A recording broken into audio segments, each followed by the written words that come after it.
I don't know what to do, he continued. Do you want me to commit suicide over this? It's all I've been thinking about. He was such a gentle boy. I love my son and he loves me. End of interview. The door was quickly closed and it would not again open for a member of the press. And, despite his unusual expression of concern, Charles Remiro could not bring himself to act it out in person.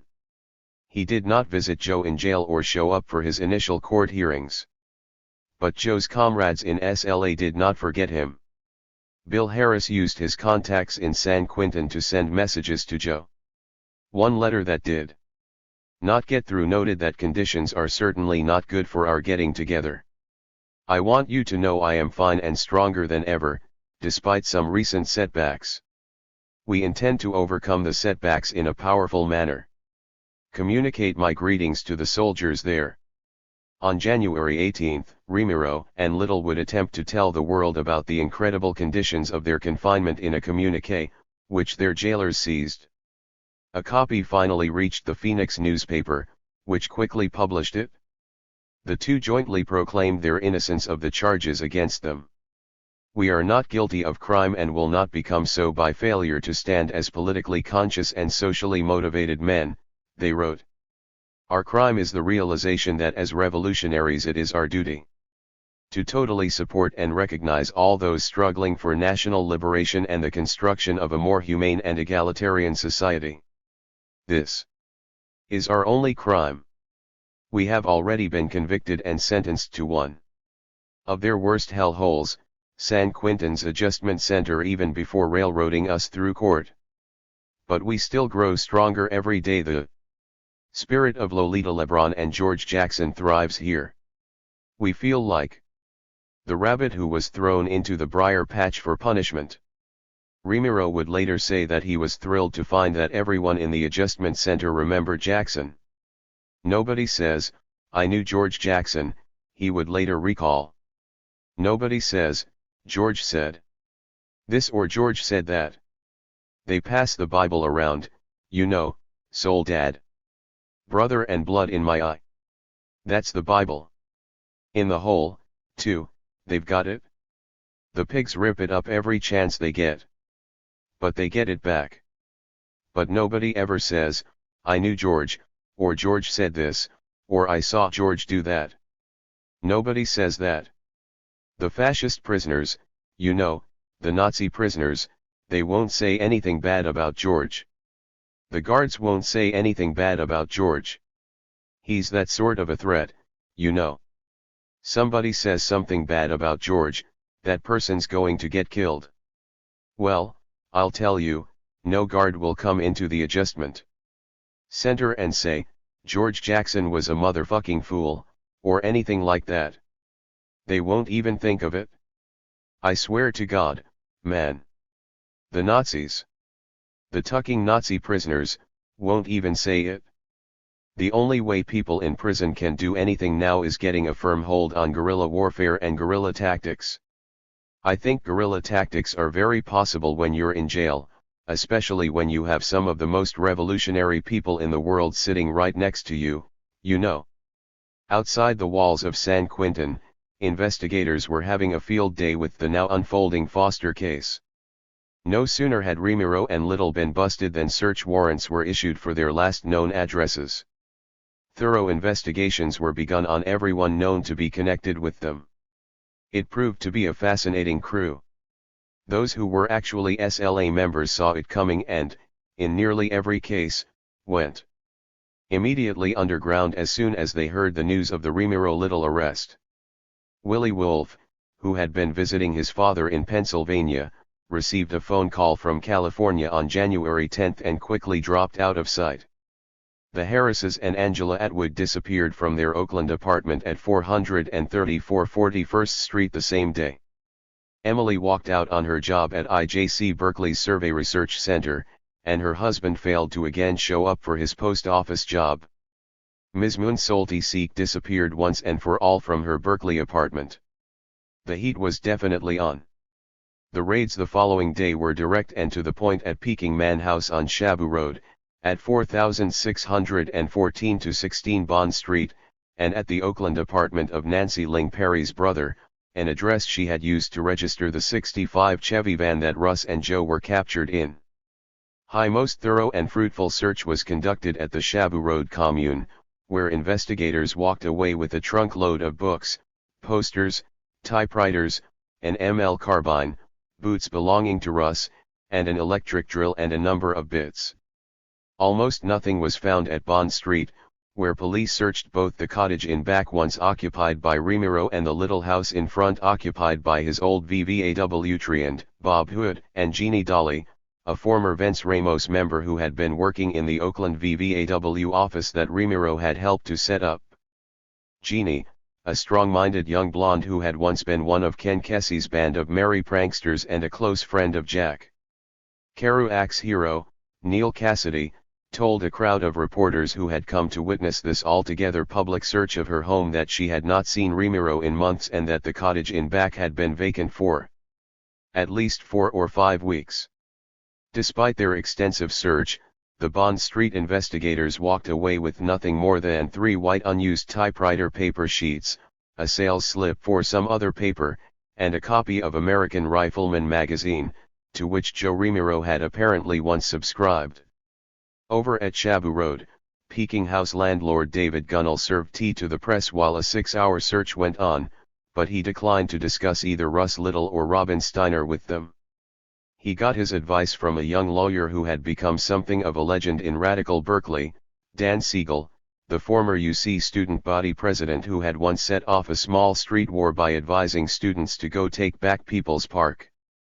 Siegel also followed the cops and press corps over to Bond Street to advise Hood and Ms. Dolly on their rights while their house was being torn apart. He was joined there by another well-wisher, Reese Ehrlich, who had lived with his wife in this very same house early in '73. Ehrlich had been a strong radical student leader at UC and had helped to organize the violent Washington, D.C., anti-war protest of '69. His latest political activities had centered on organizing the Coalition to Save Our Schools. The most violent and effective critics of the much-hated Plan TC set up police patrols and an identification system in the Oakland schools. The presence of these well-known radicals simply reinforced the presupposition of the invading Oakland cops and FBI that the SLA was the culmination of everything they had always feared and hated in the East Bay left. The radicals' growing fear that the Symbionese caper would thus bring down the heat on everyone left of Wendell Willkie was promptly actualized January 17, when Oakland Police Captain John Lothrop went way off base to announce that Vietnam veterans against the war could be involved in S.L.A. Placing himself directly under the limelight and loving it, Captain Lothrop went on to say that I have evidence it is more than just a handful. Have 25 names. Such an announcement was exactly what District Attorney Lowell Jensen did not need. Jensen had his heart set on trying Remiro and Little for the Foster murder himself. He said he was trying hard to hold down adverse pretrial publicity, which would allow the defense to move the case to another, less prejudiced, county through a change of venue motion. Statements like those made by Lothrop pretty much guaranteed such a move. They were also a giveaway that, evidence or no evidence, everyone on that Oakland SLA suspect list was about to find himself in a heap of trouble. One of the earliest busts happened to Bob Hood, who caught it on February 6, after weeks of intensive surveillance both at his home and at the Telegraph Avenue VVAW office. He says he was framed after a traffic stop confrontation with police, in which he supposedly opened a small pocket knife with one hand to attack a heavily armed patrolman. The heat also descended on such peripheral SLA suspects as Popeye Jackson and others working in the prison movement. Radicals, including Angela Davis and Jerry Rubin, had already become quite critical of the Foster killing. Now they began to really take the guerrillas to task for bringing on such a wave of repression. The leaders in this building barrage of criticism were the Black Panthers, who made it clear they had no use for SLA whatsoever. The feeling was mutual, according to Joe Remiro, who added that Huey Newton was not only at the top of the SLA hit list, he was on the hit list of every true revolutionary. Remiro and Little went even further in a communique they finally managed to smuggle out of prison, which said that the politicos were trying to subvert unity through their historic use of rhetoric, factionalism, dogma, and just plain bullshit. Being of no more use to the state, these legal revolutionists will be attacked and imprisoned as scapegoats, replacing the true guerrillas whom all the king's horses and all the king's men can't find. This is also historical and past the point of meaningful political struggle. Stated plainly, the games are over, the revolution is on.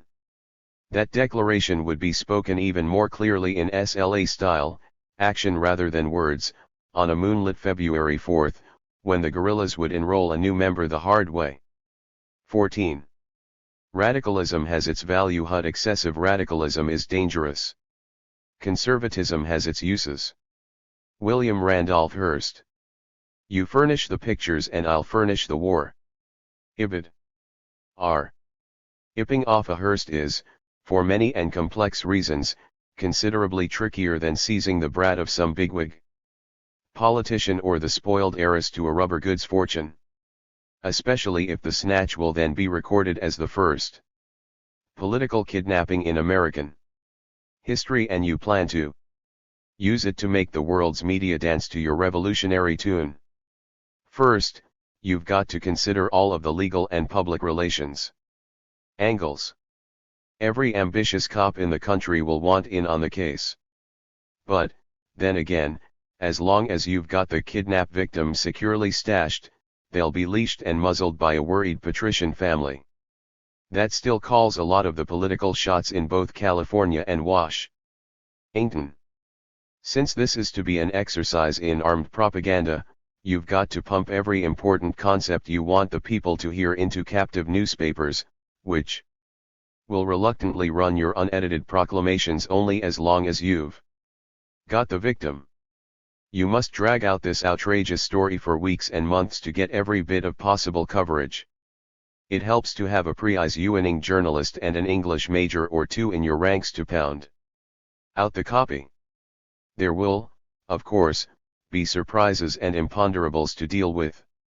One that was obviously overlooked at first was the genetic problem. When SLA decided to kidnap 19-year-old Patricia Campbell Hearst, they did not realize they were tampering with Mendelian law. Dominant genes have a tendency to skip a generation before they reassert themselves, and William Randolph Hearst was not only a querulous megalomaniac, but a damned shifty one at that. He had an unlimited imagination, was totally independent of tradition and public opinion, and was known to change sides at the drop of a circulation audit. Patty Hearst had already exhibited a few of her grandfather's famous qualities, most notably independence of mind and stubbornness. She even looked and thought a little like him.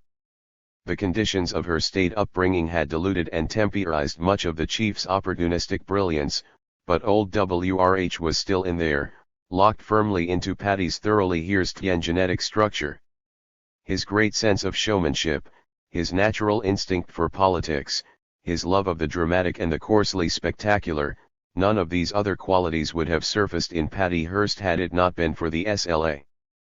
But dump this pampered princess from Hillsborough into a drawn-out, tense, and super-publicized situation like a revolutionary kidnapping, and the resurrected spirit of William Randolph Hearst might come bursting forth once again, that indomitable and frenetic spirit which sank the main, floated a whole new era of American imperialism, stamped the word yellow for all time on pop journalism.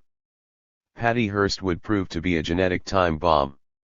As the little green notebook in their chart over Concord hideout indicates, SLA had apparently been thinking about seizing her since late '73. Bill Harris's January letter to a San Quentin convict, written just 19 days before the Hearst snatch and less than a week after the Remio Little bust, promised that SLA would overcome the Concord setback in a powerful manner. The whole operation was to be a carefully staged commando raid. It was a do-or-die number for a desperate SLA, with at least 5 members involved. It had to be well planned and quickly executed.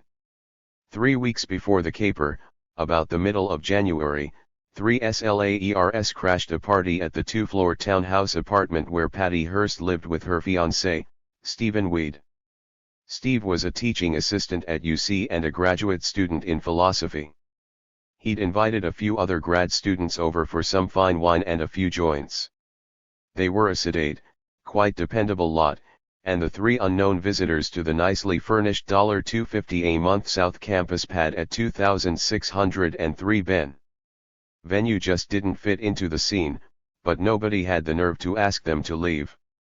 A friend who attended the party later described them as rough types, not college students sinister.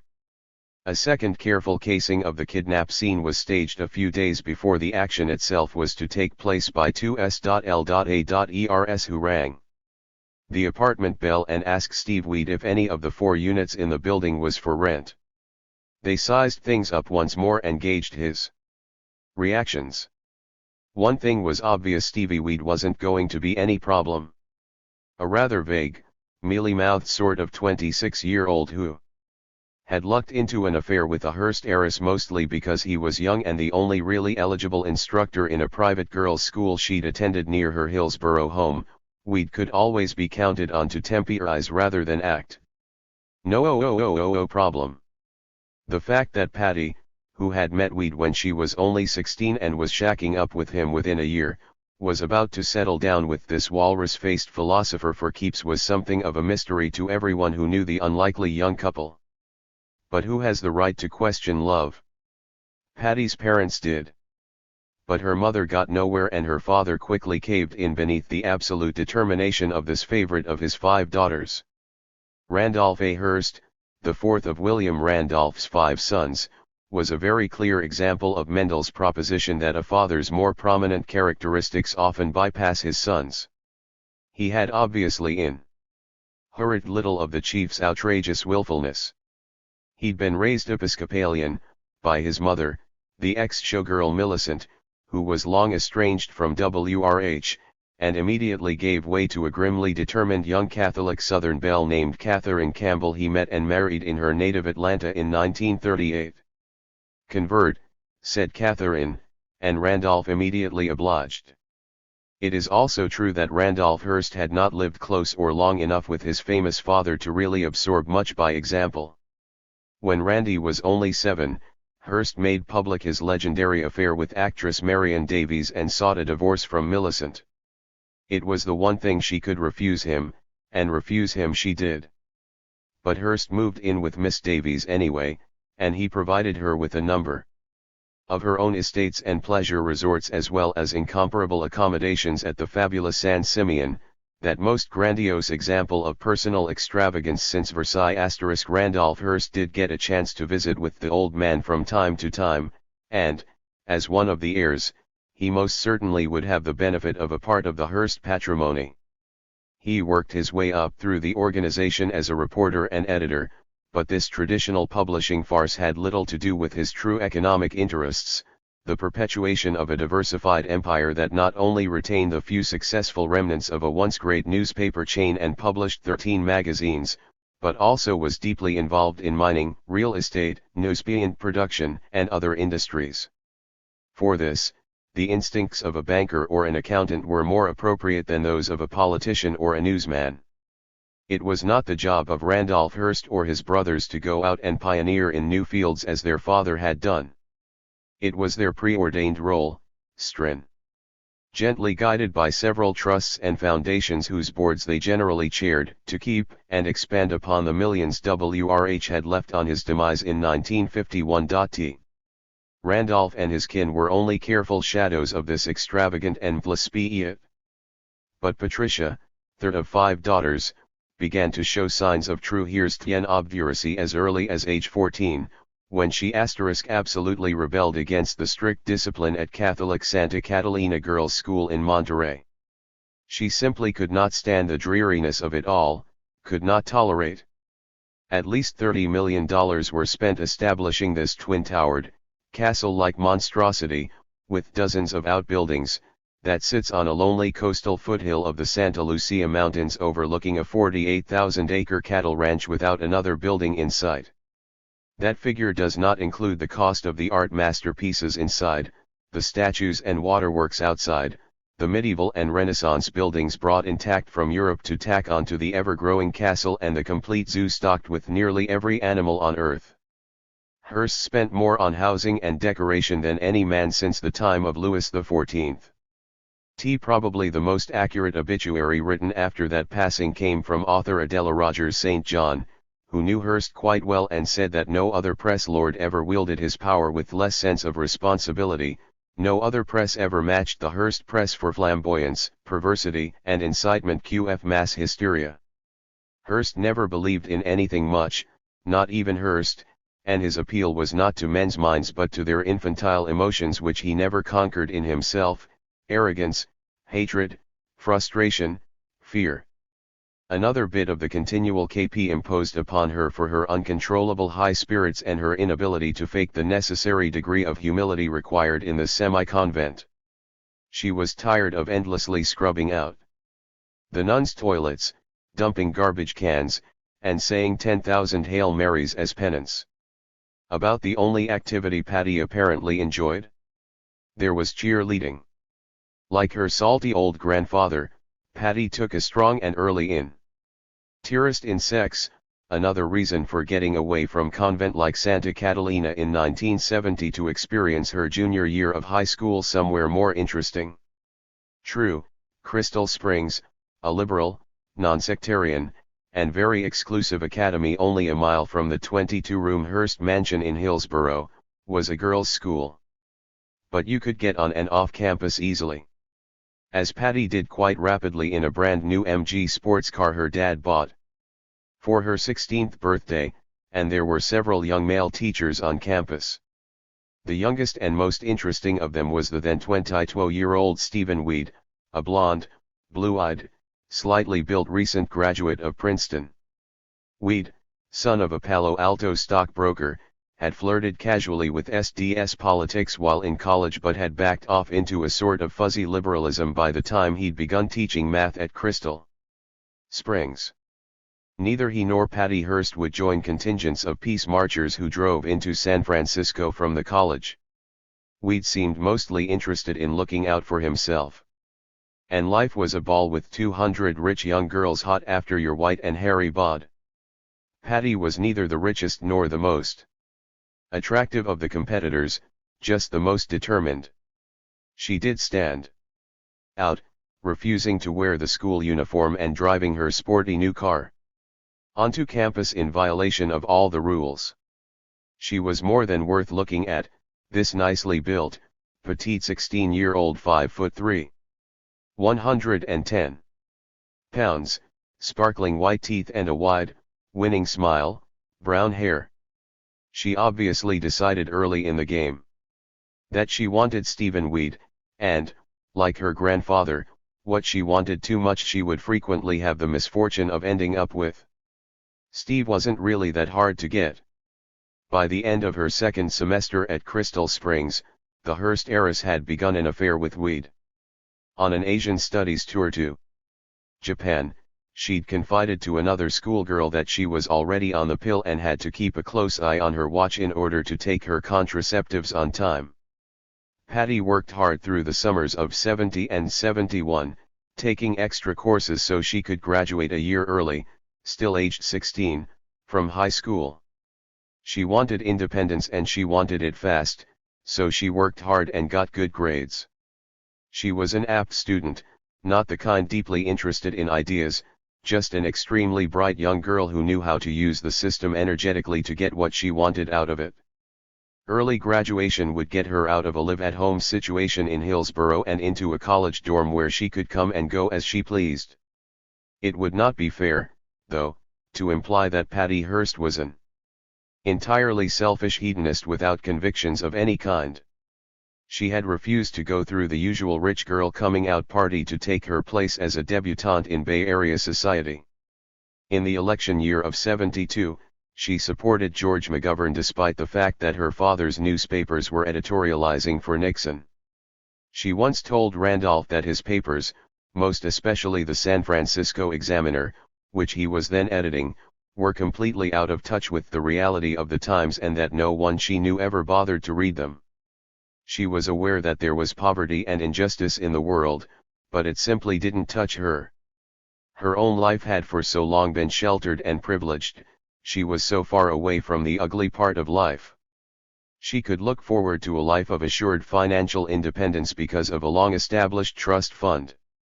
She could get ready cash like the $8,000 check her dad gave her on her 18th birthday, like the unlimited use of his credit cards and a $300 a month allowance in college from an indulgent father simply for the asking.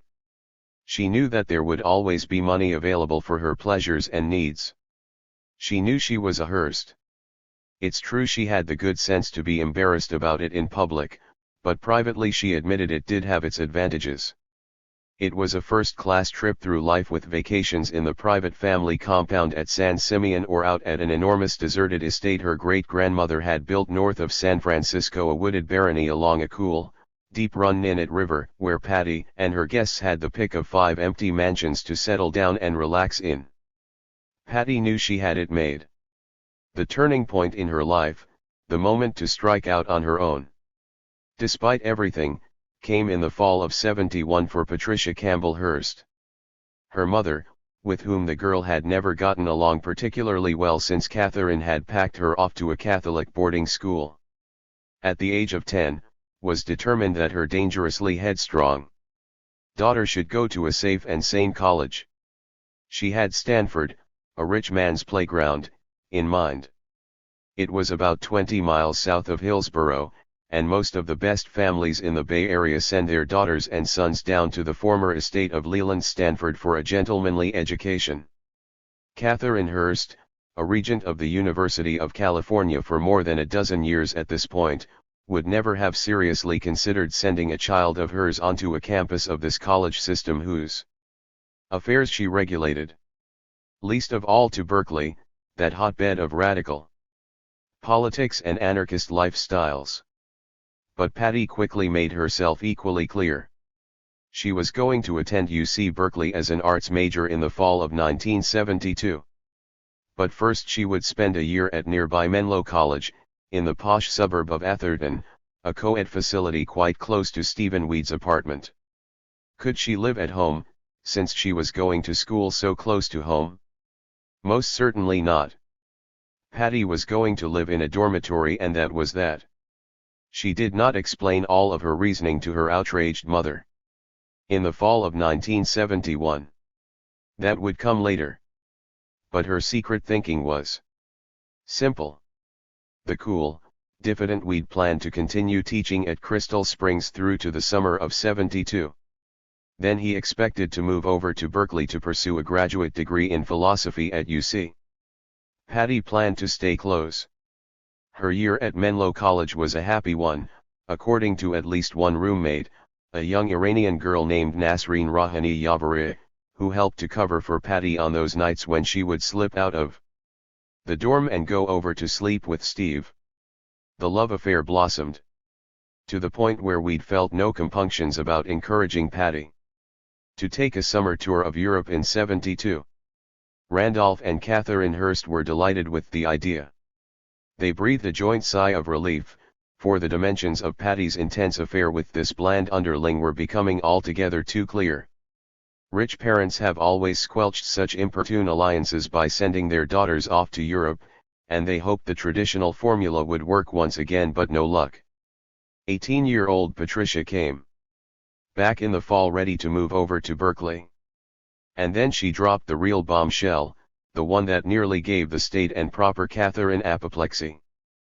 Patty was going to live with Stephen Weed quite openly, marriage license or no marriage license. She said that she was thinking of eventually marrying him, but had decided it was more sensible to live with him first. This was not an entirely unheard of approach to love and marriage in the sexually liberated year of 1972. Most of Patty's generation would make a similar choice, she just did it younger than the rest. Catherine Hearst was angry beyond words. Weed was not the sort of person she favored even as a suitor. But to live with him in sin. Unthinkable. And in Berkeley. There was angry talk of immediately disowning young Patricia, but her father cooled things out for her. He took a somewhat more worldly view of affairs of this sort. He did not see much in Weed, either, but perhaps a short shack-up might enlighten this headstrong but basically intelligent daughter of his.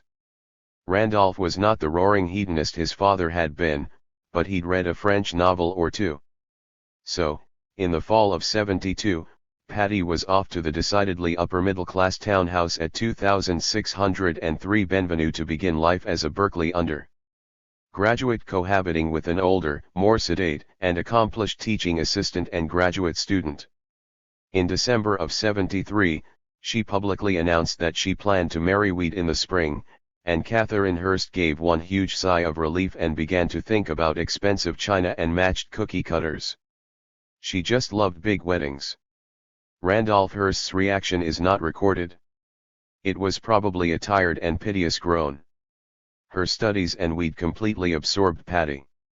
Campus was only 4 blocks north of their elegant little pad, and she could walk directly to school over quiet College Avenue without encountering the Telegraph Avenue scene just a few blocks to the west. She avoided Tele, since she had little use for the street people and their dirty, radical ways. She and Weed immersed themselves in the kind of quietly informed lift they expected to be able to continue when he became a professor of philosophy, a position he'd have no trouble obtaining with a Hearst for his wife. They bought fine wines and refinished antique furniture. They enjoyed Patty's increasingly Epicurean cooking and then lay back to smoke a dynamite joint or two while listening to the mellowest of sounds from an expensive stereo. The world might rage outside in anger and despair, but life was cozy on Benvenue. Until the night of February 4, 1974, that is. The evening's more memorable activities begin a little before 9 p.m. about a mile and a half north of Patty's place and on the other side of the sprawling UC campus. Peter Benenson, a bearded young mathematician who works in the Lawrence Radiation Lab, is unloading a bag of groceries from his blue '63 Chevy convertible and is about to carry it into his apartment at 1304 Josephine Street. 2 more bags wait in the back seat. Suddenly, strong hands reach out of the darkness behind him and throw him against the car. His groceries fly across the sidewalk. A carton of ice cream splashes onto the pavement and begins to melt. "Shut up. Don't make a sound. Do what you're told and you won't get hurt," says the determined voice of a large and mature black man. Benenson has been around the Berkeley scene enough to immediately figure it's a rip-off. They want the car and the contents of his apartment. He ain't about to argue. He does not resist as they pull his wrists together and tie them tightly. The cords cut into his flesh, but he's too frightened to protest. Behind him stands Sink, a second black man, and Ms. Munsolti Seek. All are armed and very deadly. Benenson is thrown onto the floor behind the front seat of the convertible. His captors force him to lie tightly cramped with his legs curled up against his chest. 2 of them sit in the front seat and a third hops into the back to order the captive to keep his head down or else. He decides he will be most cooperative. He cannot see their faces too well, but he hears whispered conversations. They notice he is listening. And order him to stay down or we'll kill you. The car bumps down the streets of Berkeley, heading south. It is a rather quiet Monday night, and the moon is just beginning to rise. They cut across nearly vacant Tele. The street people have abandoned their favorite turf this cold winter night, it's more comfortable indoors. With so little street action, even the cops are staying home. There are few patrol units on the street. Shortly after 9:10 p.m., the convertible stops at 2603 Benvenue. Unbeknownst to the freaked-out Benenson, his captured auto is to be the leader of a 3-car convoy. Parked behind the convertible stands another Chevy, a white '60 station wagon probably driven by Nancy Ling Perry, and behind that sits the little blue Volkswagen that belongs to Camilla Hall. Benenson is again warned to keep down as the occupants of his car get out, quietly closing the doors behind them. The woman leads the 2 black men around the side of the brown shingled, 2-story building and into an enclosed garden patio at the rear onto which Patty's unit opens through a big, sliding glass door. There are potted bushes and plants everywhere. Some hang from pots suspended around the glass doors. They see bamboo, ivy, ferns, and philodendrons. The woman, who is wearing a long, black wig, knocks lightly on the glass door. No response. She knocks again. Inside the apartment, Patty Hearst has just gotten out of a warm shower. Her hair is still damp and hangs loosely over the back of an expensive, dark blue robe from I. Magnins. Underneath, she wears nothing but a pair of nylon panties. Steve Weed is stretched out on a long sofa just across from the sliding glass door. He's listening to the stereo, which is turned up fairly high, and he does not hear the first rapping on the glass. After the second knock, he gets up and moves slowly toward it. He looks at Patty quizzically. She shakes her head. She doesn't expect any visitors tonight, either. She stands just behind him as he slides the door open a little. The woman outside says something barely audible about an accident and needing to use the phone to call help. Weed doesn't like the looks of her and is reluctant to let her in. But while he hesitates, the matter is decided for him.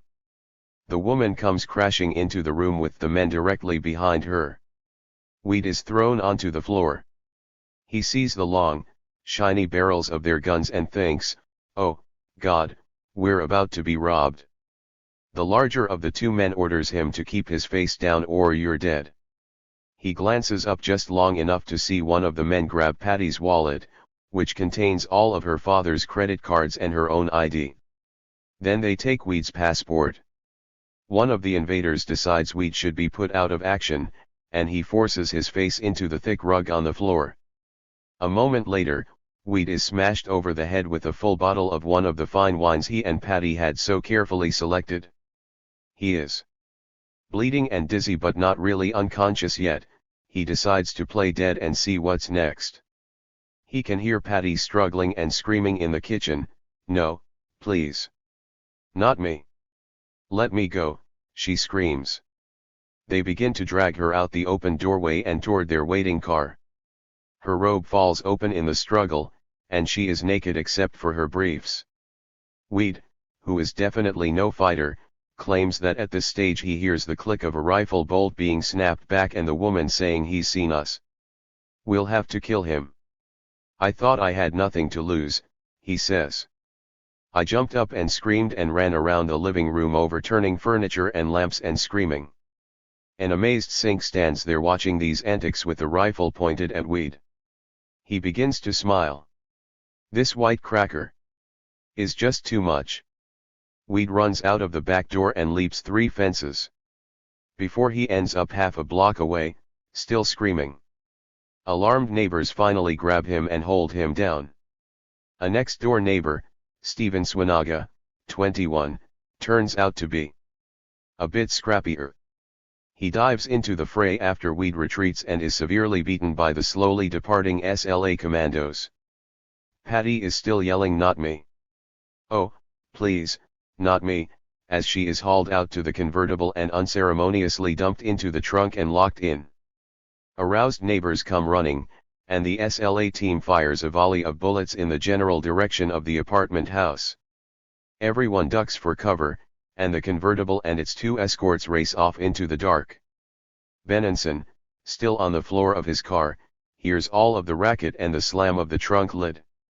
He feels the car accelerate for a rapid escape for a few blocks and then slow and curve around until it is on a quiet, somewhat isolated street of old mansions known as Tanglewood Drive. They are about half a mile from the kidnap location and just at the foot of the Berkeley Hills. The other 2 cars stop behind, and he hears the trunk lid snap open and a still whimpering Patricia being pulled out and thrown into the white station wagon. Ms. Moon joins her, and the 2 black men get into the Volkswagen. Before they leave, they warn Benenson to stay down and you won't get hurt. The cars take off. He lies there a long time before he finally gets up the nerve to slide off the floor and peer around. Things are absolutely quiet up Tanglewood Drive. Benenson manages to get untied. We are never completely contemporaneous with our present. History advances in disguise, it appears on stage wearing the mask of the preceding scene. The blame, of course, is not history's, but lies in our vision, encumbered with memory and images learned in the past. We see the past superimposed on the present, even when the present is revolution. Regis Debray, Revolution in the Revolution. It was immediately assumed by super sleuths working on the Hearst kidnapping that S.L.A.'s prime motive in snatching Patty was to trade her off for Remiro and Little. This assumption was based on a cursory reading of contemporary events rather than on intimate knowledge of the East Bay guerrillas. It was assumed that since this was the first true political kidnapping in U.S. history, and since the abductors were plainly students of such famous foreign revolutionists as the Tupamaros of Uruguay and Argentina's ERP, they would simply adhere to tradition and swap the newspaper tycoon's daughter for two of their own captured compañeros. So, with that in mind, a great deal of the official activity between Patty's kidnap on February 4 and the arrival of SLA. Communiqué No. 3 explaining the action on February 7 was based upon an erroneous presupposition. The communiqué itself proved a bit disappointing in that it did not immediately propose an exchange of prisoners, which would have quickly settled the matter. But the FBI and local police were soon to discover for the first time, but not for the last, that North American urban guerrillas make up the rules as they go along. SLA would quickly prove to be the least predictable phenomenon cops and newsmen had ever seen. The February 7 Hearst communiqué made absolutely no mention of Remiro and Little. Like the Foster communiqué, it was couched in the form of a warrant order issued by some mythical court of the people and ordering SLA combat units to arrest Patricia Campbell Hearst. The warrant resembled the message explaining the Foster wipeout in that it had obviously been written after the action it claimed to authorize. In this case, the burst of rifle fire at Steve and Patty's neighbors was explained away as warning shots, and a grim notice was tacked on that, in the future, citizens who got in the way of SLA activity would be executed immediately. The prisoner is to be maintained in adequate physical and mental condition and unharmed as long as these conditions are adhered to. It said, protective custody shall be composed of combat and medical units, to safeguard both the prisoner and her health. All communications from this court must be published in full, in all newspapers, and all other forms of the media. Failure to do so will endanger the safety of the prisoner. Further communications will follow. And that was it. No ransom demands. No prisoner exchange proposal. But a clear indication that SLA was determined to seize the media. It was the beginning of the longest, most drawn-out kidnap caper on record, a mammoth standoff that, by the time it was done, would involve thousands of police officers, at least 150 FBI agents, a small army of volunteers who would deliver free food to more than 100,000 of the poor. All of this would cost Randolph Hearst and his enterprises over $2.3 million, and the public would end up with a law enforcement bill in excess of $10 million. The rich would tremble and the poor secretly rejoice. Politicians would froth and gesticulate and propound insane new laws. Old enemies would cross formerly immovable lines of theory and practice to unite against the terrorist menace. Fascinating personal confrontations would occur and life in the Bay Area would never again be quite the same. All because SLA did not do what it was supposed to do and simply exchange one prisoner for two. It was apparent that Remiro and Little also originally expected a trade-off proposal from their old comrades. But both were aware that conditions were rapidly changing for SLA, and they knew that imagination and flexibility were the group's main advantages. There was just no predicting them. As Remiro put it, "How do I know what they'll do next? I'm here locked down." A few weeks is like 10 years in the life of an urban guerrilla group. Everything changes completely. Those who planned on eventual negotiation with SLA did not forget about Joe and Russ. They were the establishment's ace in the hole, and the extraordinary precautions taken with them at San Quentin became even more stringent after the February 4 kidnap. SLA showed that it was still concerned about its captured soldiers in the first of 7 famous tapes, delivered to radio station KPFA on February 12. It detailed the logic behind the abduction and proposed that a fantastic good faith gesture be undertaken by Hearst before any real negotiations for Patty's release could begin. SLA demanded a gift of $70 worth of food for every person in California who had welfare cards, Social Security pension cards, food stamp cards, disabled veterans cards, medical cards, parole or probation papers and jail or bail release slips. This gesture would have cost Hearst at least $400 million. He quickly said it was beyond his capacity to provide but promised to come back with a counter-offer in a few days. The February 12 tape, which opened with the voice of Sink and then switched to a badly frightened Patty, made extensive reference to Remiro and Little and indicated that once the good faith gesture had been completed, their freedom was definitely going to be an issue. Said Patty, "I am a prisoner of war and so are the 2 men in San Quentin. I'm being treated in accordance with the Geneva Convention. One of the conditions being that I am not being tried for crimes which I'm not accountable for. I'm here because I'm a member of a ruling class family, and I think you can begin to see the analogy. The men in San Quentin are being held, and they're going to be tried simply because they are members of the SLA and not because they've done anything. Witnesses to the shooting of Foster saw black men, and 2 white men have been arrested for that.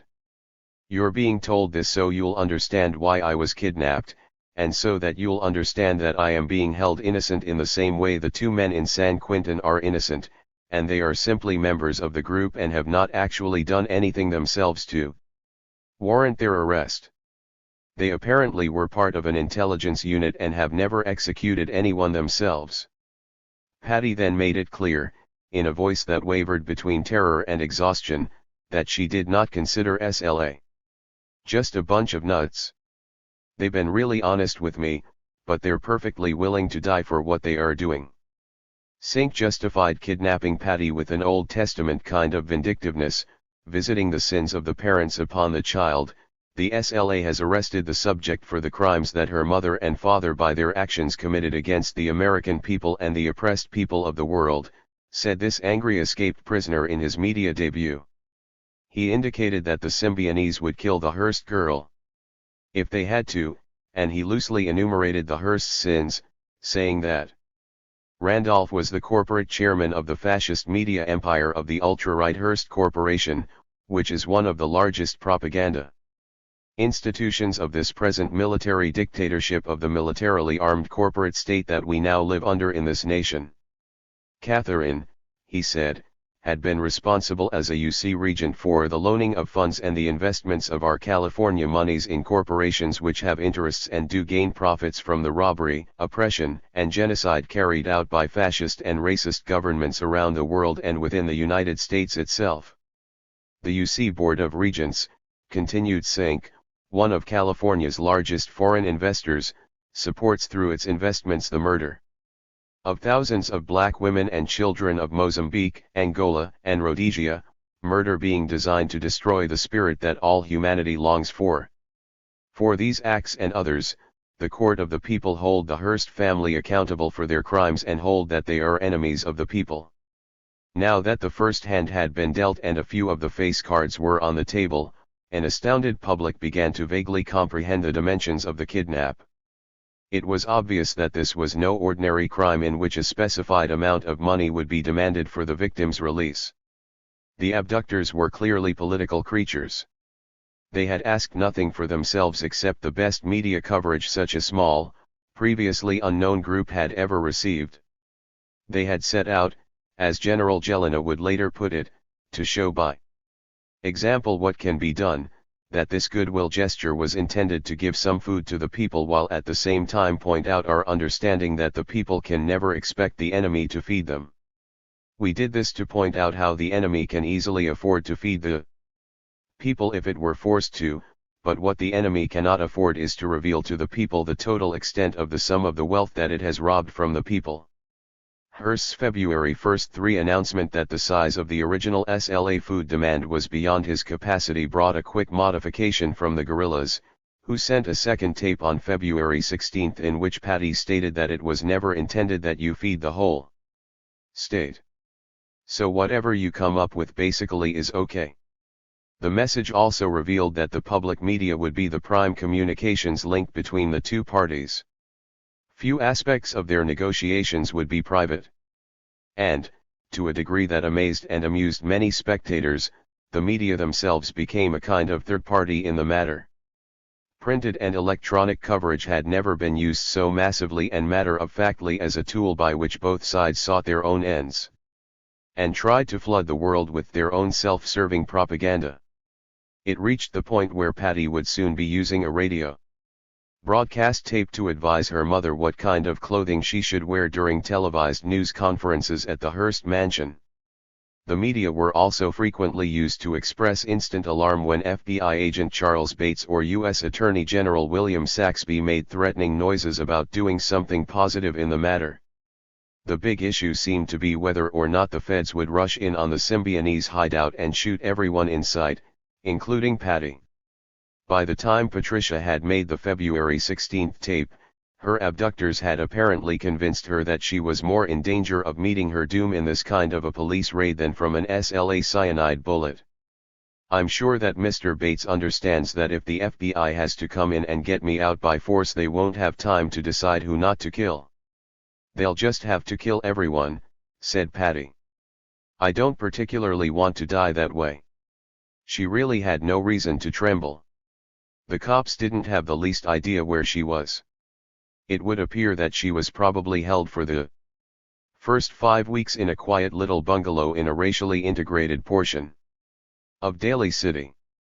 Another bedroom community like Concord Clayon Valley, this rather sedate community just south of San Francisco was probably the last place the cops would have looked.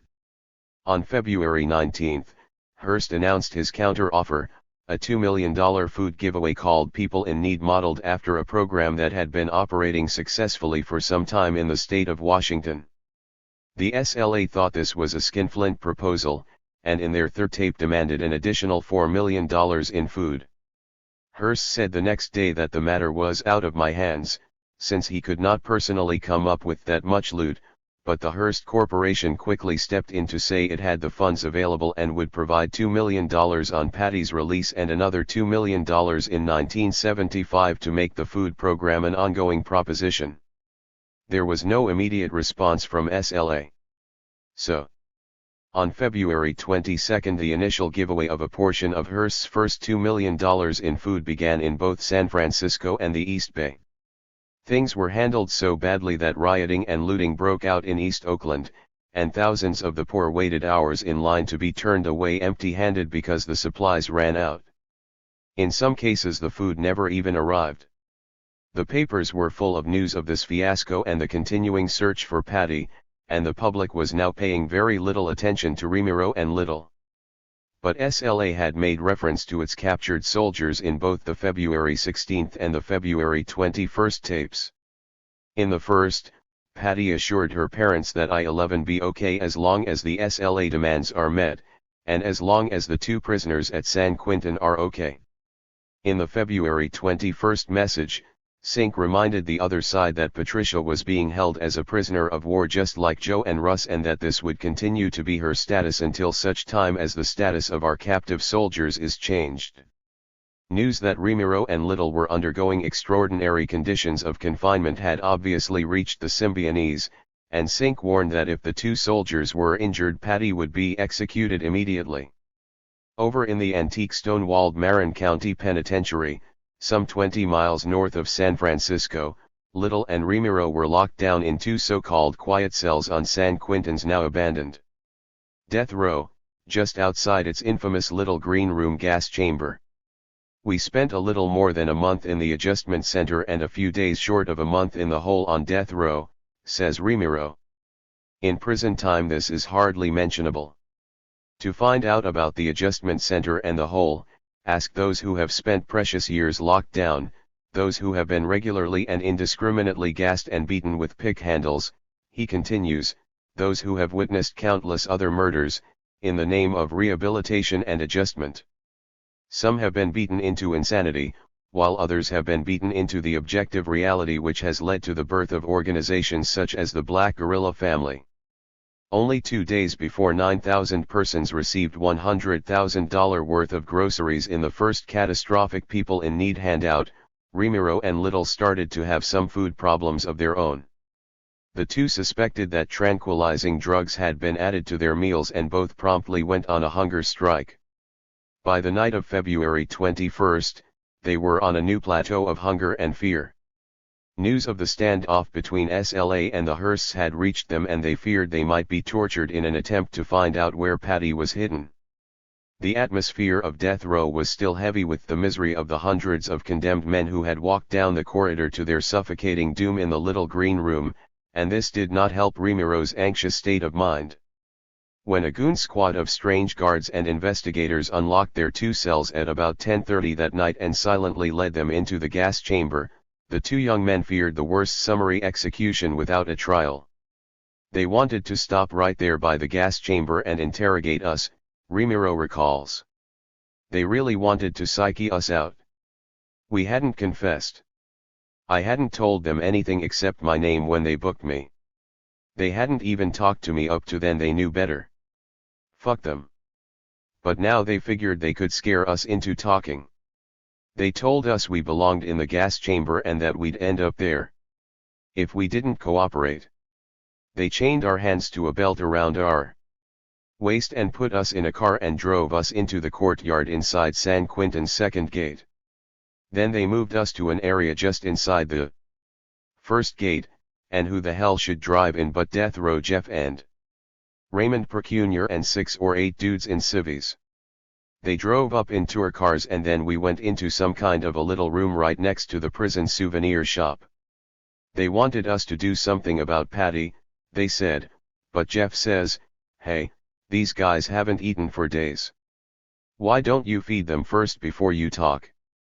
So Percunier runs out and gets a couple of cheeseburgers and he starts to unwrap them but I stop him. Don't do that, punk, I say. And then I eat for the first time in a couple of days. Vacaville prison psychologist Wes Hyler claims that as a result of the San Quintin meeting and a later long-distance telephone call between Jeff and the 2 captured soldiers, a kind of tentative agreement was worked out which would have urged Sink and his buddies to release Patty in return for their safe conduct out of the United States and the release of the second installment of $4 million worth of food to the poor in Hearst's People in Need program. For reasons that Hearst, prison officials, and the FBI have never revealed, this agreement was never publicly released. Remiro and Little also wrote out a statement describing the conditions of their confinement and demanding they be moved back to an ordinary county jail like other prisoners who had not yet been convicted. Then they hit on a novel idea: whatever they had to say, it must be made public through a live and unedited television news conference featuring Joe and Russ. It was that or nothing. The agreement and the list of demands for better conditions of confinement disappeared into the prison bureaucracy.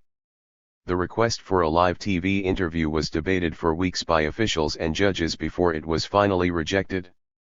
They allowed Jeff and us to meet together in the hopes that we would unconsciously aid them by just making a simple statement such as "Release Patricia Hearst," says Joe. Once they realized that we intended to expose their true colors, they put Jeff in the hole in Vacaville and us in the hole in San Quintin and tried like hell to stop us from communicating with the public. Another aspect of this meeting which seems to have been overlooked is, where did our handwritten suggestions go? When we gave them to Percunier, he would not even look at them, said they were for hire. UPS sounds familiar, doesn't it? The FBI denied any participation or knowledge of the meeting, so who read our suggestions? Statements that no one knew what we intended to save are outright lies. Philip Guthrie, spokesman for the prison system, tells Percunier's side of the story. The reason we had them on death row was we didn't want anything to happen to them at that time, he says, because, as you remember, there were messages coming out of the SLA saying that they were going to do to Patty according to what we did with those 2 guys, so we sure as hell didn't want to get them killed or hurt or anything, So we had a special watch on M. Guthrie claims that the two were taken through the gas chamber only because this route was the quickest and the most private way out of death row. He acknowledges that among the party who met with Remiro and Little were several investigators from the State Attorney General's office, men who were working on the Hearst case. He says that Procunior did not participate in the 2-hour meeting between the soldiers and death row Jeff, but stood outside the door the whole time. Afterwards he talked to them a little, says Guthrie, and then he took the piece of paper from them that had to do with their demands and talked to them about their living conditions and like that. But Procunior's position is that he was not there to negotiate. He arranged the meeting hoping that something might come out of it helpful to bringing back Patty. Randolph Hearst, who now had a couple of hundred newsmen, television cameramen, and still photographers camped on his front lawn. In one of the biggest media conventions ever seen in America, also realized that some sort of a gesture had to be made to convince SLA that the conditions Remiro and Little were complaining about were not so horrible after all. He was not eager to have them duplicated on his daughter. On February 18, he announced that he was appointing an old family friend as a sort of ombudsman to visit San Quentin and look in on Joe and Russ, as well as to guarantee that they received a fair trial and due process at all stages of the proceeding. Attorney William Coblentz, nephew of one of William Randolph Hearst's most faithful friends and editors and a UC regent who had worked beside Catherine Hearst for 10 years, was told to go have a look-see. Coblentz reported that the prisoners were receiving even-handed treatment, and, as far as the media were concerned, that was that. Remiro and Little, who claim they never saw Coblentz at San Quentin, were now working through the courts to get out of the grim penitentiary. Life was getting harder for them. No move beyond their cells could be made without an escort of half a dozen shotgun-carrying guards. Remiro says that one guard told him, "I'll blow your fucking head off the first time I get a chance." He says the same guard later promised to kill him after he'd been convicted and sent back there.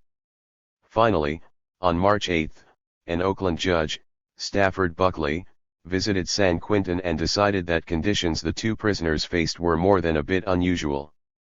He ordered them transferred to the Alameda County Jail, near the courtroom where their initial hearings would soon begin in the Foster case, and he also guaranteed them a number of unusual privileges, including 5 telephone calls a week for each prisoner, extensive visiting rights, and the opportunity to send out messages and communiques to newspapers and radio stations. The pair quickly took advantage of the situation and, early in April, sent out a message that contained their basic position on the Hearst kidnapping. "We do not hold Patricia Hearst responsible for the actions of the Hearst Corporation or the part it plays within the ruling class," they wrote. "We do, in fact, admire the level of courage and objectivity she has displayed and send her our warmest regards. Patty, we feel that we have already done the most concrete thing we can do to assist in your safe release, by exposing the true intentions of the FBI, etc., to the public. We feel confident that the SLA will release you unharmed. We realize, as you do, that the SLA has consistently referred to our safety and well-being, but that in reality, you will not be harmed for anything that might happen to us. Actually, you're in a BTI position only as long as the SLA can protect and keep you well hidden, until you can be released and returned safely to your fiancé. Who knows, you might even look back on this as a worthwhile experience, where people were fed and you and the public were exposed to the cruelty and inhumanity of the corporate powers who rule this country. We look forward to receiving a visit from you, Patty, after you are released." In the meantime, the food program was getting itself a little more together and, on February 28, some 30,000 bags of groceries were given out in locations around the Bay Area. The pandemonium that resulted from the first giveaway was now replaced by an almost too careful and tediously slow passing out of the food packages. In a typical food line in San Francisco, a few blocks from an apartment on Golden Gate Avenue where the SLA would be hiding out from mid-March until the last week in April, it took almost 4 hours to get one skimpy bag of food. Massive quantities of the groceries disappeared en route to the distribution centers, and tons more ended up in the private pantries of the unselfish volunteers who were supposed to give it to the poor. None of the procedures originally outlined by SLA were followed, either in the manner of distribution or the requirement that certain forms of identification be asked for. Anyone who showed up got a bag of food and as many times as he had patience to get in the line for. Nevertheless, as long as the good weather held, the spirits of the thousands who came out for the long wait were high. Direct press coverage of the handouts had been forbidden by Hearst and friends. There had been official threats and innuendos, and thousands who came out to wait in the food lines were understandably nervous. At the first handout, a television cameraman who ignored the media ban was severely beaten.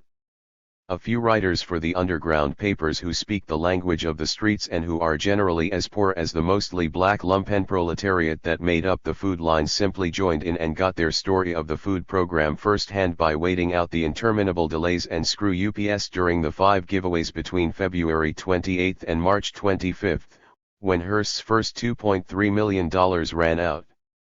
Wrote a San Francisco Phoenix reporter after he had ingested a bellyful of revolutionary food, a stomach full of Hearst blood money. It had been a warm, sunny day. The wait was long, but the crowd was in good spirits and a lot of good-natured kidding and horseplay went down. A number of the men arrived already stoned and got even higher on handy little pints of Ripple and Thunderbird and tall cans of Rainier and Colt 45. Nothing passed around, though. Nobody had enough for that. There's a little pushing and elbowing as people get close to the front of the line. A few cheaters are caught trying to cut in and are half-seriously jeered as they are ushered to the tail end of the 2-block-long crowd. One quick scuffle between a monitor and one of the cheaters who ends up on his ass in a vacant lot. It is done quickly and rather offhandedly by the tall young athlete who obviously knows his street fighting. He barely breaks his stride as he dumps the punk. No evidence of cops or photographers here. A few patrol cars and meter maids drive quickly by and are jeered by the crowd. "Better get yo ass out oh here, motherfucker," yells a fist-clenching young black 6.5 feet tall who wears an African burnous and a tight-fitting, brightly colored knit cap. "We told you motherfuckers to stay away." The cops eye him narrowly, slow down a bit but decide to keep moving. They obviously have their orders. Things will move the way the SLA has demanded so long as the Hearst girl remains their captive. After that, then it may be a very different story. A sweet-faced, bespectacled old black lady barely 5 feet tall tells me about her morning's work.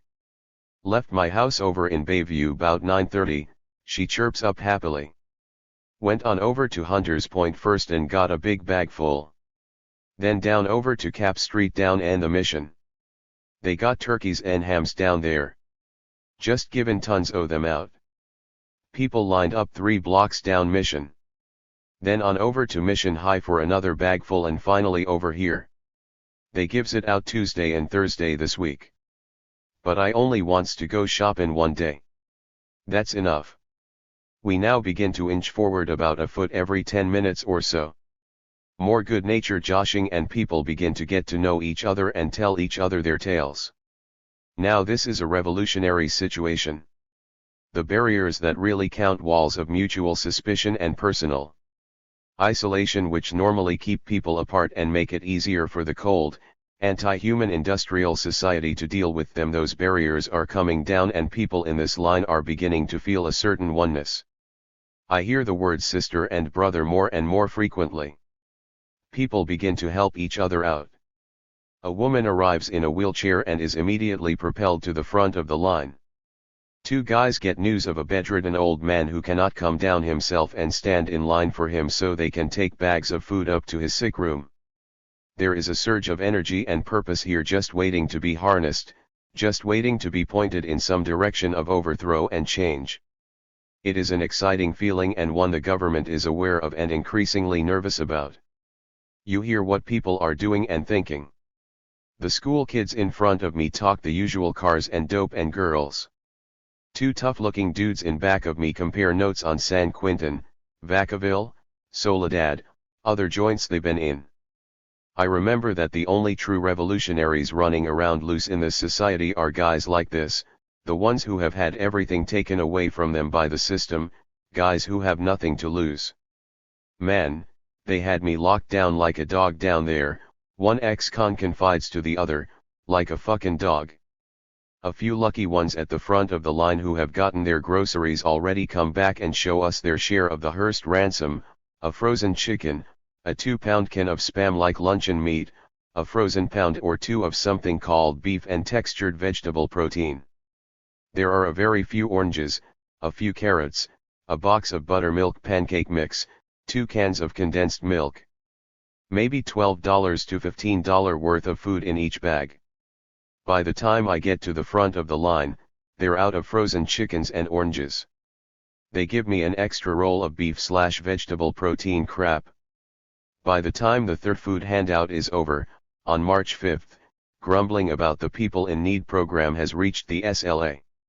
It's probable that the guerrilla army's members, and Patricia Hearst, have stood in line at the third handout and have seen for themselves how things went.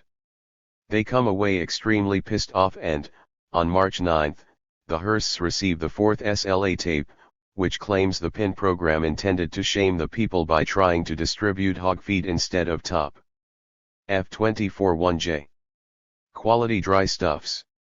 Many people stood in long cold lines for only a bag full of cabbages while others stood in line and got nothing at all.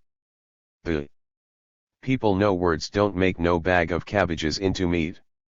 SLA rejected the offer of an additional $4 million in food on Patty's release as no more than trickery and implied that the money had to be converted into food and given out before her release and not after. The Hearst Empire has attempted to encourage division among the people by giving them crumbs to fight over, said SLA. They reminded the Hearsts again that they had stated that Patricia Campbell Hearst would be kept in accordance with international codes of war regarding prisoners of war and that she would be maintained in protective custody. It was further stated that the captive SLA elements who stay at San Quentin would also have to be kept in accordance with such codes because of their legal POW status. The SLA requested that Randolph and Catherine Hearst and the Hearst Empire see to it that our comrades' conditions follow those guidelines. It was stated at that time that Patricia Hearst's condition would correspond at all times with that of the captured brothers. The SLA has waited with disciplined patience for the agents of the fascist state, including the Hearst media empire, to deal with the conditions of our comrades' confinement. The Symbionese War Council, the court of the people, had considered transferring Patricia Campbell Hearst to a security area which would physically correspond to a strip cell on death row in San Quentin concentration camp. This would be an obvious response to barbaric conditions which our comrades are forced to endure. However, after extensive nationwide intelligence and analysis by the Symbionese War Council, it became clear that the fascist corporate state and its chief domestic police agency, the FBI, and other police state agencies and institutions intended to set up Patricia Hearst for execution in order to discredit and isolate the people's forces. This is shown by the deliberate disregard for the health, life, and safety of Joseph Remiro and Russell Little and the plans of the police state agencies to see to it that Patricia Hearst is killed. TN response to Randolph Hearst's public request that Patricia Hearst be allowed to communicate periodically with her family in conjunction with international codes of war regarding prisoners of war.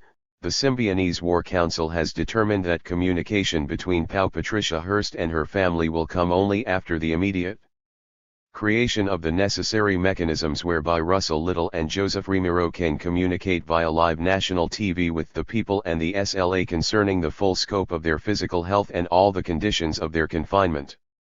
Patty Hearst, who had turned 20 a little more than 2 weeks before the March 9 tape, had been a captive for more than a month now, and the strain was beginning to show.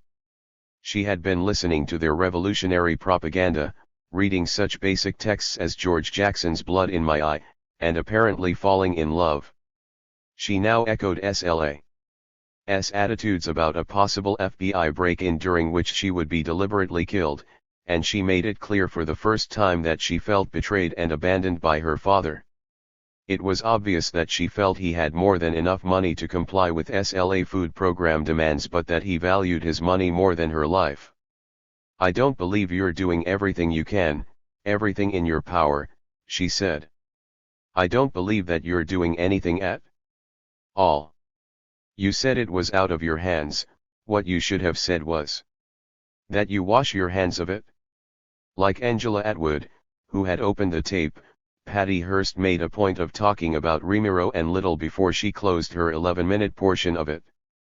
"I have been reading a book by George Jackson," she said. "I'm starting to understand what he means when he talks about fascism in America." Joseph Remiro and Russell Little, the two men in San Quentin, haven't even come to trial yet, and already they are being held in strip cells on death row. It's very hard to believe that this obvious violation of the Constitution is taking place, but it's true. How can people think that these men can get a fair trial? And if there's any doubt in people's minds of what the verdict will be, members of the Federation are studying intelligence reports gathered by the SLA on the activities of the FBI. These, combined with discussions the members of the Federation have had with me and my own observations of the way my father's been conducting himself, have made me afraid, because I realize that the plans are coming from the FBI and the Attorney General's office in Washington to execute the two men in San Quentin. They want to hear what the two men have to say in a live nationwide broadcast so they can hear all the conditions of their confinement. Sink, in another portion of the March 9 tape, again made it quickly capture the Symbionese and make an example of them. But Bates just wasn't having any luck, and the rather hip population of San Francisco wasn't helping things any. Marcus Foster had been completely forgotten by the street people by mid-March, and, despite screams of jealousy and rage from established left organizations, the Symbionese were really in by mid-March among both revolutionary blacks and the city's enormous white radical community. They had captured the imagination of thousands with the Hearst kidnap and the food program. This victory in armed propaganda was especially apparent in Flash-Ashbury and the Fillmore, where hundreds of S.L.A. lives and S.L.A. feeds the poor slogans had been spray-painted on every available wall. There were a lot of sympathizers. Clear evidence found later at Golden Gate shows that Patty had definitely joined the group before the end of March, and that she was issued a weapon and ammunition and allowed to stand watch along with the rest of her comrades. She was even occasionally allowed to go out shopping in the neighborhood by herself, and it's probable that she stood on Divisadero Street just a few blocks from her hideout and watched the food program fuck up in anger and disbelief. Dozens of black Fillmore residents recognized her and other prominent guerrillas wandering around the neighborhood. Nobody finked. One of those who did more than her share to help SLA was a tiny, intense, young black mother named Rita Ma X. Originally a black Muslim who thought all white people were devils, Rita Ma says Sink came to her home and asked her to go out and take care of details SLA members could not attend to because of the real danger. By early April she was buying groceries, renting another hideout, even buying a car for them. She says they offered her money to do all of this, but she refused it. All these white people came from good homes, recalls Rita Ma with genuine admiration. They didn't have to become revolutionaries, but they chose it themselves. Faiza talked a lot about how important it was that blacks and whites get together, and every time I came up to Golden Gate she embraced me. They all did. I had never embraced a white before, but the SLA changed my thinking about the race question. Rita Ma, who would later have to face a grand jury and possible criminal charges for her role as an SLA supporter, said that she saw as many as 13 Symbionese Federation members at the Little Flat Inn. Was also a little woman, and she was really pissed at the way her parents had acted. She really thought they had betrayed her. She kept talking about what pigs they were. All the S.L.A.ers were aware that the heat was getting heavier and heavier in San Francisco. The normal patrol of 2 San Francisco police helicopters had been augmented by 2 to 3 unmarked FBI choppers. Plainclothes and FBI units were stopping every car they saw driving through the area with both blacks and whites inside. Sometime before May 1st, the Symbionese decided they might have to move into an even more solidly black area, the Bayview Hunters Point district, which had staged an armed uprising in '67 when ghettos in the east had also exploded. They got Rita X to pay the landlady 2 months in advance on a $150 a month dump in this area where no cab drivers will go after dark and even the cops are afraid. In the meantime, the Symbionese had expanded their newspaper reading habits. They started to study a scraggly underground paper I edited called The Phoenix. We began to run front page notices late in February asking that S.L.A. please contact. On March 7, the paper printed a list of 20 questions addressed to the guerrillas seeking to get a better understanding of the group's goals, attitudes, plan of action and personal philosophy. A rather audacious request when SLA was the hottest band of fugitives in the country, but Phoenix had always been something of a maverick. The paper was definitely left of center but not self-consciously socialist or revolutionary. It concentrated mostly on cultural events and commentary from writers who were more often iconoclastic than militant. The request for answers on just who the Symbionese were and what they believed was a serious one. The revolutionists, who then lived only a dozen blocks from the old Victorian house where Phoenix was put out, read the requests but did not, at first, respond.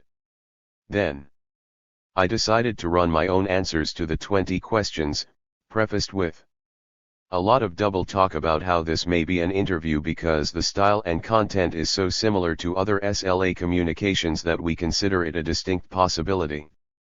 I had every reason to believe this, since I'd spent 2 weeks carefully splicing and rewriting portions of the already voluminous Symbionese communiques and tapes together to provide answers that were faithful to the style, spirit, and philosophy of the group.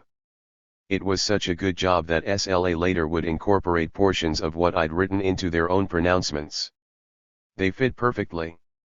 Nevertheless, the guerrillas took their public image too seriously to let this mini scam get by. They decided to call me on it, firmly but not in the lethal way they might have. For they'd also read a second analytical article we'd run alongside the interview, and they dug it. It was the first accurate historical piece on SLA and writing it saved my ass. Over in Alameda County Jail, Joe Remiro was also reading the 20 questions and the maybe interview that supposedly answered them. Later he'd say, "Those 20 questions, man, Russ and I went through them once and never read them again, although I did think the interview was real. We read the article you wrote after that 10 times each. I tell ya, it was one of the most fantastic things I've ever read." On April 6, Remiro telephoned Phoenix and dropped a real interview in my lap. He spoke for more than an hour, and he would soon be calling me every second or third day with hours more of the same. But SLA beat him to it. On April 2, a few hours late for April Fool's Day, the Symbionese dealt the Phoenix a real joker. Like a quiet issue. Not a bad issue, but nothing special, not the kind of thing they taught you was good and solid and newsworthy all those years you worked on the dailies. But it will have to do. A good issue to turn on what's left of the old liberal intellectual community, which still forms the backbone of the subscription-buying readership. It will bore the younger, more radically political types. But all that SLA stuff has been getting a bit heavy and it's time for a break. Besides, that scam you did the last time with the resurrected interview was going a bit far. It's time to back off. I amble distractedly over to the groovy old maple bookkeeper's desk, the kind Bob Cratchit would have loved, and plop down the package of flowers. Now who in the hell? I decide it's just a many-petaled apology from the old socialist film critic who is now 2 days late with her copy. She probably wrapped the reviews inside. Maybe she got that job doing PR for the opera and this is a thank you for turning her on to it. I open the green wrapping paper and a dozen long-stemmed American Beauty roses roll out, looking and smelling like dewy-eyed apology. Underneath the roses I spot a long, fat envelope. My name and address are written inside a big Valentine's heart. Yeah, it's gotta be Margot. She's just that corny. I think about other things as I open the envelope, the usual lack of advertising, the hassle I've had with my wife that morning, mostly my fault. I'm tired again. Inside there are several pages of typewritten copy, about as expected, only it doesn't look like Margot's copy. And there's one of those silly, 2-bit, so-called humorous greeting cards. On the outside it says, guess what? There's a badly done clip art drawing of a stork with a baby bundle in his bill. I flip the card open. Inside it says, happy birthday. It also says, scared the hell out of you, didn't I? A little piece of photo paper floats down out of the card as I open it, and I have to stoop and scrape it off the floor. It's a funny looking little triangle, half a driver's license, as it turns out. Oops. Suddenly I wake up. There in my hand is just enough evidence to rapidly convince me that I've really done it this time. Me and my fucking fake interviews. It's the right-hand half of a California driver's license. I can still read 2 letters of the middle name 11 and the last name, Hurst. There's just a portion of an address on the top. Then I study the signature, Patricia Campbell Hurst. There's a neatly sliced photograph of the young woman on the bottom. Not all of the face is there, but it's enough to recognize quickly. The lady has been in the headlines lately, and this is most decidedly her driver's license. My stomach explodes and I race through the 4 sheets of copy. Top sheet, Communique No. 7 from the Symbionese Liberation Army.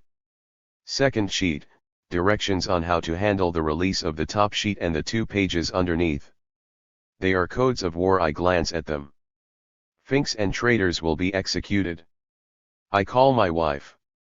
Joan. Joan. For Christ's sake, come here. The fucking Symbionese are at it again. They sent me a communique. And a birthday card. And some roses. Come here.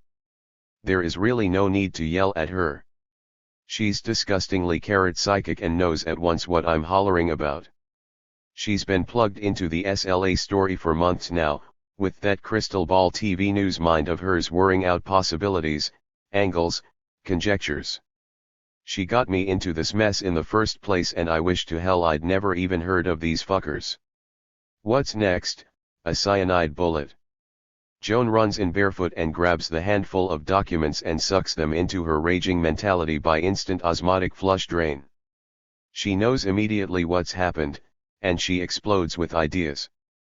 We've got to do what the SLA wants, she says, get copies of all of this to the 3 radio stations, release the messages to the rest of the media, get our own act together, and headline this story ourselves. We've got to completely tear up this issue of the paper. I read the communique again more carefully. They've really dropped a jewel in our laps, the first good news to come out of the whole affair. They're going to release Patty Hearst. Says communique number 7, dated April 1st. Subject, negotiations and release of prisoner. Herein enclosed are the codes of war of the Symbionese Liberation Army. These documents, as all SLA documents, are to be printed in full and omitting nothing by order of this court in all forms of the media. Further communications regarding subject prisoner will follow in the following 72 hours. Communications will state the state, city, and time of release of the prisoner. The signature is II Unit 4, Gen. Field Marshal CIN, S.L.A. Another sheet contains only 1 paragraph of instructions. It reads: this communication is to be sent through you to the people. You are hereby directed by the Court of the People to notify immediately radio stations KPFA, KSAN, and KDIA concerning the complete contents of this communication, understanding that you must not cooperate with the FBI by turning over this communication or by providing them with any information. Protect your rights as reporters by refusing to reveal your sources of information. And then there are 2 pages of the Codes of War, the 4th major SLA document to be released, and obviously a statement of basic principles that must go into the media before the group can announce any disciplinary actions against those former members who have betrayed it. The codes order death for SLA members who surrender, kill a comrade or cause the death of a buddy by disobeying orders, desert a fellow soldier on the field of war, inform to the cops, or split without orders. It says that all paid or unpaid informants will be executed, and it gives specific day-to-day rules for discipline within the army, including laws on the use of booze and drugs, handling of prisoners, and relations with the general population during the war SLA has declared against the United States. It's a very important document, and one which, by hook or by crook, they obviously want published immediately. That's why they're using you. Problems. How do you release all this stuff to the 3 hip radio stations and portions of it to the rest of the media without handing over the documents themselves and providing any information to the feds on how it landed in your hands? 2. What does this mean in relation to the dumb scam you just pulled, running a rewrite of old SLA documents and calling it an interview? Will their next communique be a volley of poison bullets? Nerves. Okay. You answer the first question fairly fast. You make Xeroxes of everything, keep the driver's license but put the original documents into the safe of a radical lawyer you trust. You'll fight for their possession in court before giving them to the feds. That's your right as a newsman. The SLA didn't have to tell you the rules about protecting your working papers and refusing to reveal your sources. That's a basic civil liberties fight you've been waging for years, for you know that no reporter should cop out on his sources. It's not only immoral, they'll never again trust him, and then he's useless as a journalist. If the FBI wants this information, let them go out and spend 2 bits for a newspaper like everyone else. As to releasing the stuff, you give everything to KDIA, KPFA, and KSAN, just as the Symbionese have instructed. As for the rest of the media, many of them junior G-men who hang out with the cops because they like to, forget it. Give them the wordage but don't let them photocopy anything but the driver's license. Photocopies would show the typewriter used and could even reveal fingerprints. They could end up as evidence. As to whether the SLA is setting you up for something, who knows? Let's see how things develop. But don't forget, yesterday was April Fool's Day. The Cobra people take themselves seriously, and they bite. They obviously read your last issue and there may be a few surprises ahead. In any case, it's turning out to be a very interesting day. By 1:30 that afternoon, I've got the details attended to and have called the 3 radio stations. Then I tip Associated Press and the dailies.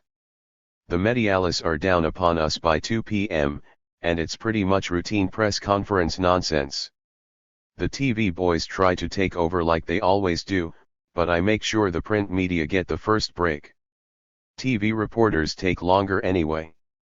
They keep forgetting things and asking for repeats, so I have to read the communique and the attached instructions over and over again. It gets to be a bore, but the free advertising is most welcome and I'll do it all day if I have to. An aging peroxide blonde who has somehow landed a job on the town's only non-commercial television station barges in and starts to throw her plastic-gutted weight around. She can't understand why we don't want the FBI in the house. She always tells them everything, even if she has to make it up. She throws a childish fit on the spot. In saunters the Mod Squad hack from the big morning sheet. He's more together than the raging blonde lady but quickly makes it clear that the urban gorillas are beneath him socially.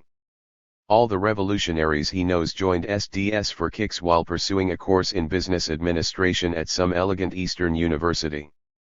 This is the guy who's supposed to represent the New Left, and his grand illogic has led to the dailies attacking SLA because it offends the sensibilities of Rennie Davis and Jerry Rubin. They've even begun to speak fondly of the Weather Underground. The Hearst paper finds Weather leader Bernadine Dorn infinitely preferable to Donald DeFries and his buddies. Bernadine laughs her ass off. The Afternoon Examiner sends out a nice, Sweet-tempered old guy I used to work beside on the court beat. The dude who almost got us both busted one morning in the summer of '64. He'd smelled me toking up in our private little toilet right next to Department 33, Superior Court, City and County of San Francisco. "Hey, John," he yelled through the antique frosted glass of the bathroom door. "You got some gauge in there?" "Hey, man, I ain't had no gauge since 1943 down in some tea-pad in Lil Ol Harlem."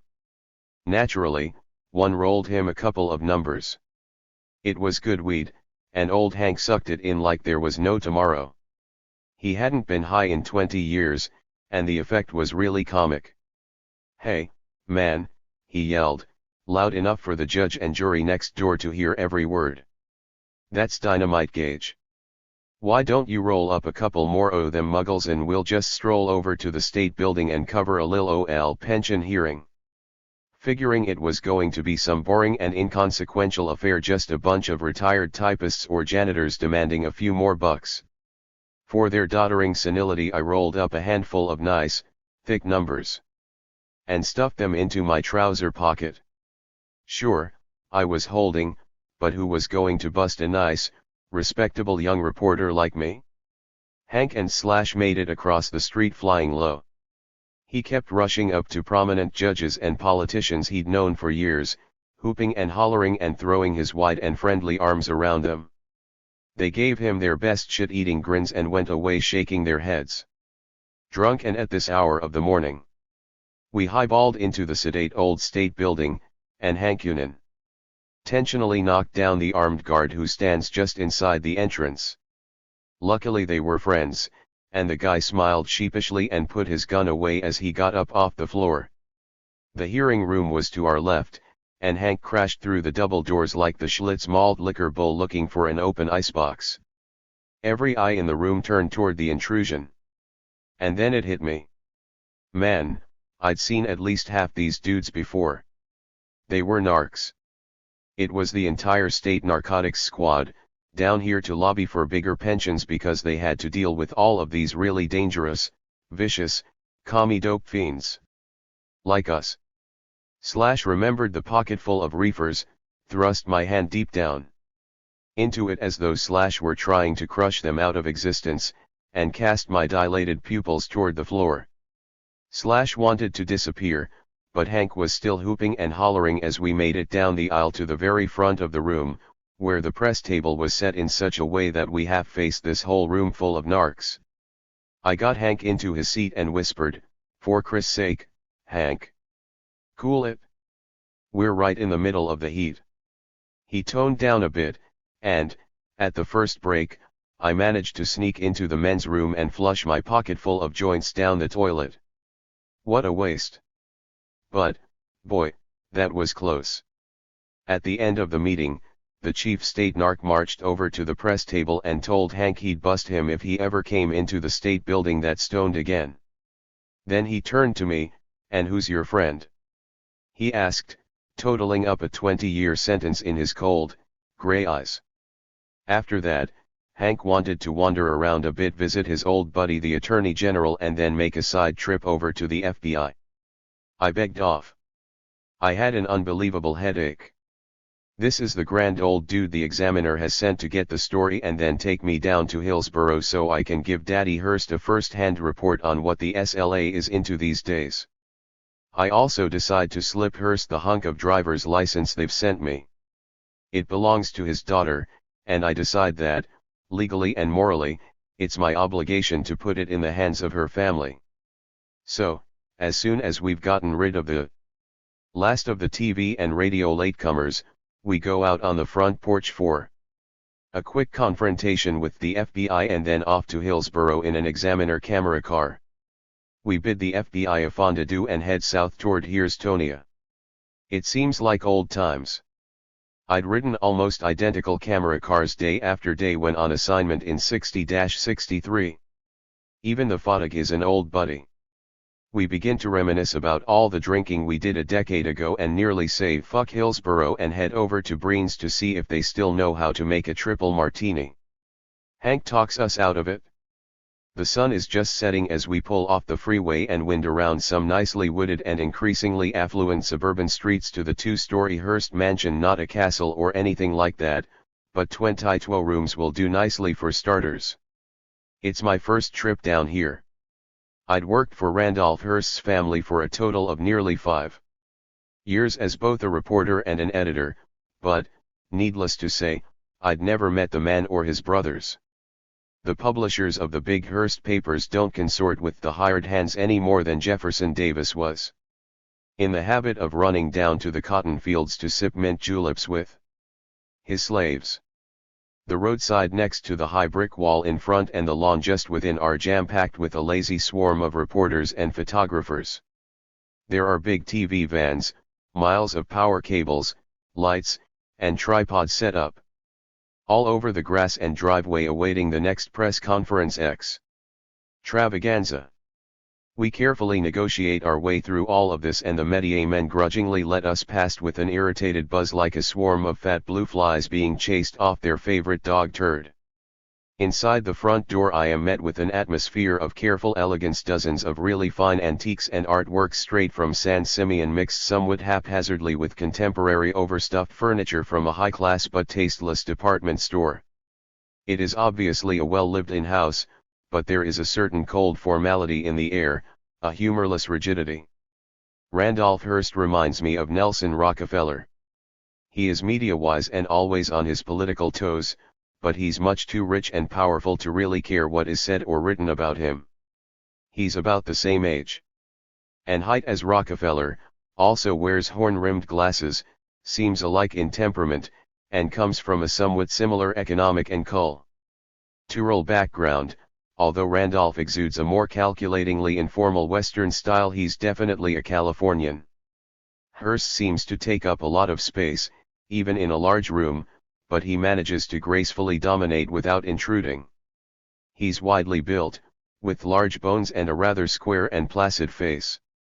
His clothing is tweedy and well-tailored, correct but not uncomfortable. Those large glasses seem to imprison a somewhat saddened pair of tired and world-weary eyes. He's seen too much already. He had been drinking when I get there, and this may have made him a bit more hearty than usual. I realize that, despite the cordial reception, Randolph Hearst would not normally be caught dead giving me the time of day. But these are not ordinary circumstances. We are in the midst of a super-publicized personal and political crisis that alters everything it touches, and Hearst bends over backward to be agreeable and make a good impression on a normal enemy he now believes can help him get his daughter back. The whole thing strikes me as a little weird. It is as though the revolution has already been won and here we sit among the Hearst antiques like October soldiers getting stinko in the winter palace of the Tsar. Yet we have experienced no real change, just the stop-time quality that seems to permeate the entire drama of the SLA. All of the characters in this extended play are in a state of temporary suspension, like some frozen celluloid hero in an ancient Keystone comedy the moment after someone has pulled the plug on the projector. There they wait, one silly foot raised skyward, one awkward arm thrust into nothingness, half a smile beginning to form on an idiot face, 3/4 of a thought hanging in a time-locked brain.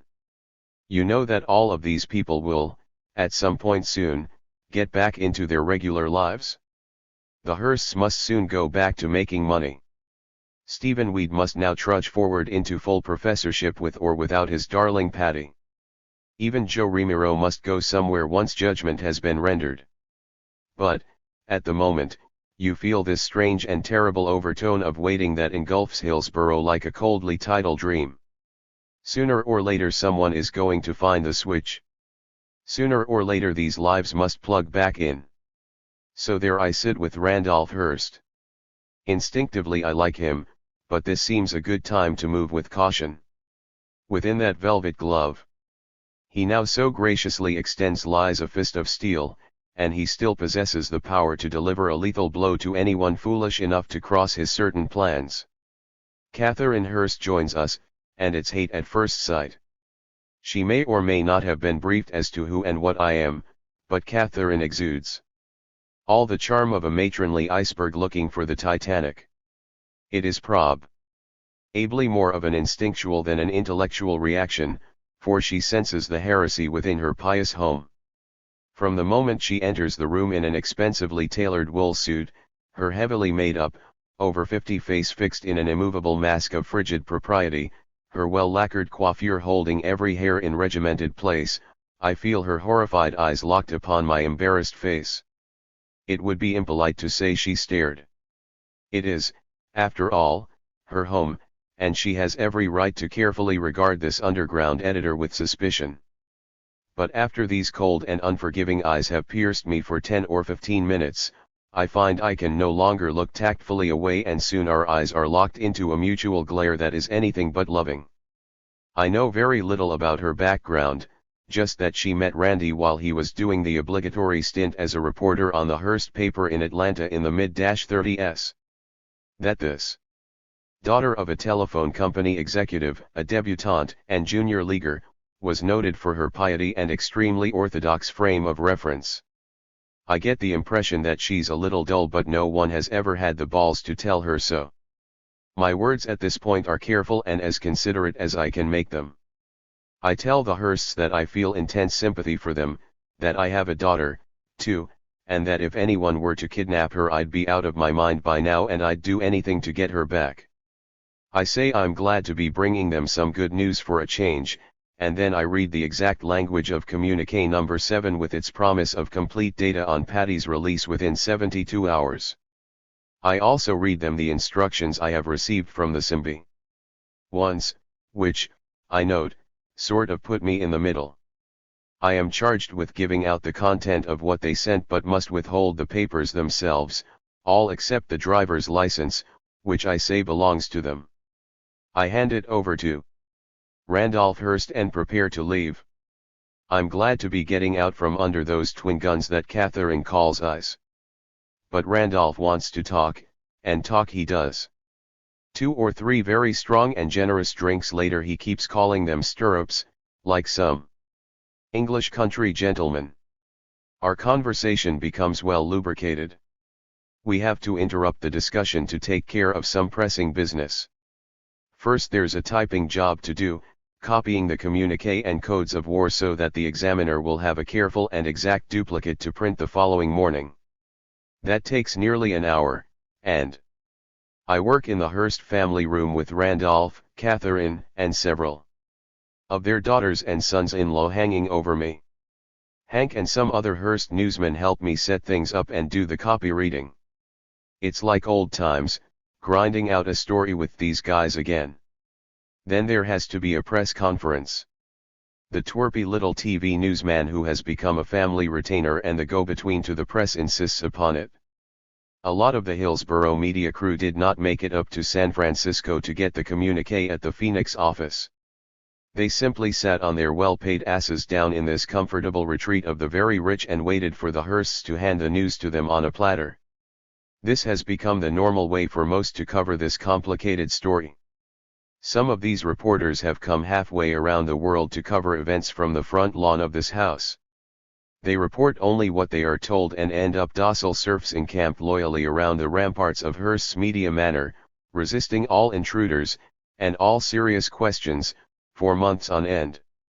So we get up and begin to walk out onto the front porch for a conference in which I will explain what I've gotten and Hearst will comment on the message itself and attempt to interpret it. The whole situation seems surreal as I amble out there between the two Hearsts, out that door and onto the front pages of the World. Hearst has also become aware of the incongruity of this situation. It has begun to sink into his weary brain just who and what I am. A few minutes before we walk out to face the reporters, I make it clear that I am one of the 3 men who founded the underground press in America. I stand for all that he suspects and hates. I have long and loudly opposed everything his newspapers support. I represent a way of thinking and living that is almost beyond his comprehension. To Catherine Hearst, I am clearly the enemy. So it is more than strange that we should meet this way and then appear so publicly together, and I sort of want to get it over with. The publicity is great, but I feel uncomfortable down here. I do not want to bring any more grief into a bad situation. Just hand over the driver's license, make a quick statement, and get the hell home. But it just doesn't work out that way. I'll be in the house for almost 3 hours before all this is done, and with that much time involved a confrontation is bound to occur. Randolph brings things out into the open just before the press conference. I've been introduced as a former newsman who quit 2 good jobs on Hearst papers. He wants to know why, and I begin to tell him about it. I've gotten as far as the famous castration of Christ on Christmas Day caper in Los Angeles when we reach the front door and prepare to go out. Catherine overhears the story and looks as though she's about to croak. The old man is laughing. He thinks it's amusing. She bites her lower lip. He stifles a belly laugh and we're out the door. We face a truly dayliesque scene. The sun has set by now, but there is still a faint red afterglow on the western horizon. An enormous crowd of media covers the entire front lawn. It is the biggest such gathering I have ever seen, and for a moment they frighten me. They seem more like a lynch mob than a journalism convention. They swarm in upon us as we appear on the front porch, and a sea of expensive cameras click in unison like an orchestra of angry crickets. Reporters scurry back and forth between the front of the house and a long line of red and white princess telephones that seem to grow organically out of every tree along the roadside.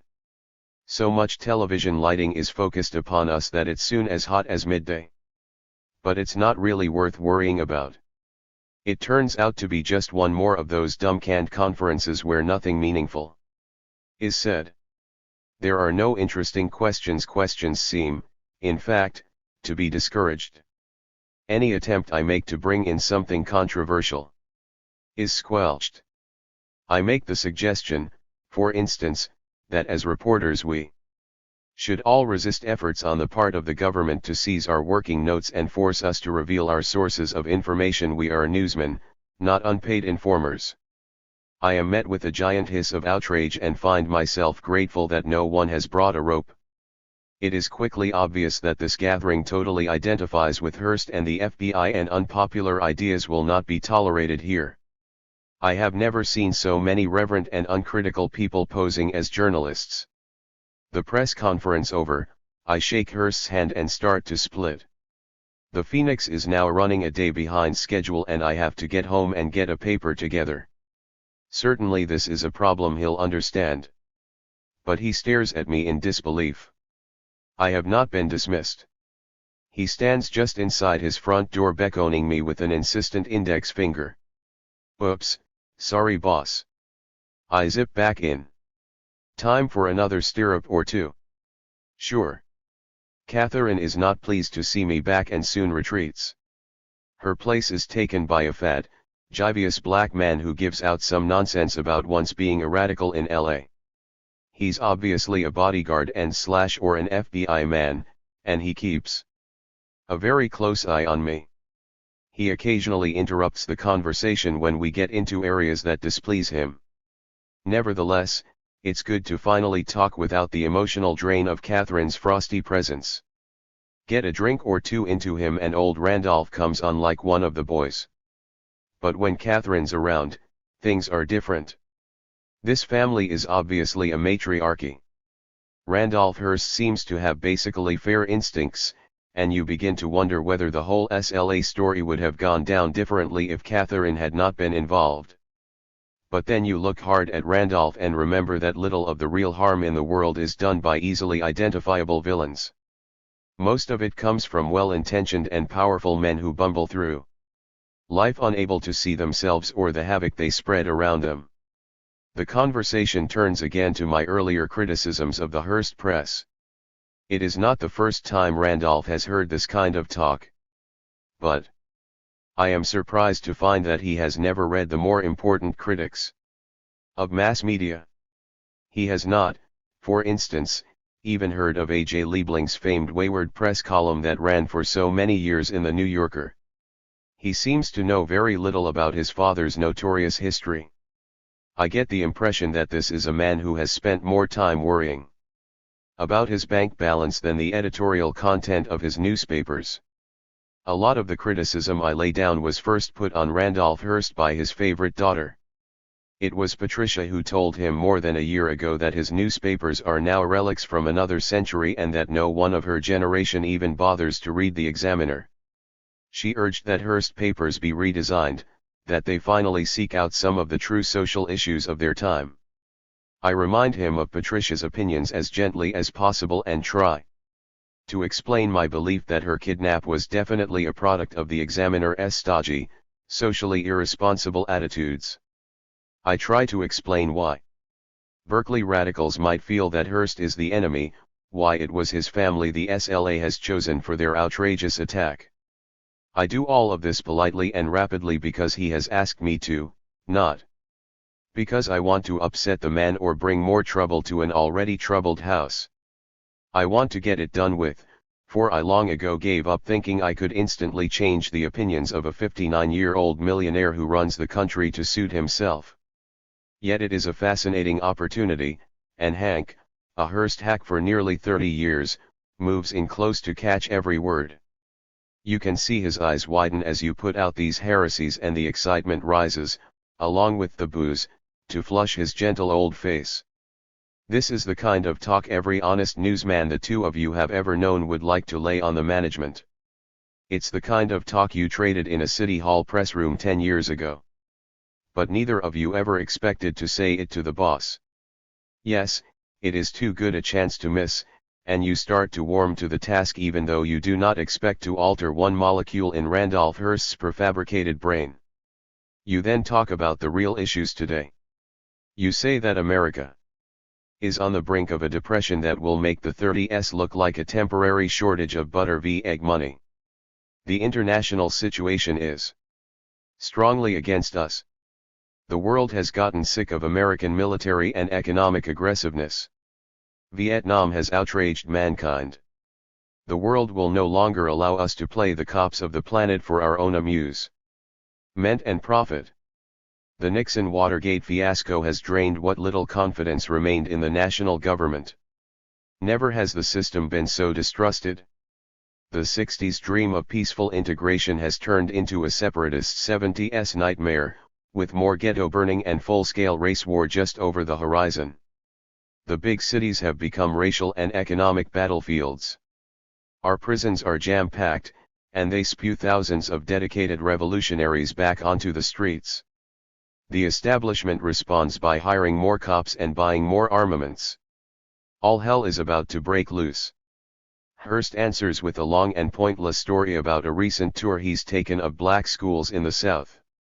He wishes to appear liberal, a concerned gradualist, a believer in political evolution but completely within the present system. Wait, he says. Take your time.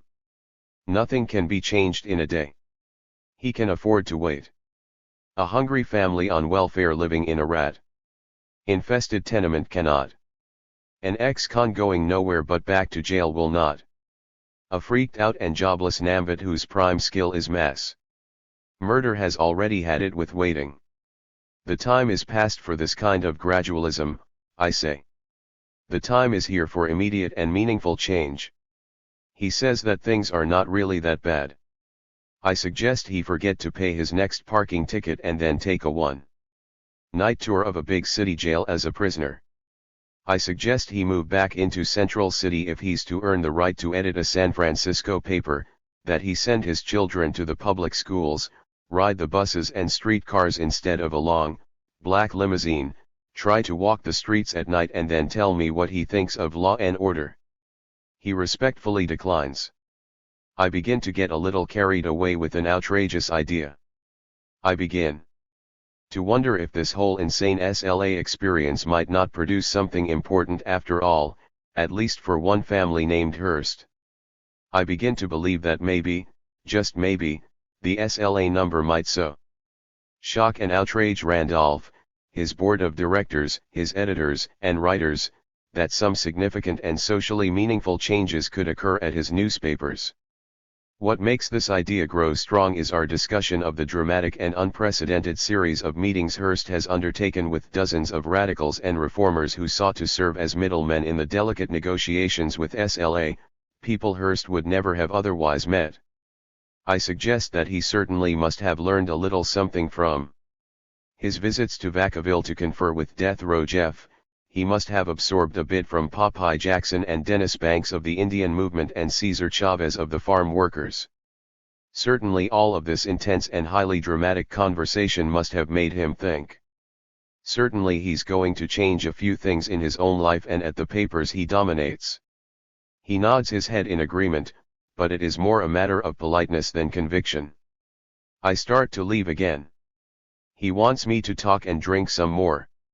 And, though I sense a certain loneliness in the man, I have to decline and remind him that I've still got a newspaper to put out. Perhaps another day. I leave, hoping that maybe, just maybe, this man will change.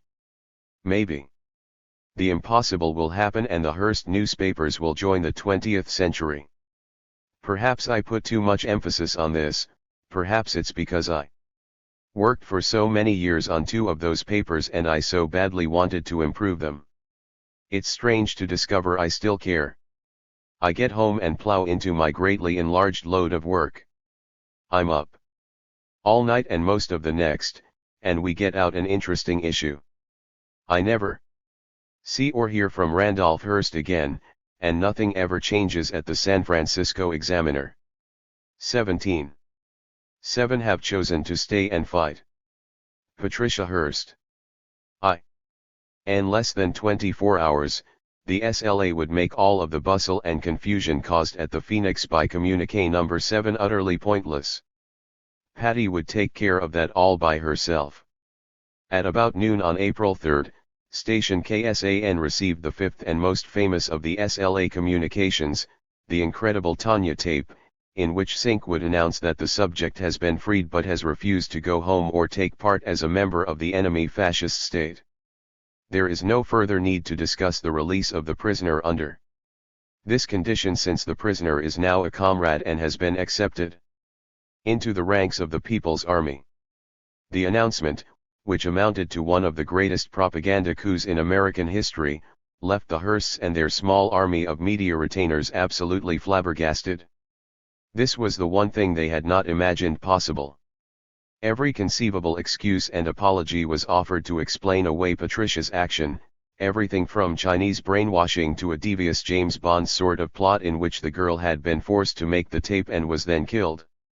Every reason was offered except the obvious one, that she was young and romantic, had fallen in love with one of the guerrillas, had come to accept their politics, and was outraged at the way her parents had screwed around while her life was at stake.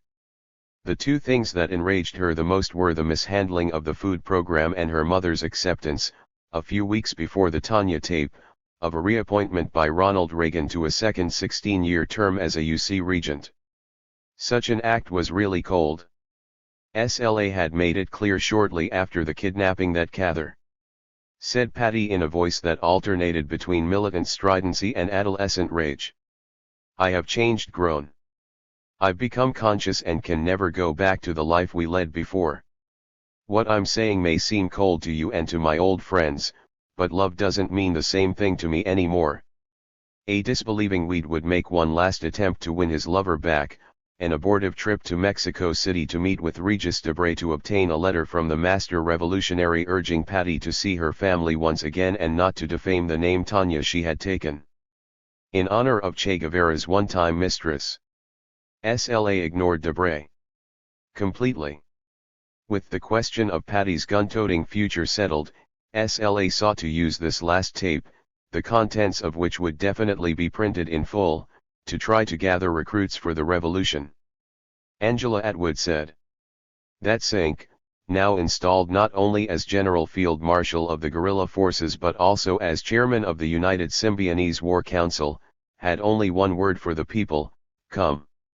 More recruiting slogans were uttered by Bill Harris. Then Nancy Ling Perry came on heavy with an introductory speech for Sink that would have made the average Kiwanis Club Toastmaster green with envy. Sink Mtum is the name that was bestowed upon him by his imprisoned sisters and brothers. It is the name of an ancient African chief who led the fight of his people for freedom. The name means 5th prophet, Ncin was many years ago given this name because of his keen instinct and senses, his spiritual consciousness, and his deep love for all the people and children of this earth. This does not, however, mean that Sync is from God or someone that is holy or that he has an extreme ego problem. Nancy went on to proclaim Sync as another prophet and leader. This leader comes not to beg and plead with the enemy, he comes not to warn of violence, but is himself the bringer of the children of the wind and the sound of war. After the imaginary cheering had died down and the brass band had been silenced, Sync himself came on to urge an all-out war on the system and to get down to some of the business of the revolution, to be exact, a list of people who had crossed the Symbionese and should be rubbed out by any of the people's forces when found. At this point, the editor of the Phoenix, who was listening intently to the tape over the radio, could see why the April Fool's Day communique had been sent to him with a little less than friendly intent as a means of justifying the upcoming order to rub out a few enemies. I took a deep breath, for I expected my name to appear on the list of the condemned. The names listed were Russ Little's old girlfriend, Robin Steiner, Chris Thompson, also labeled a paid informer, and Colston Westbrook, the Black Cultural Association leader, who was accused of working for military intelligence and the FBI at the same time. Sync followed form and addressed part of the tape to Remiro and Little. This time he apologized for not doing anything to prevent their capture. Said he, "To our 2 soldiers who are in the hands of the enemy and to all our comrades behind the walls, as you know, we have learned a hard lesson from our mistakes, and will learn from this for the future and the war that we the people will win. I am sure that you understand that under our codes of war there can be no surrender to the enemy, at any time or at any price. You both have shown correct actions in recognizing that even though you are innocent of any crimes it is not possible for you to receive a fair trial in the enemy's arena.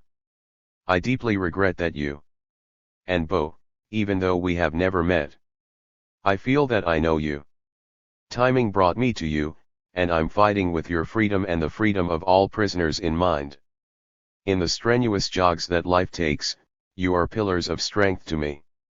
If I'm feeling down, I think of you, of where you are and why you are there, and my determination grows stronger. It's good to see that your spirits are so high in spite of the terrible conditions.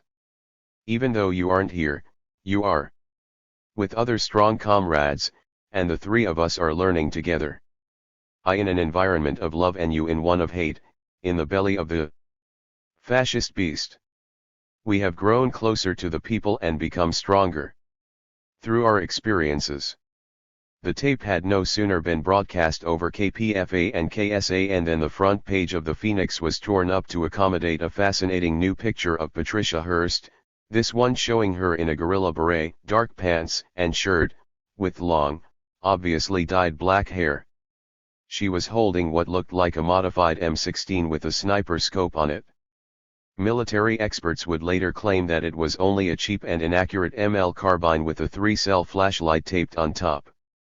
The Phoenix headline would say Patty set self free, with an overline calling her our Gorilla of the Year. There would also be a long story that told about the receipt of the April Fool's Day communique and the fact that I had run a semi-fake interview in the preceding issue. Time to fess up. 4. Once the true situation had come out with the Tanya tape, I realized that I was walking on very thin ice with both the FBI and SLA. I was caught in the crossfire between them. It was now time to get the absolute truth on record and damn the consequences. I'd been out scammed by experts and I'd better admit it while I was still ambulatory. From that point on, I could report on every aspect of the story with an absolutely clear conscience. I apparently made the right decision, because, within 48 hours after we hit the streets, the Phoenix telephone rang and Joe Remiro was calling from jail to give us our biggest scoop of all, a complete tape-recorded interview that took more than an hour of phone time and filled 3 pages in the next issue. SLA also sent Phoenix a short thank you note for releasing the codes of war as they'd instructed and for not finking to the FBI. Russ Little soon got into the act as well, and in the issue following the Remiro interview we were able to run Little's handwritten biography and philosophy, which had been forwarded to us from jail. These two exclusives constituted a first that other journalists had been trying to get for months. But the two prisoners had refused to talk with the straight press. It took absolutely candid, if embarrassing, admissions I made in Phoenix to open their hearts and their mouths. Said Remiro. You didn't get those roses and the communique because you wrote those 20 questions and answers. You got sent it because of the thing you wrote after that. It was fantastic. I probably got more insight into you from that thing you wrote in the last issue than you got into the SLA from the documents and communiques. Part of the arrangement I made with Remiro after he'd given me the first extensive interview since his arrest was that I would make full transcripts of this exclusive available before I published it to all the other media. I presented the transcript to the New York Times, the Los Angeles Times, Associated Press, and United Press.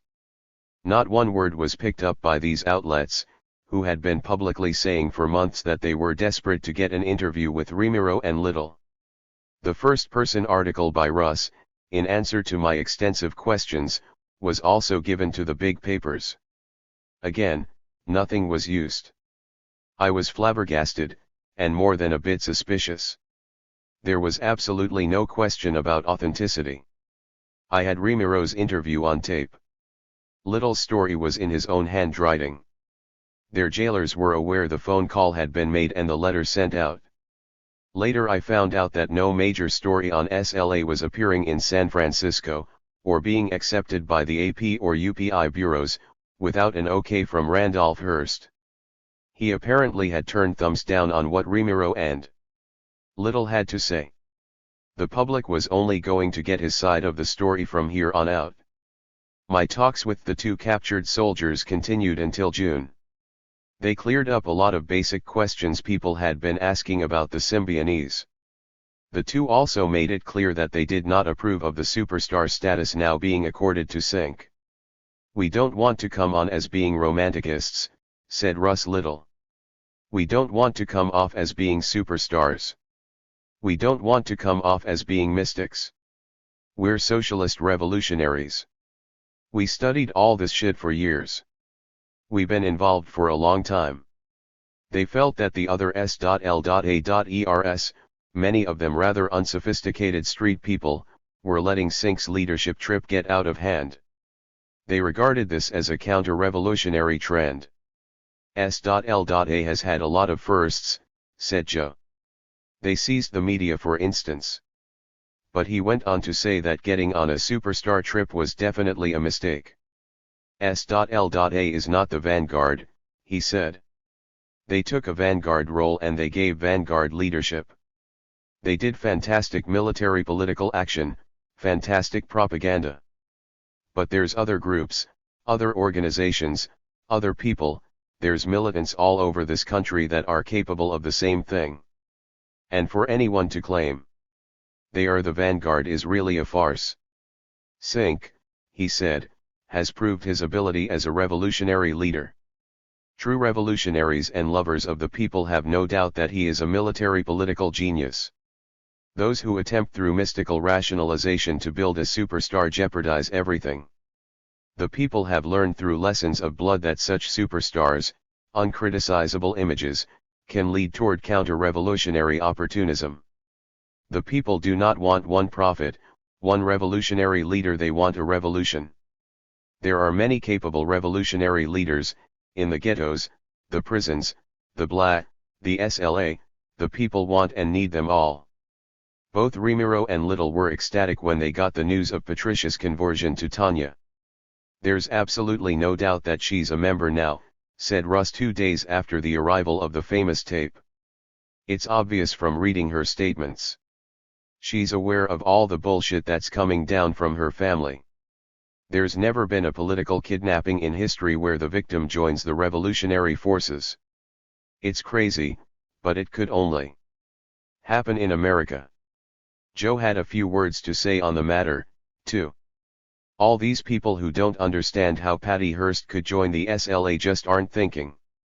I mean, if I were being held by the SLA and they made a demand that was within the ability of my parents to pay, like it would be like asking my parents for $200 or $300, how would you feel about how your parents really felt about you if they didn't come up with it?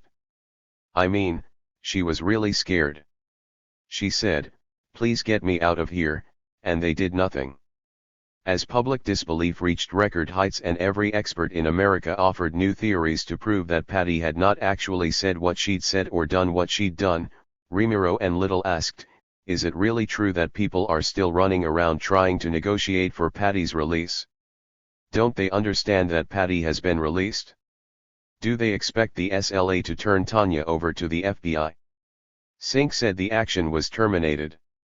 Don't people have dictionaries?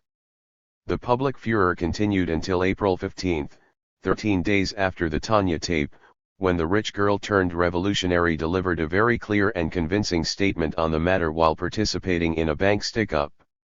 In the sixth and next to last of the Symbionese tapes, Tanya explained the motives behind the $10,660.02 robbery and tried to justify the shooting of two elderly passers-by who had been blasted away by S.L.A.ers who walked into a Sunset District Hibernia bank hefting loaded automatic weapons. Said she, "Our action of April 15 forced the corporate state to help finance the revolution. To those clowns who want a personal interview with me, Vincent Hallinan, Stephen Weed, and Pig Hearsts, I prefer giving it to the people in the bank." That interview with a crowd of terrified customers, clerks, and guards had been short but to the point. "Get your motherfucking heads down or we'll blow you away," Patty had stated in a cultured but convincing tone of voice. She'd made a point of posing throughout the robbery in front of automatic bank cameras, which took thousands of shots of the heiress turned desperado. SLA meant the pictures to provide a complete and final statement on Patty's conversion, and Remiro and Little were joyous. "It was bodacious," said Remiro. "Absolutely bodacious," said Little. "That's a prison word that means just too much." Remiro explained the revolutionary logic that made SLA follow in the well-worn footsteps of the old Irish Republican Army and Joseph Stalin to become bank robbers. "Look, man, this is beautiful for practice in guerrilla tactics. And we have to live, you know. We're not part-time revolutionaries." As to the shooting of the two bystanders, "I think the SLA was just as sad about it as you or I were, that it had to happen. It's too bad they didn't have time to stick around and help the people who were shot down, like the Tupamaros once did in a stick-up in Uruguay. But what would have happened if they'd have left that bank just 3 minutes later, man? That's when the pigs arrived. There would have been a car full of pigs out there and there would have been one hell of a motherfucking battle and there would have been all these innocent people killed, man. See, you can't apply revolutionary tactics dogmatically from one country to another." Between April 15 and May 17 no new word was heard from SLA. On May 4 the deadline set by the Hearst Corporation for the return of Patty passed, and $4 million they had put in a trust to be used for the food program if she were safely back home by that date reverted to the corporation. On the day before, May 3, Death Row Jeff released a somewhat finky statement, motivated apparently by promises that he might finally obtain his freedom, and urged SLA to return Patty in time to meet the May 4 deadline because these other poor and oppressed people need to be fed. He urged that Patty come back above ground to go around the country and around the world teaching to the people. He got only silence in response. The location of the Symbionese remained as much a mystery as ever. An extremely embarrassed FBI continued to make pathetic statements about being hot on the trail of the fugitives. It was obviously no more than idle chatter. Until May 16, when Bill Harris went shoplifting just once too often. "This is not a good place. They'd be much better off to go back up to Berkeley. Southern Californians have never flipped out like the Bay community has. The only kind of support they might pick up here is other crazies who have spent a lot of time in Berkeley. They might get some of these Bay Area white crazies down here to die with them. Los Angeles Police Chief Edward M. Davis on the Symbionese SLA had said that their actions would speak for them. And guerrilla watchers kept close to their radios and TV sets from mid-April, when Hibernia Bank was knocked over, until mid-May, when the next action statement was made. The cops found gunpowder in the Golden Gate Avenue pad shortly after May Day, and everyone figured that whatever went down next, it would go off with a bang. On May 16 the newspapers poignantly asked, "Whatever happened to Patricia Hearst?" It had been more than 3 months since she had been kidnapped. The following day they would find out, and that day would prove to be a sociological milestone for America in a number of ways. On May 17, 1954, just 20 years earlier and in the same year Patty had been born, the Supreme Court released its famous school integration order in the case of Brown v.S. Board of Education. At the time, it had been called the most important decision of the century, the end of segregation in this country, the beginning of true racial justice and complete integration on every level. 20 years is a long time to wait for something that has supposedly already been given you, and a lot of energy and aspiration had gone down the drain after 2 frustrating decades of bumping head-on into a massive roadblock of entrenched privilege and prejudice. It had been a battle of attrition and it had dispelled all illusions about racial equality in America. A famous black commentator editorialized on the morning of May 17, 1974, that not even school desegregation had been completed in those 20 years, and as for true integration, forget it. The South, wrote Carl Rowan, had merely lifted itself to the level of the surreptitious and sleazy racism so long practiced in the North. A few more blacks were finishing high school and going to college, but more and more of them were attending black-dominated central city schools that had been abandoned in the white flight to suburbia. Once he got out of school, it was as hard as ever for the average black kid to get a good job. And as for housing, we are more ghettoized than 20 years ago with our city's virtual black prisons ringed by hostile white suburbs. It was on this troubled anniversary, and within a still burnt-over ghetto where thousands of blacks had risen in overwhelming denunciation of bigotry and half measures not 9 years before in the Watts riots, that SLA would give May 17 still another dismal significance. It would be the day a band of urban guerrillas would take on the armed might of the establishment for the first time in an all-out firefight. And it would be the day that Sink, Cujo, Faiza, Jelena, Zoya, and Gabby would die amid unparalleled violence and notoriety. They got into this mess in an absurdly casual way and because they let paranoia and textbook geography get in the way of gut wisdom and the well-proven historical fact that politically repressive Southern California, which wanted to go with the Confederacy in 1861, has always been a dead end for reformers and revolutionists. Bill Harris would explain that, by late April, the group had begun to fear capture on the peninsula tip of land occupied by the city of San Francisco, an area he called a natural defile, a trap, surrounded by water and with limited choices for breaking a major encirclement. So SLA pulled out a road map or two and, relying on Sink's rather ill-informed and hazy recollection of what life was like in the Los Angeles ghetto, they decided it would be safer to move south, where they could lose themselves amid crumbling stucco slums on the endless smog-shrouded plains. We decided to move our base of operations to Southern California, concentrating on the greater Los Angeles area with its vast oppressed communities and more favorable terrain, said Harris. First a reconnaissance team was sent down for a brief look, and then the whole unit slipped out of San Francisco and into Los Angeles on May Day, 1974.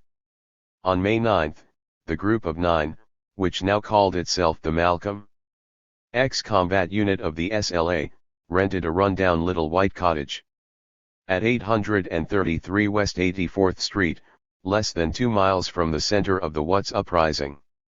The tiny house was well within what was known in 1965 as the riot zone, an area where enormous mobs completely took control, burning hundreds of white-owned stores, looting and drinking and celebrating in an anarchistic flood that almost swept over downtown LA before terrified police and troops could contain it. Dozens of lots in this area still sit vacant after the mass incineration and, here and there, burned-out frame buildings no one has ever bothered to tear down are vivid reminders of the immense fury that sizzles just beneath the surface of the biggest black district in the West. The appearance of this slum community is a bit deceptive at first. Unlike the jam-packed old brick tenements of the eastern ghettos, built before the advent of the automobile, South LA incorporates street after street of once tidy little bungalows and ranch houses with ample yards and a fair number of trees and shrubs. It takes a closer inspection of unpainted walls, broken windows, and dozens of people packed into 2 or 3 rooms to make the visitor realize this is truly a ghetto. It's also an interesting prophecy of what will eventually happen to the hundreds of square miles of jerry-built suburbs now surrounding central Los Angeles once their plaster fronts cave in and the middle class flees to newer ticky-tacks. Just what luck SLA had in organizing a revolution in South LA.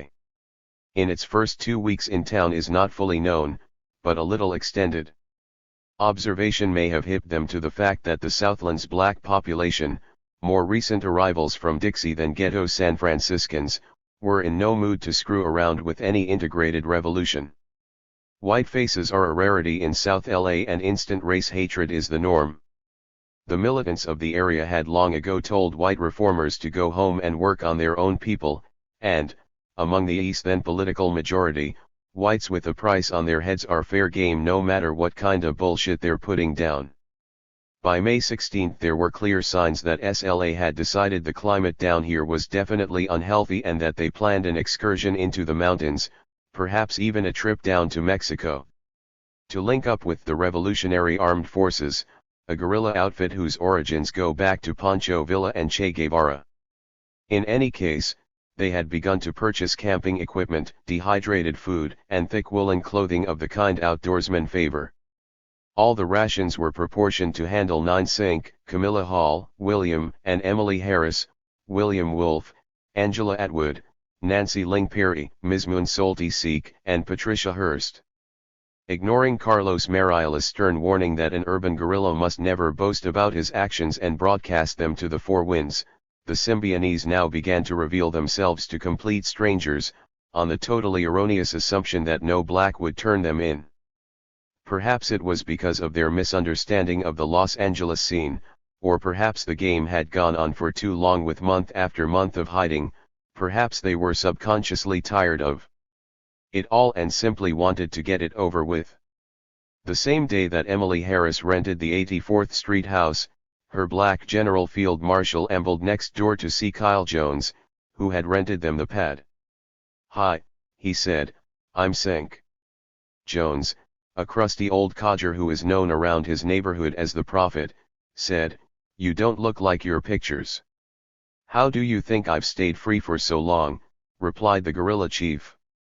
Jones was invited next door to meet the rest of the gang, and he said he saw 7 or 8 of them sitting around in a circle drinking beer. In the middle of the circle was an impressive-looking pile of guns. Sink introduced the old man around. "That's Patty Hearst, Tanya," he said. "Does she look like she's been kidnapped? We've just given her a haircut. How do you like it?" Tanya shook her newly trimmed locks out and laughed at him. "Patty seemed a little nervous for a while," said Sink, "but she's toughening up." The Prophet soon got into the habit of running errands for SLA, mostly beer and wine runs down to the corner store. One day he asked Sink to do him a small favor. "When you leave, don't leave me bloody," said the old man in a good-natured way. "Don't believe all that bullshit," laughed Sink. "None of that bullshit you hear on the radio and TV. Our shit is as heavy as theirs."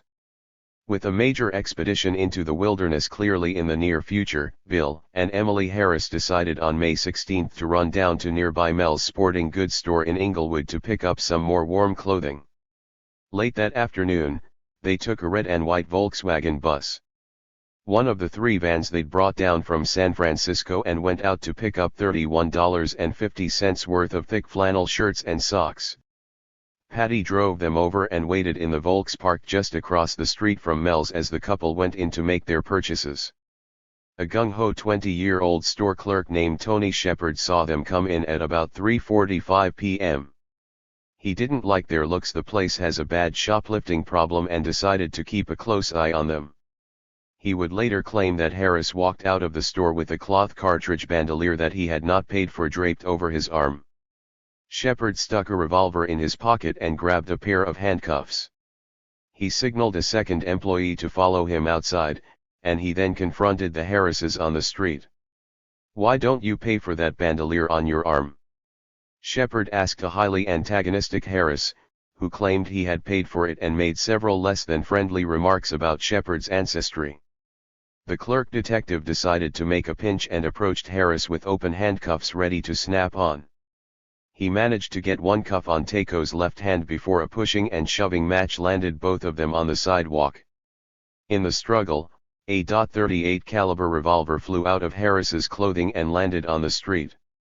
Shepard and Harris were fighting for its possession when suddenly their little standoff was interrupted by the sound of 27 bullets smashing into the plate glass window and sign across the front of Mel's Sporting Goods. Patty Hearst had seen the sidewalk action, pulled out a modified ML, and sprayed the place with red-hot slugs. She shot high, but it was enough of a warning to get Shepard up and off of Harris, who was joined by Emily in a race across the street to the Volkswagen. The second store clerk, being of sound mind, got the hell inside the store and gave up the cops and robbers business entirely. But Shepard was only slightly fazed. First he took a couple of shots at the fleeing van, and then he bolted into his car and pursued the Volks through the streets of Inglewood. His part of a long and complicated escape ended less than a mile away, after the Harrises and Patty had abandoned the van and commandeered two other cars at gunpoint. Harris began to approach the clerk's car with his ML quite convincingly pointed at Shepard's head, and the Junior G man finally decided it wasn't worth all this for a lousy shoplifting pinch and split. Not sure they'd lost him, the SLA trio apparently reverted to an already agreed upon contingency plan and traded cars once again, this time snatching an 18-year-old baseball player named Tom Matthews who had a for sale sign in the window of his '69 Ford van parked out in front of his house. Emily Harris walked up to Matthews's front door and asked for a demonstration ride. Before it was over, he had been made an SLA prisoner on a random 12-hour trip around town. Matthews got so completely over his initial fear that he ended up chatting amicably with Patty Hearst for several hours about her entire involvement with the guerrillas, thereby scoring a scoop any newsman in the country would have given an arm and a leg for. She verified once again that she had not had anything to do with setting up her own kidnap, and that she most definitely was pissed at her father for his handling of the food program and at her mother for the UC Regent number. She said that she had joined SLA willingly and that she was now out to revolutionize the world. The group sat for several hours in a drive-in movie awaiting a contact that apparently never materialized, then they drove up to a deserted road in the Hollywood Hills, where Matthews promptly went to sleep. As the star second baseman of the Linwood baseball team, he had to be ready to play in an important game the next day. About 6:30 a.m., the SLA trio once again switched cars, this time taking a Lincoln Continental at gunpoint after leaving Matthews alone in his truck with the keys in the ignition and a warning that he'd better keep down and keep his mouth closed. They dumped the owner of the Continental and sped away, thus providing the last authenticated sighting of the three between May 17 and the time this book was put together early in 1975. Matthews obliged his new friends by waiting until he drove some 30 miles to his home in Linwood before calling the feds. He went on that afternoon to win his baseball game. Much to his surprise, Patty Hearst, legally a kidnap victim herself up to this point, would later be charged with the kidnap of Tom Matthews. Another first for the SLA. Meanwhile, back at the hideout, Sink and his buddies had grown restive by 8:30 p.m., some 4 hours after the Harrises and Patty had gone out to make a quick shopping trip. They should have been back by now. Acting on what was apparently another of the group's contingency plans, they hastily abandoned the cottage. Their departure was well considered, because police had by now impounded the red and white Volkswagen bus and discovered it contained a parking ticket issued a few days before at 835 West 84th Street, right next door to the guerrilla hideout. Had the police and FBI not gotten into a heated jurisdictional dispute and held off an assault until late the next morning, they might have nabbed the fugitives right there and then. As it was, their flight only put things off for about 22 hours. At 2 a.m. on the morning of May 17, the 6 Symbionese had settled down in their second known Los Angeles hideout, a one-story, two-bedroom frame cottage with a stone porch foundation, composition shingles, and an unusable attic. It was at 1466 East 54th Street, well within the What's Riot zone.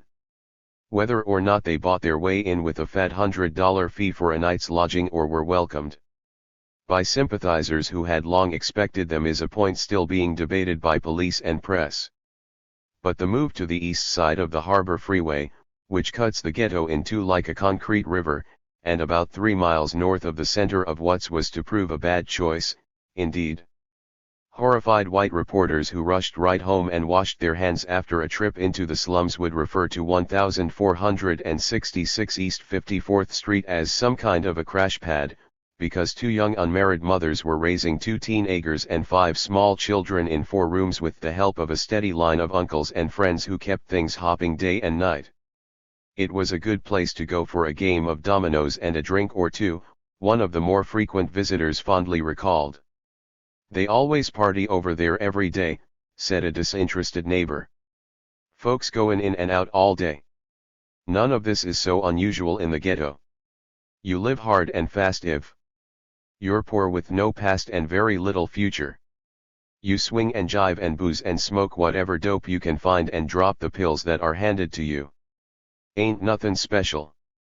True, the traffic through the house occupied by Christine Johnson and Minnie Lewis was a bit heavier than most places, and, as Sam the hamburger stand man down at the corner of 57th and Compton would put it, "Man, one thing's for sure, those SLA people picked the wrong house on the wrong street in the wrong town. Ain't nothing secret around here for long." When Sink, Willie the Wolf, and the 4 girls arrived, there were 4 adults sitting around the house boozing and watching TV. They were Ms. Johnson and Ms. Lewis, Freddie Freeman, and a 17-year-old neighbor named Brenda Daniels, who had supposedly come over from across the street to help babysit Minnie Lewis's 5 kids but ended up so stoned that she stuck around all that night and most of the next day to watch the action. As Brenda recalls the beginning of what would become the most memorable day in her life. "I went down to Minnie's every Thursday evening to play some cards and drink a little. I fell asleep early and when I woke up around 2 a.m. I saw 4 white women and 3 dudes, 2 blacks and 1 white. I saw guns spread out all over the floor, and I asked them why they had guns, more than I'd ever seen in my life. They didn't answer, and, instead, the black dude asked me my name and then introduced me to everyone. Still believing their immense publicity had endeared them to all blacks and that they would not be betrayed, Sink gave the hungover young girl all the correct names. That press they'd been getting had to be good for something. But Brenda wasn't overly impressed, and she just went back to sleep. When she was asked just whom she was introduced to, she gave the naive white interviewer one of those profoundly knowing ghetto smiles and replied sweetly, "Man, how can I tell? All white women look the same to me." She did recall their costumes, though. Sink was wearing a standard army surplus guerrilla uniform, a khaki shirt and pants and a knit cap. The women all wore turtleneck sweaters, either dark green or dark blue, and more than one to a customer they would later start peeling them off as it got hotter. Their commando uniforms also included dark pants with bulging holsters strapped to their belts and special pockets sewn onto the legs to hold big hunting knives.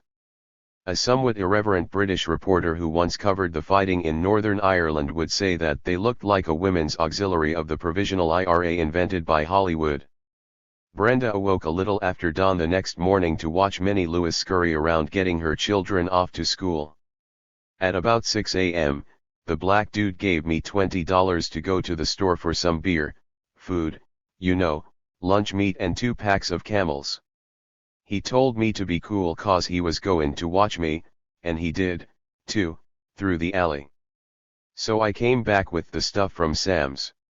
Sink had taken care of another minor problem a little earlier when he and Freddie moved the 2 SLA vans from in front of 1466 East 54th Street to a parking lot behind a partly burned out apartment house a block and a half away, at 1451 East 53rd Street. He had no way of knowing that this was a notorious drop spot for stolen cars, a location regularly checked out by police units that cruise the neighborhood. On this particular day, they were looking hard for the 2 vans. Neighbors at the 84th Street hideout had given police the license numbers of the 2 Symbionese vehicles, and, as soon as the cops spotted them on the morning of May 17, they were staked out.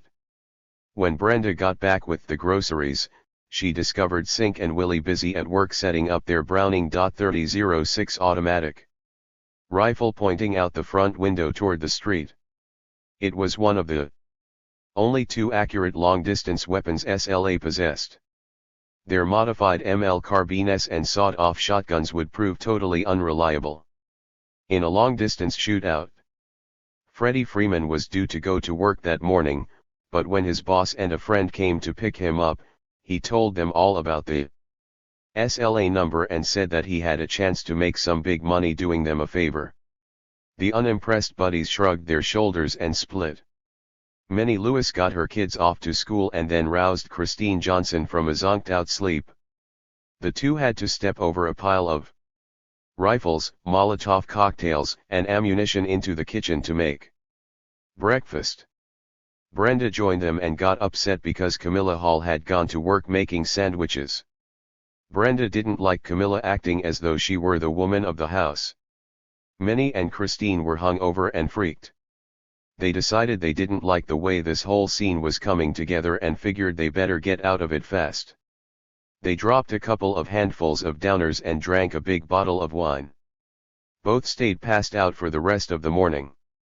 Brenda stayed awake, though, listening to the white girls talk about revolution and watching Willie the Wolf lying on a bed twirling his big fat .45 around an index finger like some gunslinging character out of a grade B movie. About 11 that morning, Sink handed $500 to Freddie and told him to go out and buy a car if he couldn't buy one. Steal it? Fred drove away in a green Pontiac Lemons, never to return.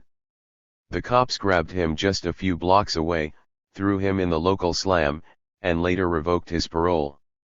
By 1 p.m. the whole neighborhood was aware something big was about to happen. There was plainclothes heat everywhere. Said Beanie of the Ject, the word was definitely out that the police were looking for some very important people. Sam the hamburger stand man could see a small army of cops driving up and down Compton Avenue. Man, this place was loaded with police. The word had gotten around to the 54th Street neighbors, too, and they crowded in to meet the famous gorillas. Among the visitors was 63-year-old James Reed, who came by with some fresh collard greens. He took one look at the pile of armaments and left like the wind. Clarence Ross bopped in, and he ended up guzzling beer and wine with the group all afternoon. And then there were Shirley Davis and 18-year-old Stephanie Reed.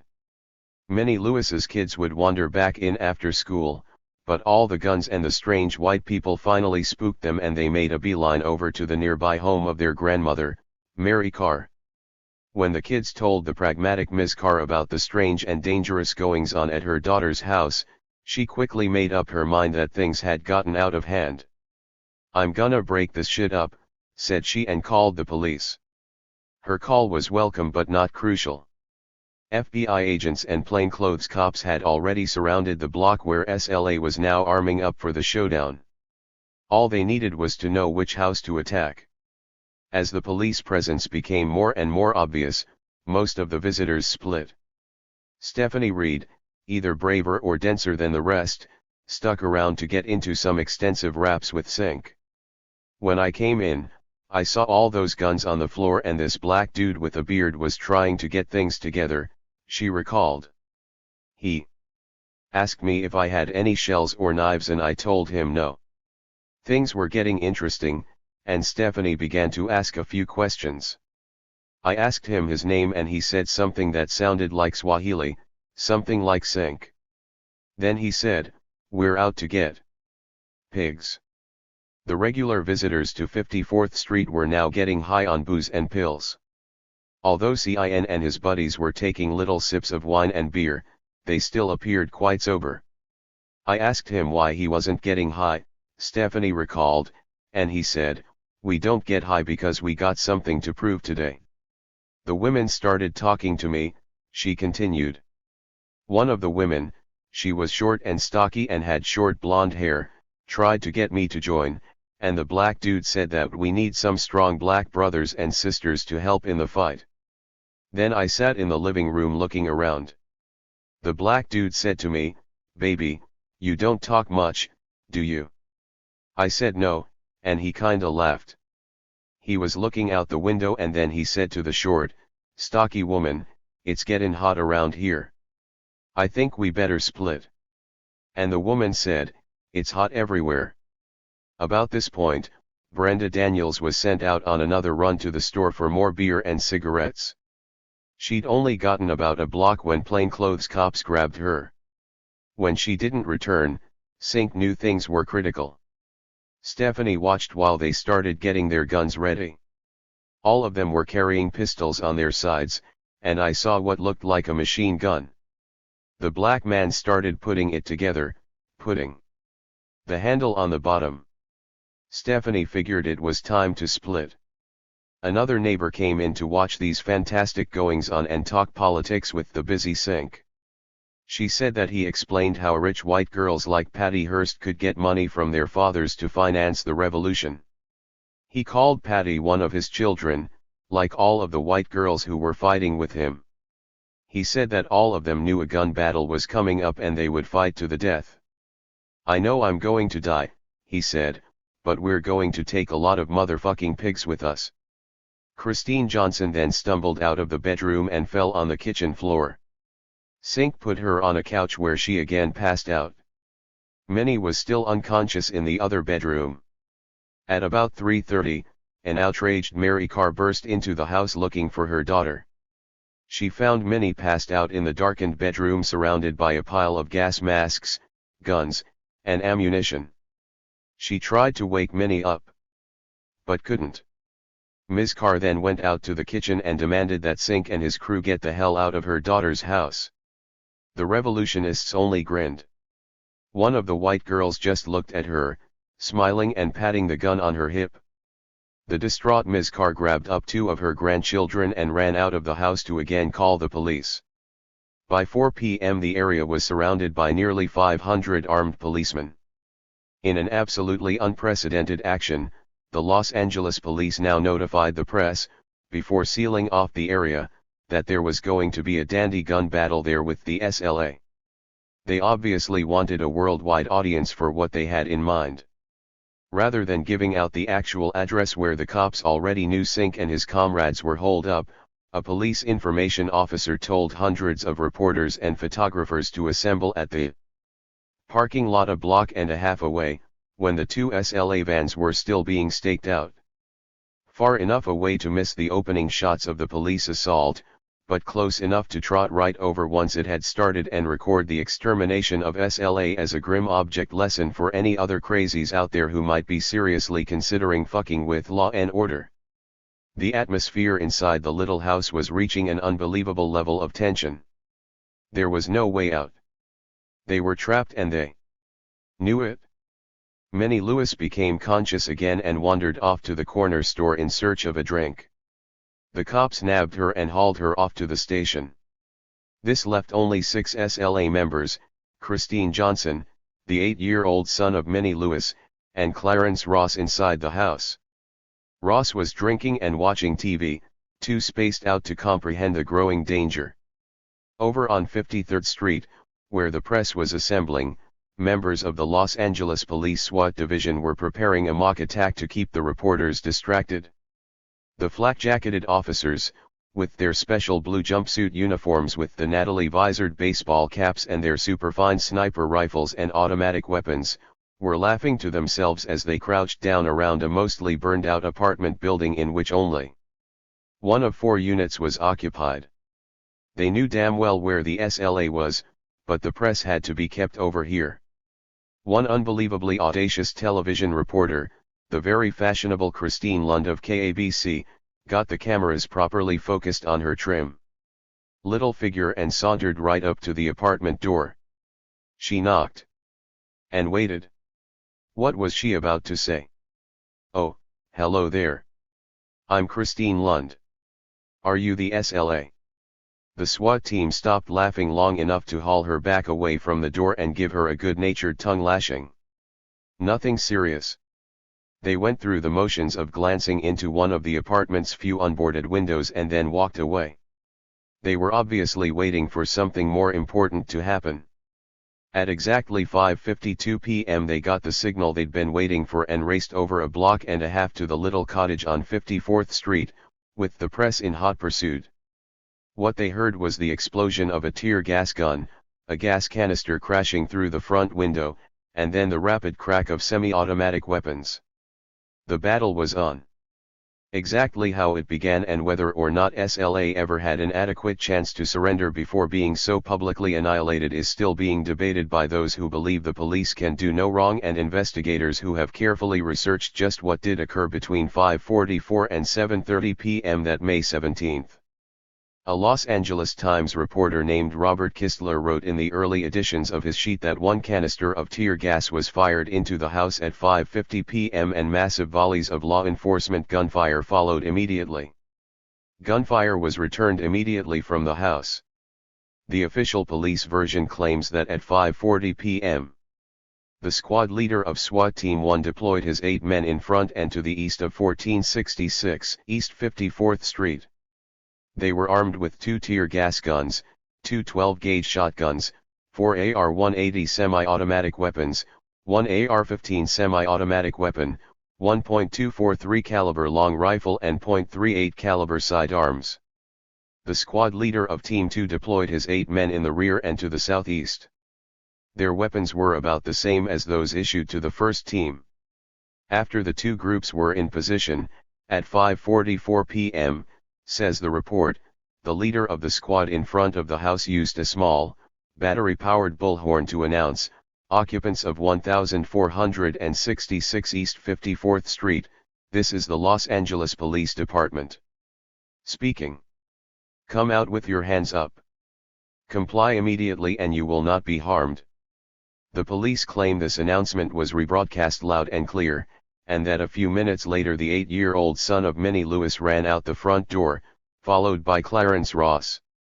The official report says that a total of 18 separate surrender announcements were made in this manner in the 8 minutes that preceded the gunfire, and then, without further ado, tear gas was fired. After a second projectile had been lobbed in, heavy bursts of automatic gunfire came from inside the front and rear of the house. Police claim that they did not fire a single shot until after the guerrillas had shot at them first. Some newsmen agree. Others say this is nonsense and question why no attempt was made to negotiate with the rebels over a working telephone police knew was inside the house. 9. In any case, these arguments would prove academic to the 6 SLA members inside. They would be dead in a little more than an hour. By this point, live television cameras were recording the gun battle from about half a block away. Millions of Americans would watch the shootout as they munched lukewarm TV dinners. Once locked into it, few could pull away, at least not in California, where the timing was perfect. It began just before the regularly scheduled 6 o'clock news, which it preempted. There was still plenty of daylight to properly illuminate the scene for the fluky new color mini cameras, and the whole thing would be over by 7:30, so there would be no conflict with those regularly scheduled make-believe shoot MUPs which so amuse and enlighten our bloodthirsty and jaded tastes. Stephen Weed would watch the gunfight in San Diego not knowing whether Patty Hearst was inside or not. Her parents would be riveted to their own flickering boob tube in Hillsboro, 400 miles to the north. Nancy Ling Perry's husband, Gilbert, would watch it in San Francisco, finding it hard to believe this was not just one more blood-drenched Hollywood extravaganza. "I've seen so many cop and robber programs that I couldn't relate to the fact that this was real, that my wife was in there," he would say while his set was still cooling. The Los Angeles SWAT squads, paramilitary units who had never before gotten the chance to use so much weaponry and so many rounds of ammunition on live targets, were overjoyed with this exercise in overkill. Before the battle was over, they would pour over 5,000 rounds into the little house and lob in 50 canisters of tear gas, more gas than had ever been used in such a small space before. Television viewers would watch them run through a perfectly disciplined battle routine in which one marksman would empty a clip from his semi-automatic weapon at the unseen targets within, then step back to reload while his partner moved up and fired off his clip. Vietnam veterans would say that this method was typical of the firefight tactics taught by the U.S. Army in Indochina. What many Namvits could not understand was the incredible length of the battle. "Hell, man, I was over there 3 years and I never saw that intense a firefight last longer than 15 or 20 minutes, said a flabbergasted former Green Beret. "That thing went on for more than an hour."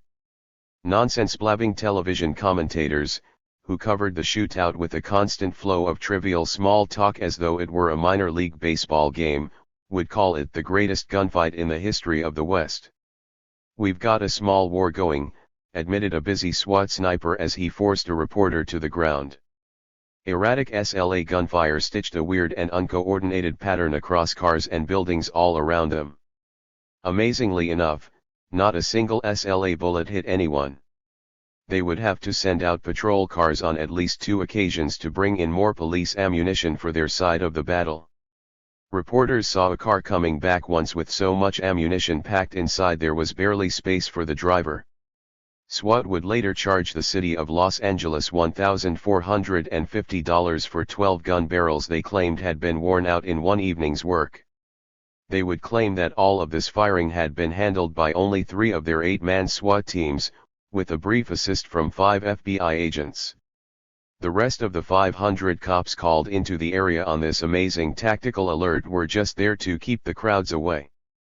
The official version of the incident would also report that, despite their clear numerical superiority, all these cops versus 6 guerrillas SWAT teams were unable to match the automatic weapons fire coming from within 1466 East 54th Street. If the suspects had shot their way out of the house and through the SWAT line of defense, many residents and police officers in the area would have possibly been killed or injured. For this reason, the cop in charge of the SWAT teams asked for permission to turn the firefight into a full-fledged military operation with the use of fragmentation grenades. Permission was supposedly denied, but several reporters wrote that the grenades were used and that those on the scene had to dodge the resulting rain of shrapnel for nearly 10 minutes.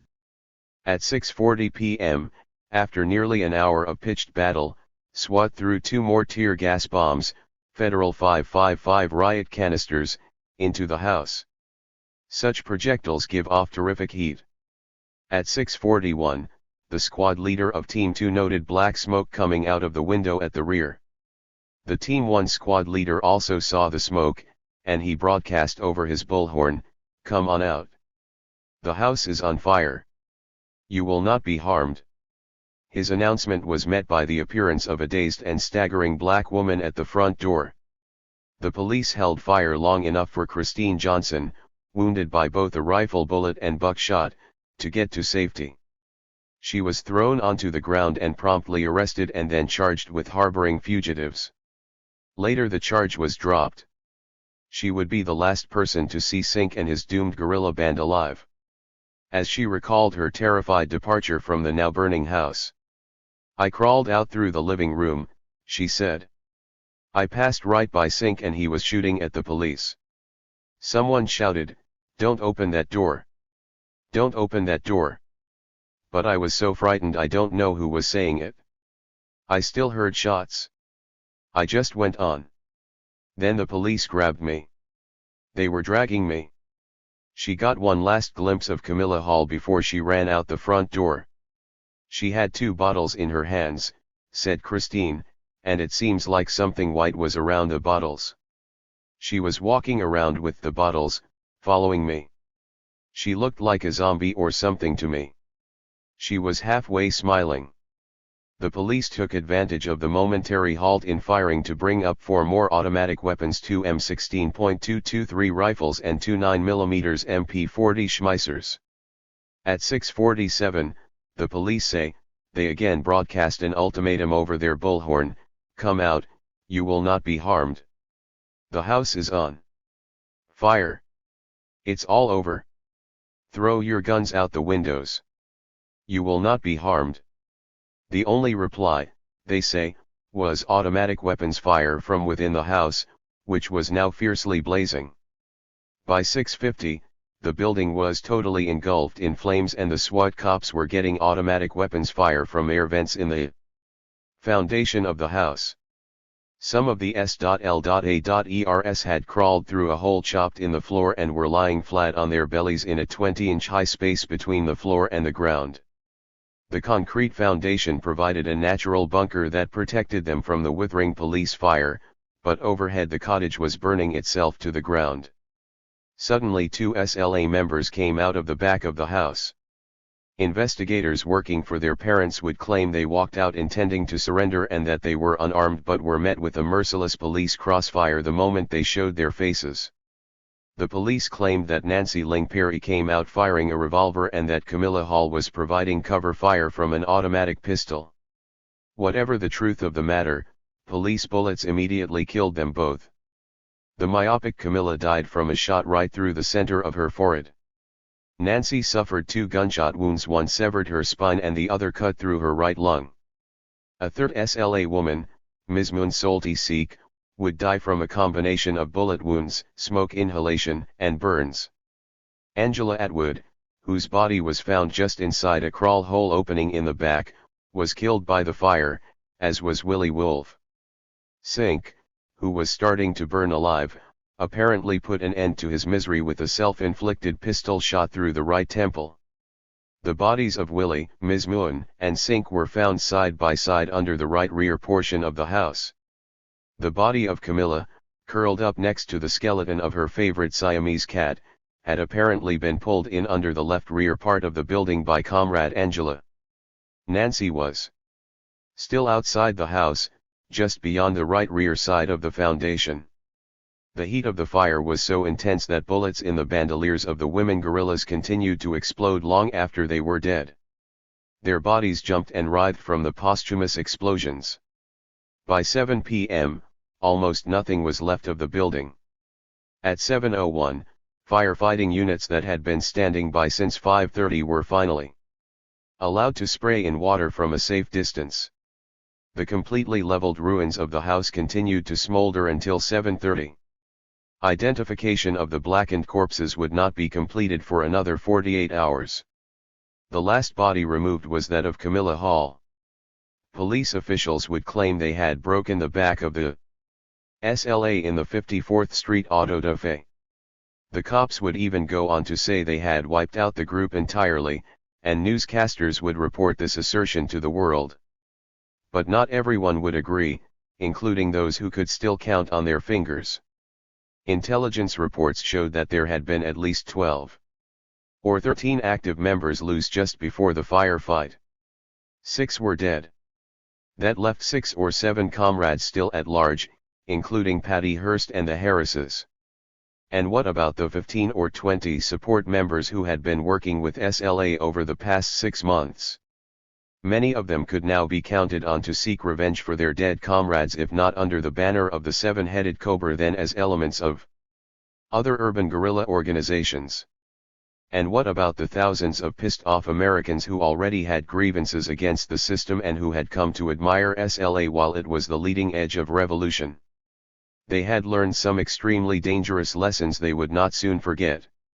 Some admirers had even taken a hand during the shootout itself.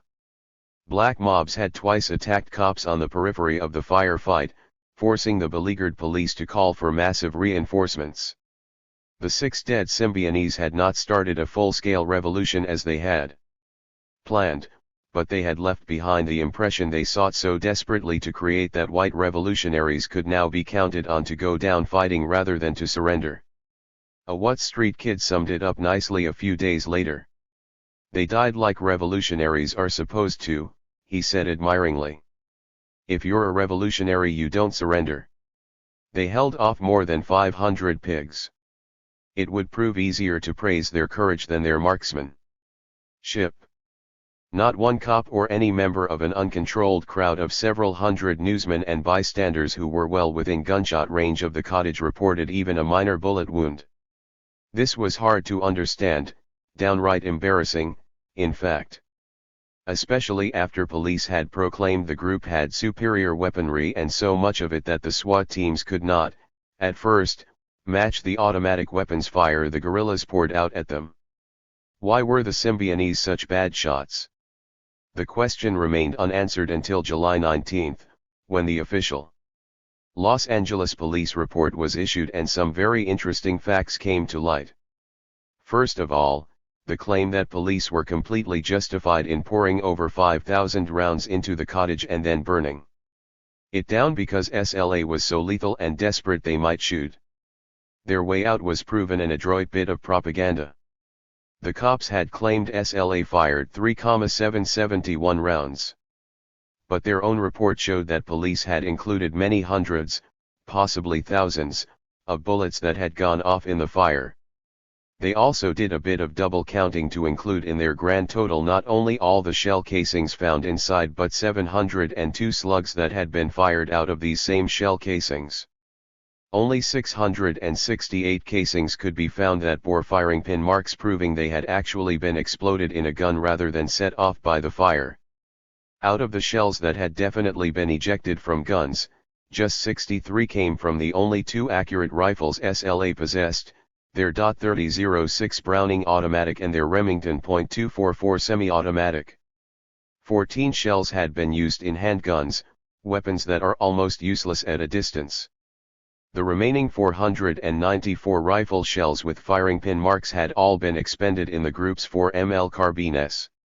A total of 97 shotgun shells with pin marks were found, and these had come out of S.L.A.'s 712 gauge sawed-off shotguns.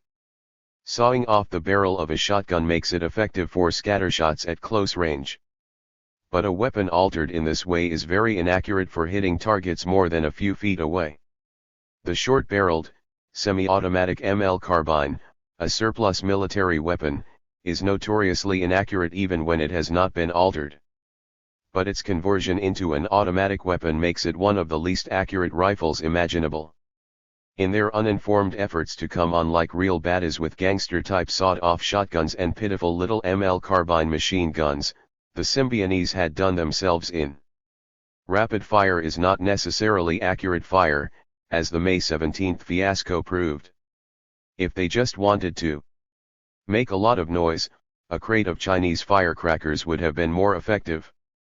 It also became apparent that the supersaturation of their cottage with 50 tear gas shells made it necessary to continually wear gas masks and damn difficult to even see their targets, who were combat-wise and had plenty of cover.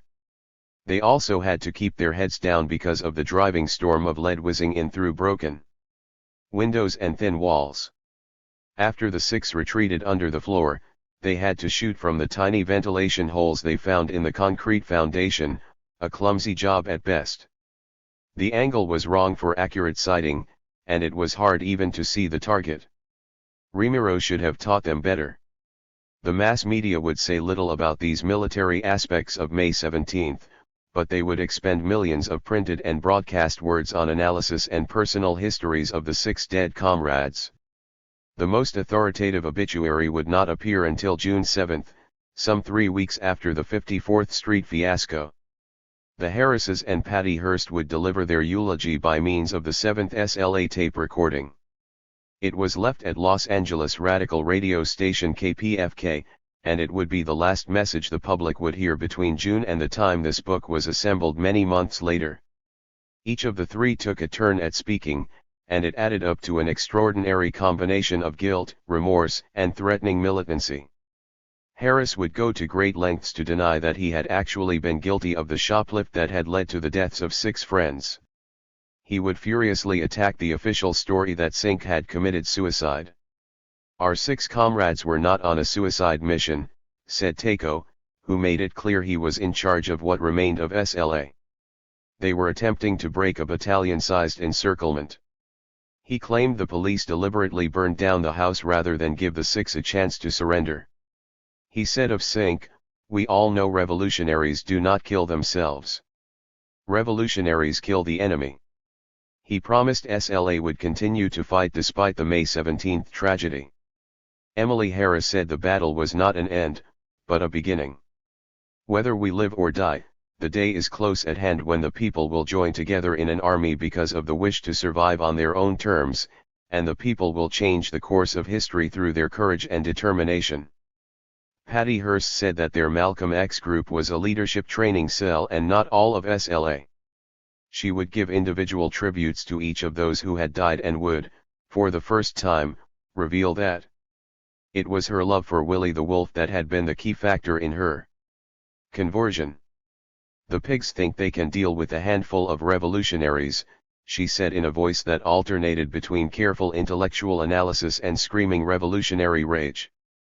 "But they can't defeat the incredible power which the people, once united, represent. It is for this reason," she said, "that we get to see live and in color the terrorist tactics of the pigs.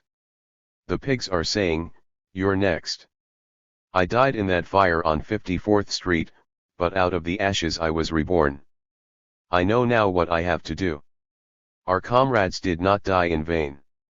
Indeed, Alameda County has never before been confronted with a case wherein an apparently small band of individuals described as an army set out to revolutionize the political, economic, and judicial structures by literal overthrow and in so doing assassinate a prominent educational leader with cyanide bullets in the back, kidnap the daughter of a leading publicist, rob a bank of $10,000, calling the act political, and, in fine, threaten to demolish the very state itself." Brief by Attorney James Jenner in defense of Remiro and Little. He short hour allowed for visiting Joe Remiro in the stark and depressing 10th floor courthouse jail is about up, and I fold my notes and begin to stuff them in my back pocket. Wrapped inside is a communique the 2 prisoners have put out reacting to the May 17 wipeout. "The government has claimed this is their victory," writes Joe, "but the objective facts don't support such a theory. The facts are that it took over 6 months for thousands of specially assigned pigs using millions of dollars to murder 6 revolutionaries. During the People's Battle and the Pigs' War of May 17, 1974, 6 true revolutionaries proved their love and dedication to the cause of the poor, oppressed and imprisoned. Now the government claims that the war is over, fully realizing, as we all do, that it's only one battle that is over and that the war has just begun." Little would add a few afterthoughts, including a compliment to Tanya for the skill she displayed in using her submachine gun to free her 2 comrades at the store. Remiro sits there watching the last few minutes of the visit tick off on a wall clock, and he continues to rap about what has happened in LA in that same jaunty style he has exhibited throughout his long captivity, smiling from time to time, keeping up his own spirits and trying to act like a winner even though he now expects to spend the rest of his life behind bars. His energy and optimism are so amazing that the jailers have reached the point where they no longer know how to cope with him. On Easter Day, the 2 revolutionists spent the afternoon serenading the prison from their isolation cells. For the most part they sang "Here Comes Peter Cottontail" while hopping around their cages like bunnies. When Death Row Jeff sent them public greetings in the tiger cages of Alameda County, they posted a huge sign dubbing their dungeon a tiger cage. When Patty Hearst announced her conversion, they put up a recruiting poster that said "Join the S.L.A." The guards finally got tired of tearing things down and just let them remain. You can tell that these burly, starchily uniformed deputy sheriffs would just love to beat hell out of the 2 soldiers, but close court supervision and the fear of what SLA might do in retaliation have kept Remiro and Little relatively free of the usual prison intimidation. They tried to choke us once, Remiro reports, after the food riots in East Oakland. They were so mad and frustrated. But it never happened again. SLA has managed to keep most of that stuff off of us. Their tactics managed to keep us from being tortured or killed like we might have been. But now, with the core of SLA dead and authorities announcing that the group is permanently out of business, it appears that Joe's good time is about up. What's going to happen to you now? I ask. Joe pauses a moment to think it out. Well, it depends on a lot of things, he says. I know what they want to do. They want to lynch us. Try us until they finally railroad us into a conviction of something, and then they're going to throw us off into the prisons and then they'll try to kill us. But it will be hard. They finally killed George Jackson, you know, and they got off easy. There are a lot of people they'd like to get, you know, and I guess we're two of them. But it's not going to be so easy anymore. They're going to lose 10 guards for every revolutionary they get in prison, and they're scared. Guards are hard to come by these days. Remiro considers his grim future in more detail. You know, I didn't really do anything, you know. I'm not guilty of what they said one did. I didn't really do anything, but look what's been accomplished anyway. They can't let us go now, even though we're innocent. We're too dangerous to release, you know. They've made us into something that we never were. Never in our wildest dreams did we think they'd make us into some kind of a mystical symbol. So now they just can't afford to let us go after what they've built us into. Remiro says that he expects to eventually end up back in the adjustment center at San Quentin with the hardcore revolutionists who are the terror of the prison system. He seems pleased that the recent bloody example of his comrade's death has convinced so many black prisoners that young white guerrillas are no longer bullshitting. We met some of the finest people in the world in the adjustment center, he says. We'd rather go back in the hole than stay here. We were with our comrades there, man. I've never seen people with such a capacity to live. He's sure now that he will be welcome in that heavy company. The American underground, including the most deadly and determined of the black groups, has spoken out strongly in favor of the SLA. The loudest and most emphatic response came on May 31st, when the Weather Underground blew up the Los Angeles offices of Attorney General Younger in retaliation for the extermination of Sink and friends. Several communications followed, explaining the bombing and urging unity among armed radicals so guerrillas would not again be allowed to fight and die alone. Remiro is even more excited by a May 25 emergency meeting, which unified a number of the underground groups that had not previously worked closely together. He's especially turned on by the praise SLA has finally received from black guerrillas, most notably from Black Liberation Army and the nationalist Pan-African Organization. It looks like at least a part of the Symbionese dream bringing black and white fighters together is coming true. It was announced that a new umbrella group called United People's Liberation Army had been formed, which would coordinate the remaining units of SLA as well as BLA, the Black Guerrilla Family, and the New World Liberation Front. The communiques were full of praise for everything SLA had been attempting to do. It's unreal, says Joe. They called this Emergency War Council, with representatives from revolutionary organizations throughout the country.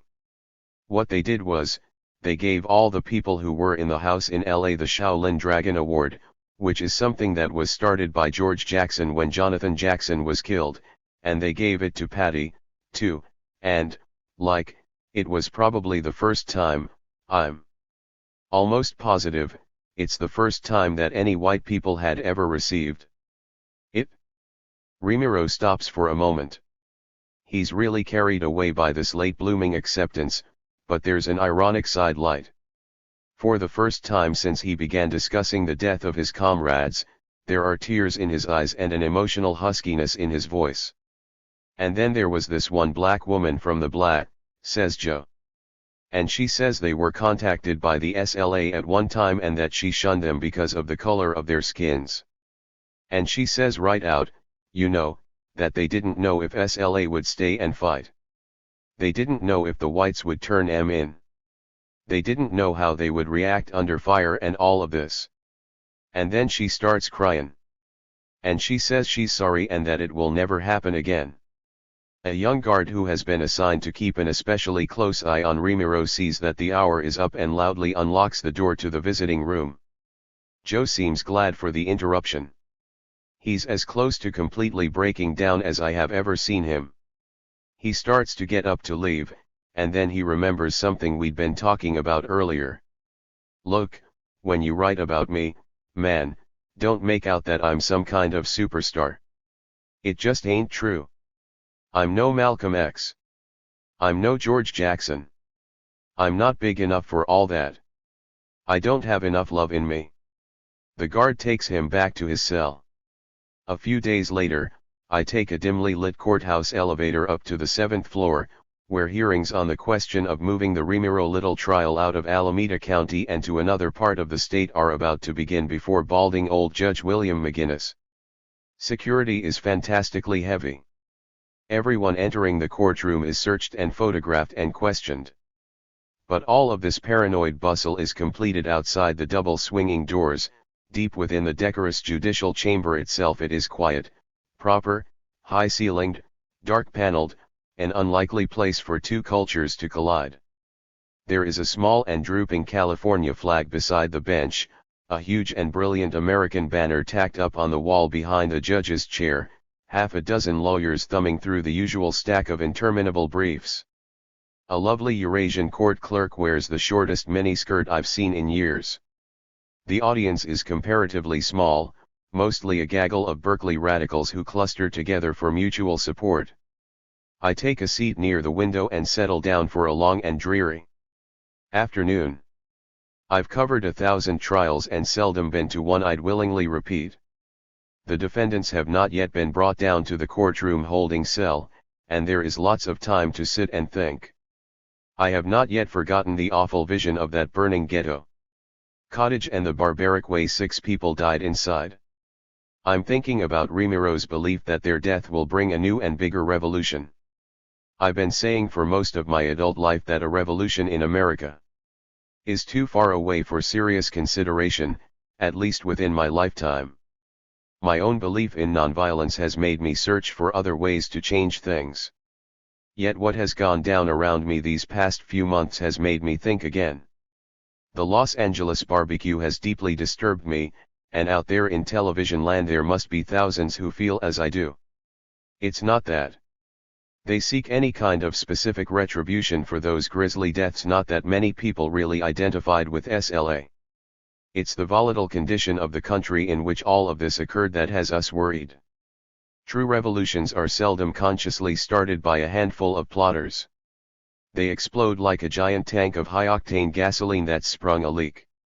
SLA and the urban guerrilla movement it represents can only supply the match. Things are getting bad in America. Something's going to have to give. All the signs are here. Integration is a joke. The races are further apart today than they were 10 years ago. The economy is on the verge of self-destruct. Authority, which once depended on a stable national government, is in full retreat, with the word Watergate stamped red and angry on its fleeing S. The cities have become jungles. Violent crime has increased 47% across the country since 1968. Murders, more than half by handgun, went up 12% in the last 24 months. America is not isolated anymore. In both economics and politics, the world is growing close. There soon will be no more wars that are not world wars, no more recessions or depressions that do not impoverish every nation. SLA staged the first political kidnapping and one of the first showcase political assassinations in American history. This country's politicians used to boast that such impersonal violence could not happen here because Americans still communicate. There is still a basic fairness, a manly give and take in the United States. The rich and poor are not that far apart. We have no rigid class system. These arguments made sense a decade ago. The situation we're faced with today is vastly different. Things are getting bitter, and more rigid lines are being drawn than ever before. We are rapidly becoming a class society. Trust and communication have broken down. The foreign terrorist examples in Europe, the Mideast, and South America, which US radicals once studied with only mild interest, have now become vivid examples of what can be done here as well. The possibility must also be faced that the S.L.A.'s exploits and massive media impact may result in emulation by other small bands of domestic revolutionaries, concluded the House Committee on Internal Security in spring, 74. A spokesman for California's Attorney General admitted in early summer that a number of terrorist groups formed in the image of SLA are now gathering. There are probably 6 to 8 groups such as the SLA. And they represent the dedicated terrorist who believes in the destruction of the present governmental system, said Robert Houghton. They range anywhere from 8 to 15 members. They are kind of a product of evolution or distillation from the 60s, and they are very well known to each other. Some are Vietnam veterans. FBI Director Clarence Kelly has predicted that SLA-type capers would encourage others to engage in kidnappings, skyjackings, riots, and other political crimes. Frightened California legislators have underlined their conviction that this kind of terrorism is just beginning by drafting laws that would grant special rewards to those who catch political kidnappers, create new agencies to keep a constant watch on known radicals, establish a system of informers, one in every neighborhood, and provide super security for the rich and powerful, including bodyguards and human shields. An outraged Attorney General Evely Younger forecast a great wave of guerrilla violence after the bombing of his Los Angeles office. For once, he was right. A series of bank robberies would begin around California and the nation, which would be claimed by BLAT and other guerrilla groups. Armory raids would net hundreds of military weapons.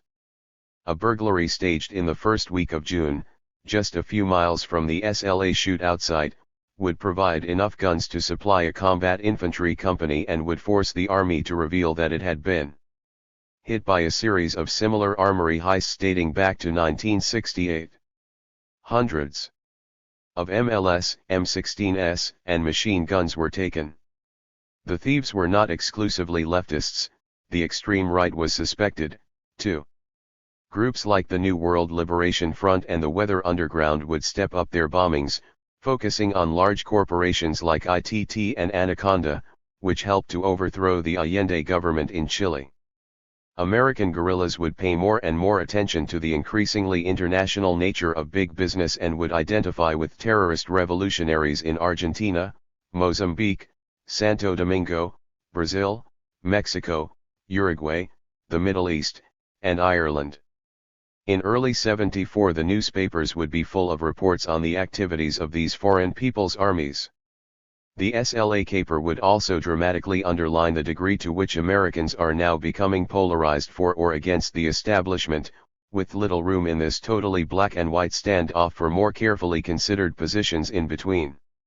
SLA had obviously pushed all of the emotional buttons at once. All the ancient fears of black violence and the mythologies of misage nation, the growing suspicion of freaked-out Vietnam vets, the utter horror and dread aroused by militant feminists, the generation chasm between ever more conservative parents and truly rebellious kids. At no time in my own journalistic career of over 20 years had I seen a situation in which so many people took violent and hysterical positions on a subject and were so totally unwilling to talk to someone with an opposing viewpoint.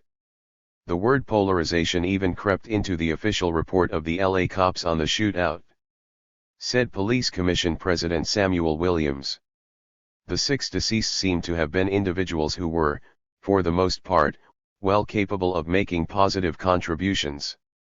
But they turned instead, as a matter of tactics, to terror. They were alienated and by personal choice became outlaws. They committed themselves to violence and to provoking an official institutional counter-violence which would and did crush them. They involved all of us in their bizarre fantasy. They initiated a self-corrupting spiral of oversimplification and polarization and violence. But these may have indeed been the very purposes of the Symbionese Liberation Army. I'm thinking about all of the frantic rage that SLA kicked up when Remiro and Little in their white prison jumpsuits are led into the courtroom and Judge McGinnis quickly strides up onto the bench. The hearing begins. Most of the argument for a change of venue comes from Little's lawyer, James Jenner. He offers tons of clippings and complete news papers to show that prejudicial pretrial publicity has been so heavy in Oakland that a fair hearing is impossible here. He will eventually have his way and the case will be moved to another county. I take desultory notes, for most of this has been said before and better in previous cases. Toward the end of the afternoon, however, Jenner starts to take issue with the manner in which the prosecutor has introduced a number of newspaper exhibits of his own, the Oakland Tribune front pages from April 7 to May 5 to show that almost nothing in these newspapers is in any way related to Remiro, Little, or the SLA. It is clear that he is ignorant of the politics of the case, for some of the headlines he introduces into evidence are the best possible examples of how very political the matter really is, how much SLA was an outgrowth of current economic and social conditions not only in America but around the world. Trials involving political defendants almost always run into this impasse. It is the job of the prosecutor to try to exclude the very issues that made the accused do the things he's charged with. They don't really want to know why, just did he do it? If he's a draft evader, the prosecutor will not want the court to consider anything except whether or not the man signed certain forms and did or did not show up for induction. He will not want to hear a word about the legality and morality of war. Nothing but the statutory transgressions, chapter and verse, will be allowed. In the Remiro Little case, the only issue the prosecution wants discussed is the question of just who fired what bullets into Dr. Marcus Foster. If he possibly can, the DA will handle the case as if it has no political content whatsoever. This practice absolutely enrages Remiro. They are not even speaking the same language. When the DA reads off a headline that says 18 Israelis slain by guerrillas and then indicates it has nothing whatever to do with SLA, Joe explodes. Of course it does, he yells at the prosecutor. Almost every one of those headlines have everything to do with it. You're goddamned right they do. Judge McGinnis silences him, and the reading of the headlines continues. Cali's sentence stands, he reads, and I remember that Joe Remiro is here because of what happened to him in Vietnam, because of the massacres he participated in. $20 million in stolen art recovered, the prosecutor notes, referring to an action by Irish terrorists who were emulated by SLA.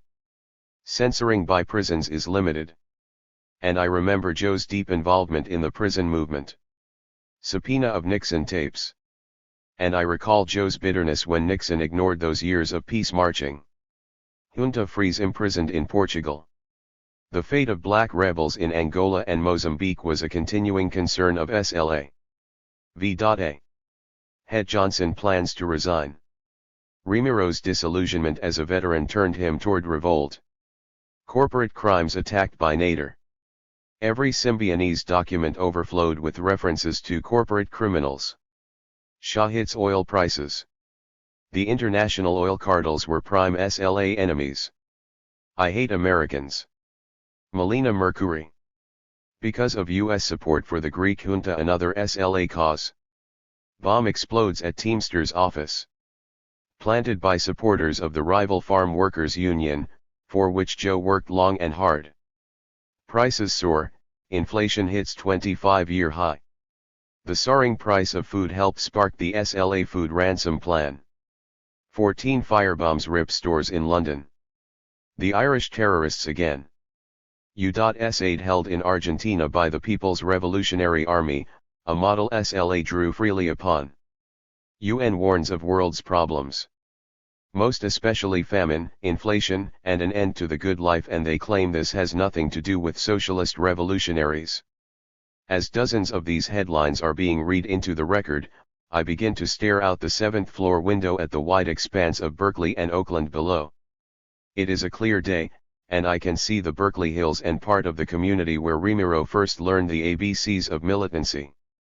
My eye travels to the fancy apartment house just across Lake Merritt, where I think I see Black Panther Huey Newton standing on his balcony, gazing across the shallow body of water toward this courtroom where his revolutionary successors stand trial. Newton won his own freedom here after a shootout with police some 4 years ago. He spent many months in the very same jail where Remiro and Little now are held. Off to the west, I can hear the whistle of tugboats and the distant rumble of great cranes loading a dozen freighters for long journeys across the Pacific and into the world. Out there lies the future. I shift my gaze slightly to the southeast and see the parking lot, where Marcus Foster was gunned down on the evening of November 6. A little farther to the south is the strange deserted park that S.L.A.'s assassins ran through on their way to a waiting car parked by the quaint old Civic Auditorium, which lies only 100 yards below this courtroom. It is because of the events of that night that Joe Remiro now faces. Tired old Judge McGinnis. The prosecution will do its best to narrow the issues down to no more than the murder of Marcus Foster, to a game of cops and robbers, everything reduced to bang bang shoot 'em up simplicity that even the most moronic police reporter can understand. And the entire trial, and it's bound to be a long and complicated one, will again and again funnel down to a dreary discussion of which statutes were violated and by whom. It will be both tiresome and tragic, because the real issues are vital and will probably be ignored. A truly political series of acts brought Joe Remiro to this courtroom. And a freaked out but idealistic young American war veteran who could find no peace in his own country will now be tossed upon the social scrap heap, chewed up in the legal meat grinder, and then spoon-fed to a disinterested and somnambulistic public as just one more pablum testimonial to law and order. It's sad, because so much more is involved. Asterisk. Here, so much could be learned, the warning is so clear. The trial, which has half begun this day in Oakland, is going to be a lot longer than anyone expects. Its ultimate judgment will encompass us all. I think about this as I watch a shadowy mind play of long ago events and relentless future possibilities through the double-locked and closely barred courthouse window over Lake Merritt. I realize that this is going to be more than one man's trial, and that it will last more than one man's lifetime. Before it is done, a lot is going to have to change in this screwed-up country of ours. I wonder who will still be around to judge Joe Remiro's story at its end. I wonder who will be called innocent then and who will be guilty. How great a penalty will the living pay, and how heavy? A debt must be passed on to those generations that are not yet even a dicker of unconscious lust in our imagination's wandering eye. Appendix. Declare war. The Symbionese Federation and the Symbionese Liberation Army Declaration of Revolutionary War and the Symbionese Program. August 21, 1973. The Symbionese Federation and the Symbionese Liberation Army is a united and federated grouping of members of different races and people and socialist political parties of the oppressed people of the fascist United States of America, who have under black and minority leadership formed and joined the Symbionese Federated Republic and have agreed to struggle together in behalf of all their people and races and political parties' interest in the gaining of freedom and self-determination and independence for all their people and races. The Symbionese Federation is not a government, but rather it is a united and federated formation of members of different races and people and political parties who have agreed to struggle in a united front for the independence and self-determination of each of their races and people and the liquidation of the common enemy. And who by this federated formation represent their future and independent pre-governments and nations of their people and races. The Symbionese Federation is not a party, but rather it is a federation, for its members are made up of members of all political parties and organizations and races of all the most oppressed people of this fascist nation, thereby forming unity and the full representation of the interests of all the people. The Symbionese Liberation Army is an army of the people, and is made up of members of all the people. The SLA has no political power or political person over it that dictates who will fight and die if needed for the freedom of our people and children, but does not risk their life or fight too for our freedom, but rather the SLA is both political and military in that in the SLA the army officer, whether female or male, is also the political officer, and they both are the daughters and sons of the people, and they both fight as well as speak for the Freedom of our people and children. The Symbionese Federation and the Symbionese Liberation Army is made up of the aged, youth, and women and men of all races and Appendix. People. The name Symbionese is taken from the word symbiosis, and we define its meaning as a body of dissimilar bodies and organisms living in deep and loving harmony and partnership in the best interest of all within the body. We of the Symbionese Federation and the SLA define ourselves by this name because it states that we are no longer willing to allow the enemy of all our people and children to murder, oppress, and exploit us, nor define us by color and thereby maintain division among us, but rather have joined together under black and minority leadership in behalf of all our different races and people to build a better and new world for our children and people's future.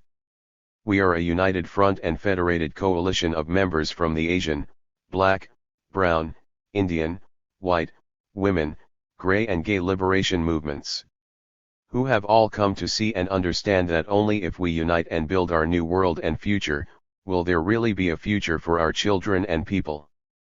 We of the people and not the ruling capitalist class, will build a new world and system, where there is really freedom and a true meaning to justice and equality for all women and men of all races and people, and an end to the murder and oppression, exploitation of all people.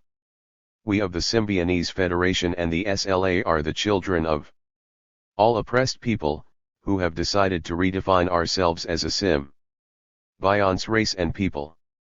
Yet, recognizing the rich cultures of each and enforcing our rights to existence of our many cultures within a united federation of independent and sovereign nations, each of them flourishing and protected by its own laws and codes of self-determination. We are of many colors, but yet of one mind, for we all in history's time on this earth have become part of each other in suffering and in mind, and have agreed that the murder, oppression, and exploitation of our children and people must end now, for we all have seen the murder, oppression, and exploitation of our people for too long under the hand of the same enemy and class of people and under the same system. Knowing this, the Symbionese Federation and the SLA know that our often murderous alienation from each other aids and is one of the fundamental strengths behind the ruling capitalist class's ability to murder and oppress us all. By not allowing them to define us by color, and also recognizing that by refusing ourselves to also internalize this false division definition, knowing that in mind and body we are facing the same enemy and that we are all comrades of one people, the Moor. Appendix. Dared and oppressed, we are now able to become a united people under the Symbionese Federation and make true the words of our codes of unity that to die a race, and be born a nation, is to become free. Therefore, we of the Symbionese Federation and the SLA do not under the rights of human beings submit to the murder, oppression, and exploitation of our children and people, and do under the rights granted to the people under the Declaration of Independence of the United States, do now by the rights of our children and people and by force of arms and with every drop of our blood, declare revolutionary war against the fascist capitalist class, and all their agents of murder, oppression and exploitation.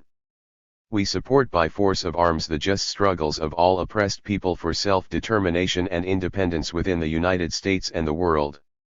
And hereby offer to all liberation movements, revolutionary workers' groups, and people's organizations our total aid and support for the struggle for freedom and justice for all people and races. We call upon all revolutionary black and other oppressed people within the fascist United States to come together and join the Symbionese Federation and fight in the forces of the Symbionese Liberation Army. New meaning to life and love. The goals of the Symbionese Liberation Army: to unite all oppressed people into a fighting force and to destroy the system of the capitalist state and all its value systems. To create in its place a system and sovereign nations that are in the total interest of all its races and people, based on the true affirmation of life, love, trust, and honesty, freedom and equality that is truly for all.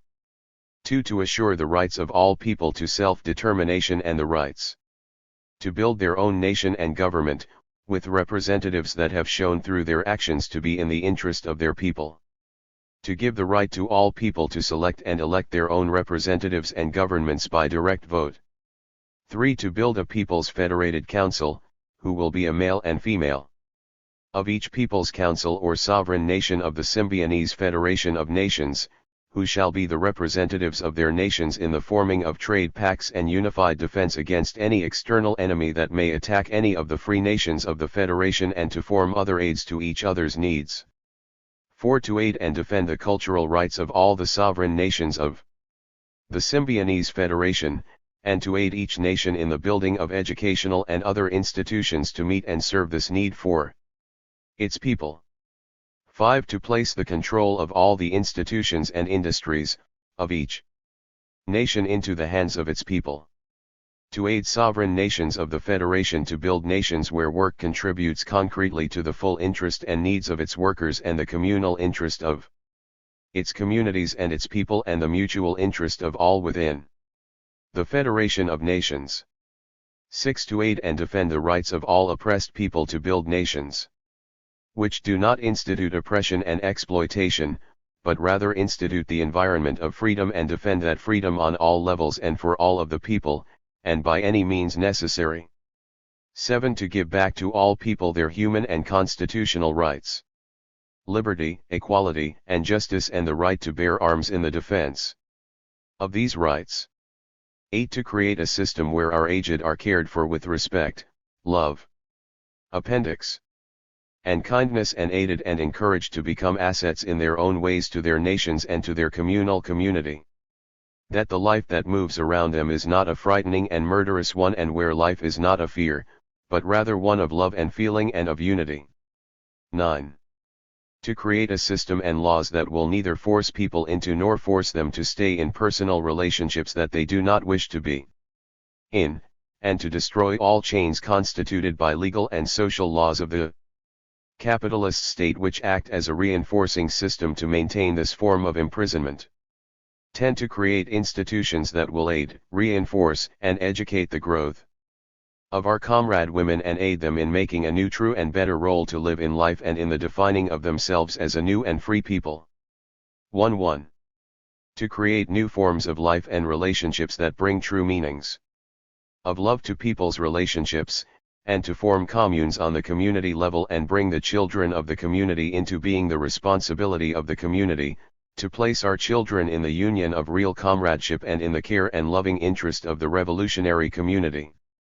12. To destroy the prison system, which the capitalist state has used to imprison the oppressed and exploited, and thereby destroy the love, unity, and hopes of millions of lives and families. And to create in its place a system of comradeship and that of group unity and education on a communal and revolutionary level within the community, to bring home our daughters and sons and sisters and brothers, fathers and mothers, and welcome them home with love and a new revolutionary comradeship of unity. 13. To take control of all state land and that of the capitalist class and to give back the land to the people. To form laws and codes that safeguard that no person can own the land, or sell the land, but rather the nation's people own the land and use it for their needs and interest to live. No one can own or sell the air, the sky, the water, the trees, the birds, the sun, for all of this world belongs to the people of this earth. 14. To take controls of all buildings and apartment buildings of the capitalist class and fascist government, and then to totally destroy the rent system of exploitation. 15. To build a federation of nations, who shall formulate programs and unions of actions and interests that will destroy the capitalist value system and its other anti-human institutions, and who will be able to do this by meeting all the basic needs of all of the people and their nations. For they will be all able to do this because each nation will, appendix, have full control of all of its industries and institutions and does not run them for profit, but in the full interest of all the people of its nation. 16. To destroy all forms and institutions of racism, sexism, ageism, capitalism, fascism, individualism, possessiveness, competitiveness, and all other such institutions that have made and sustained capitalism and the capitalist class system that has oppressed and exploited all of the people of our history. By this means and the mutual aid and unity of each nation within the Symbionese Federation, will each nation be able to provide to each person and couple and family free of cost the 5 basic needs of life, which are food, healthcare, housing, education, and clothing, and in this way allowing people to be able to find and form new values and new systems of relationships and interests based on a new meaning to life and love. The War Council. The United Symbionese War Council. Terms of military/political alliance. Our commitment to the revolutionary struggle for self-determination for all oppressed people and races and the international proletarian revolution is total and fully uncompromisable. Therefore, any relationship the Symbionese War Council has with any group or organization is based on their active military/political commitment to the goal of gaining freedom for all oppressed people and races. 1. Our alliance with any group or organization is based upon their firm decision to fight as well as talk in behalf of the people's interest, and once this commitment is clear, then we can come together in order to 1. Collectively develop a common strategy. 2. Work together to develop tactical coordination. 3.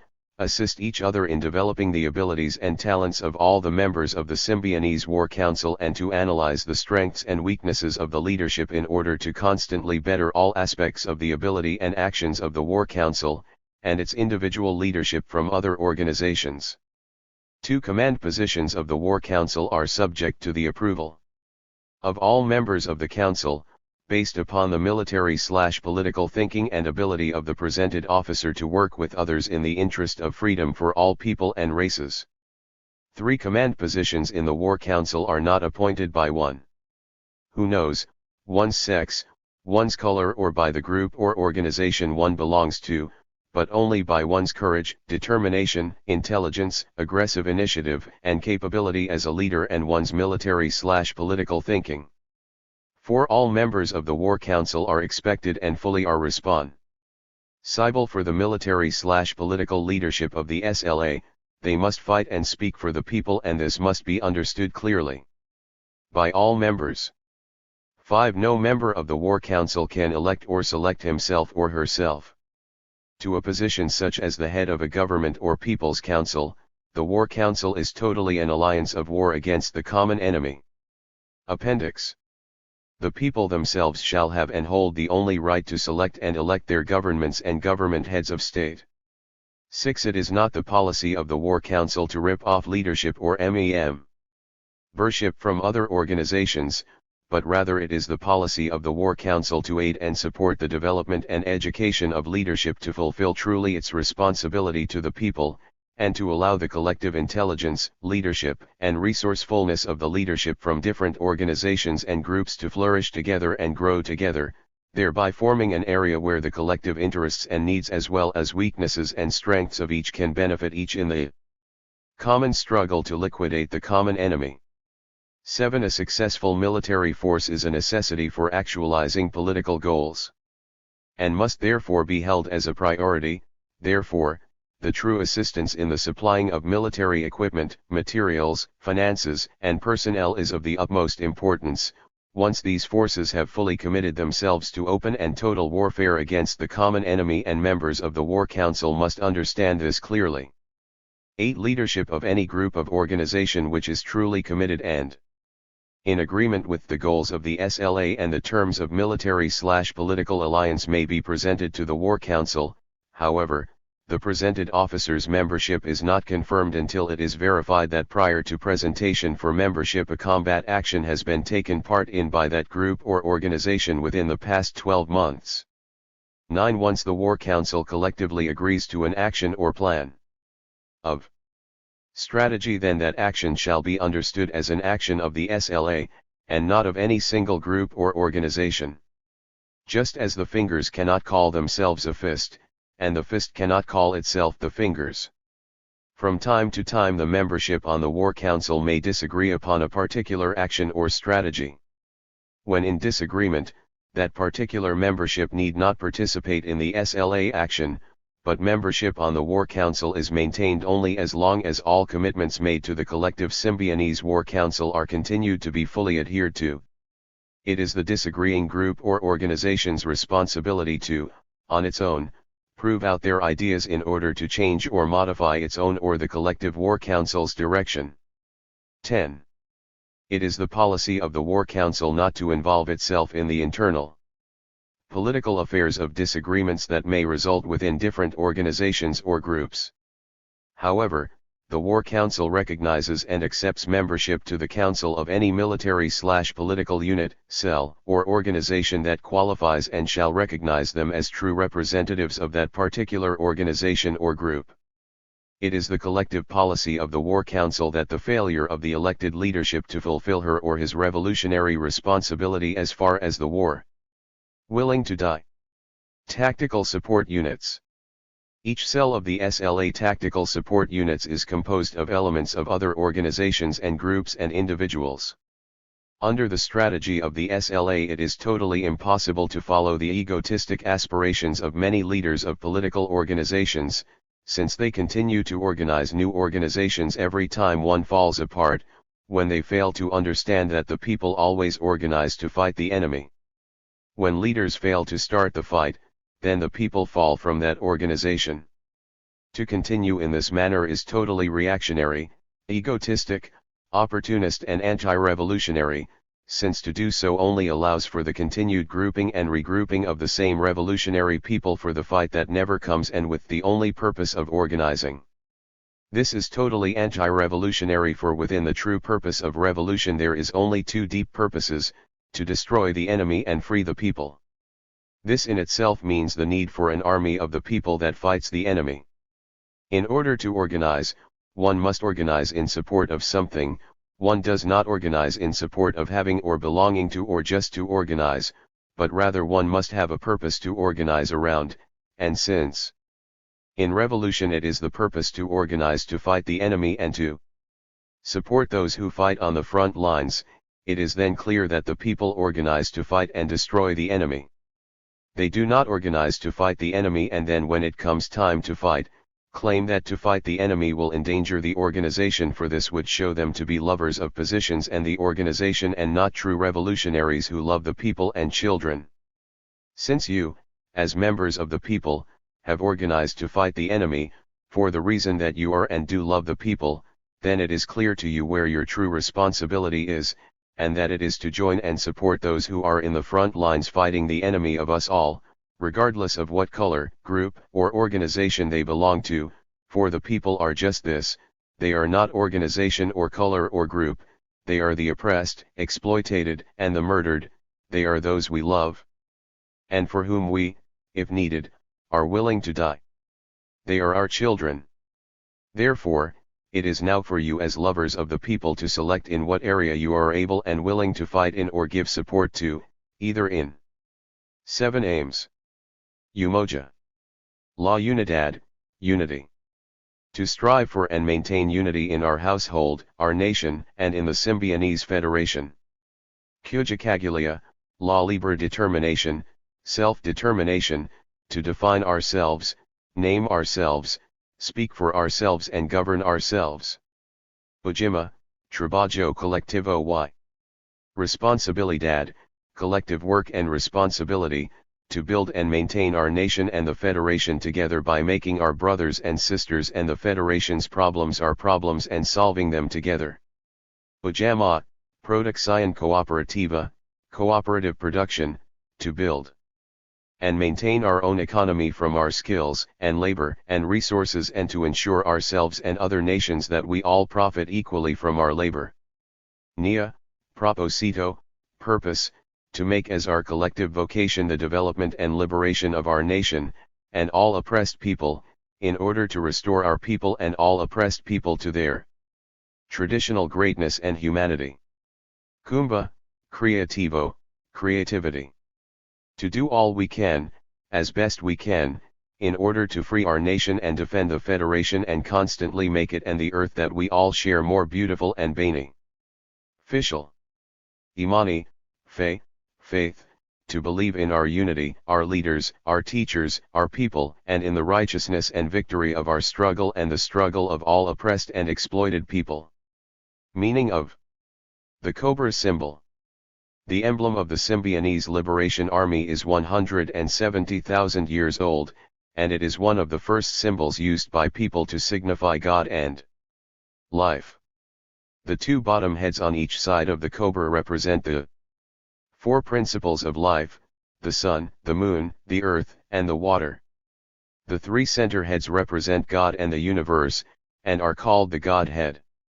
The number 7 as embracing all the universal forces of God and life can be traced to the Egyptian temples and their 7 pillars, to the 7 candles of the pre-Zionist, North African religions, to the Buddhist and Hindu religions, and to the North and South American Indian religions. This is because the 7 principles explain the interrelationships of life, of the family and the state, of the human anatomy and the universe. And because the basic principle behind any kind of union and series of relationships must be equally accessible to all concerned, we see why the 7 heads of the cobra have but one body. The thoughts and purpose in each of the 7 heads of the cobra penetrate its common body and soul, and from this we see how the source of the cobra's survival lies not in any individual head, but rather in the relationship and unity of all the heads to each other. The Symbionese Liberation Army has selected the 7-headed cobra as our emblem because we realize that an army is a mass that needs unity in order to become a fighting force, and we know that true unity among people must be based upon a concern that is universal. It is a revolutionary unity of all people against a common oppressor enemy of the people. This unity of 7 heads in one body defines the essence of cooperation and socialism in the great undertaking of revolutionary war. Through the Puritan capitalist ethics of competition, individualism, fascism, racism, sexism, and imperialism, the enemy is attacking us. This enemy functions by means of attacking one race or group among us in an attempt to force us into submission and division and isolation from each other. From these attacks, we have learned that our common enemy will not stop until we come together to stop him, for he lives off the murder and oppression of our divided and therefore defenseless people. We have chosen the 7-headed cobra as the emblem of the SLA because our forces are from every walk of life, from every religion, and of every race, and by our unity does our strength and our common appendix goal for freedom from the chains of capitalism make true the meaning of our 7 principles of unity. Our military and political strength arises from the masses of all our people, for when the people are at one in their inmost body, they shatter even the hardest of iron or of bronze, and when the people understand each other in their inmost heart, their words are sweet and strong. The 7 memberships of our federation are men and women who are black, brown, yellow, red, white, young and old. Each of these members joins together and speaks and fights for the best interests of all within the body, just as one head of the cobra can be attacked without the others rising to strike with venom in self-defense to destroy the attacker. Each head of the cobra stands in organic need of all the others in order to maintain its survival. From this example of the necessity of unity in order to survive, the SLA will build and fight for the socialist unity of all oppressed peoples. A cry from any one of us will echo in the body of our common ear, and we will attack out of instinct, and in self-defense, for our survival. And with the venom of our 7 heads we will destroy the fascist insect which preys upon the life of the people, and with the minds of our 7 heads, and the spirit of our one body and soul, we will secure a future for our children. Codes of War of the United Symbionese Liberation Army. Penalty by death. All charges that face a death penalty shall be presented to a jury trial made up of the members of the guerrilla forces. The jury shall be selected by the charged and the judge conducting the trial shall be selected by the charged also. The charged shall select his or her defense, and the trial judge shall select the prosecutor. The jury shall number at least %ths of the remaining members of the cells, and the verdict must be unanimous. 1. The surrender to the enemy. 2. The killing of a comrade or disobeying orders that result in the death of a comrade. 3. The deserting of a comrade on the field of war. A. Leaving a team position, thereby not covering a comrade. B. Leaving a wounded comrade. 4. The informing to the enemy or spying against the people or guerrillas. 5. Leaving a cell unit or base camp without orders. Any comrade may leave the guerrilla forces if she or he feels that they no longer feel the courage or faith in the people and the struggle that we wage. A comrade, however, must follow the codes of war in doing this, that is, he or she must inform the commanding guerrilla of their wish to go from the guerrilla force. Thereupon, the guerrilla in command will release them in a safe area. The ex-combatant may only Appendix. Leave with his or her personal sidearm. Remember, this is the only way a comrade may leave the SLA, any other way is deserting, punishable by death. 6. All paid or unpaid informants operating within the community against the people and the guerrilla forces are sentenced without trial to immediate death. Penalty by disciplinary action. Disciplinary action should be primarily to aid the collective growth of the cell, so that through positive action the mistake is understood.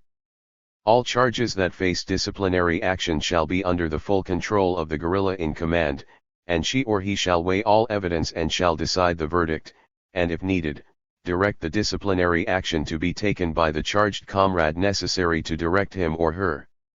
Examples of disciplinary action are, the cleaning and maintenance of all cell arms, ammunition, and explosives for 1 week, the upkeep of outhouses, the full suspension of wine or cigarettes, and extra duties such as additional watches, practice and study periods, correspondence, filing, typing, washing, cleaning, cooking, and physical exercises. 1. Lack of responsibility and determined decisiveness in following orders. 2. Nonvigilance or the leaving of an assigned post without orders. 3. Lack of responsibility in maintaining equipment or proficiency in all guerrilla skills, especially shooting. 4. The use of any UN medically prescribed drug. This rule relates to the use of such drugs as heroin, speed, peyote, mescaline, reds, pep pills, whites, yellow jackets, bennies, dexies, goofballs, LSD, and any other kind of hallucinatory drugs. However, permission is granted for the use of only 2 types of relaxing drugs, these are marijuana, and/or beer and wine and other AL. Appendix. Alcohol.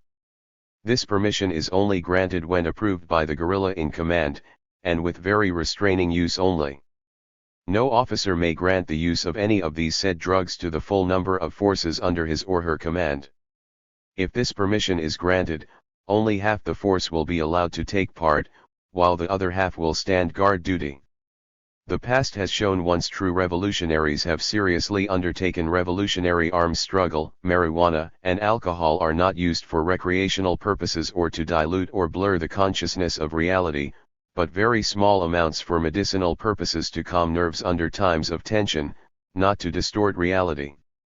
5. The failure to sever all past contacts or failing to destroy all evidence of identification or association. Penalty by disciplinary action. 6. Killing of an unarmed enemy. In this instance the enemy refers to members of USA rank and file only and not to any members of the CIA, FBI, or other special agents or any city, political police state agents. Members of the USA military rank and file are to be accorded this distinction because we recognize that many of them have been forced into membership either directly, through the draft, or indirectly due to economic pressures. 7. Tortures or sexual assault on either a comrade or people or the enemy. 8. Criminal acts against the poor comrades or guerrilla forces. 9. Malicious cursing of any kind of disrespect to those in command, a comrade, or the people. 10. Deceiving or lying to fellow comrades or the people. If any of these acts are committed on a continuous basis, the charged comrade shall become a prisoner of the cell and shall remain in this prisoner status until such time as she or Appendix. He is able to prove their renewed commitment to revolutionary discipline and revolutionary principles, or the charged may request to be dishonorably discharged. Conduct of guerrilla forces towards the enemy soldiers and prisoners. 1. Prisoners of war shall be held under the international codes of war. They shall be provided with adequate food, medical aid, and exercises. 2. All USA military rank and file forces shall be allowed to surrender upon our conditions of surrender, and thereupon they shall be carefully searched and interrogated. All prisoners are to receive instruction on the goals of the Symbionese Liberation Army, then released in a safe area. 3. All weapons, medical, and food supplies, maps, military equipment and money are to be confiscated and turned into the guerrilla in charge. 4. Under no conditions shall any rank and file enemy soldier be relieved of his or her personal property. Conduct of guerrilla forces towards the people. All guerrilla forces shall conduct themselves in a manner of respect toward the people, and shall, when able and safe to do so, provide food and other aid to the people. They shall, when possible, inform the people of the goals of the United Symbionese Federation and encourage other women and men to join our forces and to serve the people and fight for freedom. All comrades have one main responsibility, that is to struggle and win and stand together, so no comrade stands alone. All must look out for each other, all must aid the other black, brown, red, yellow, white, man or woman, all or none. Appendix.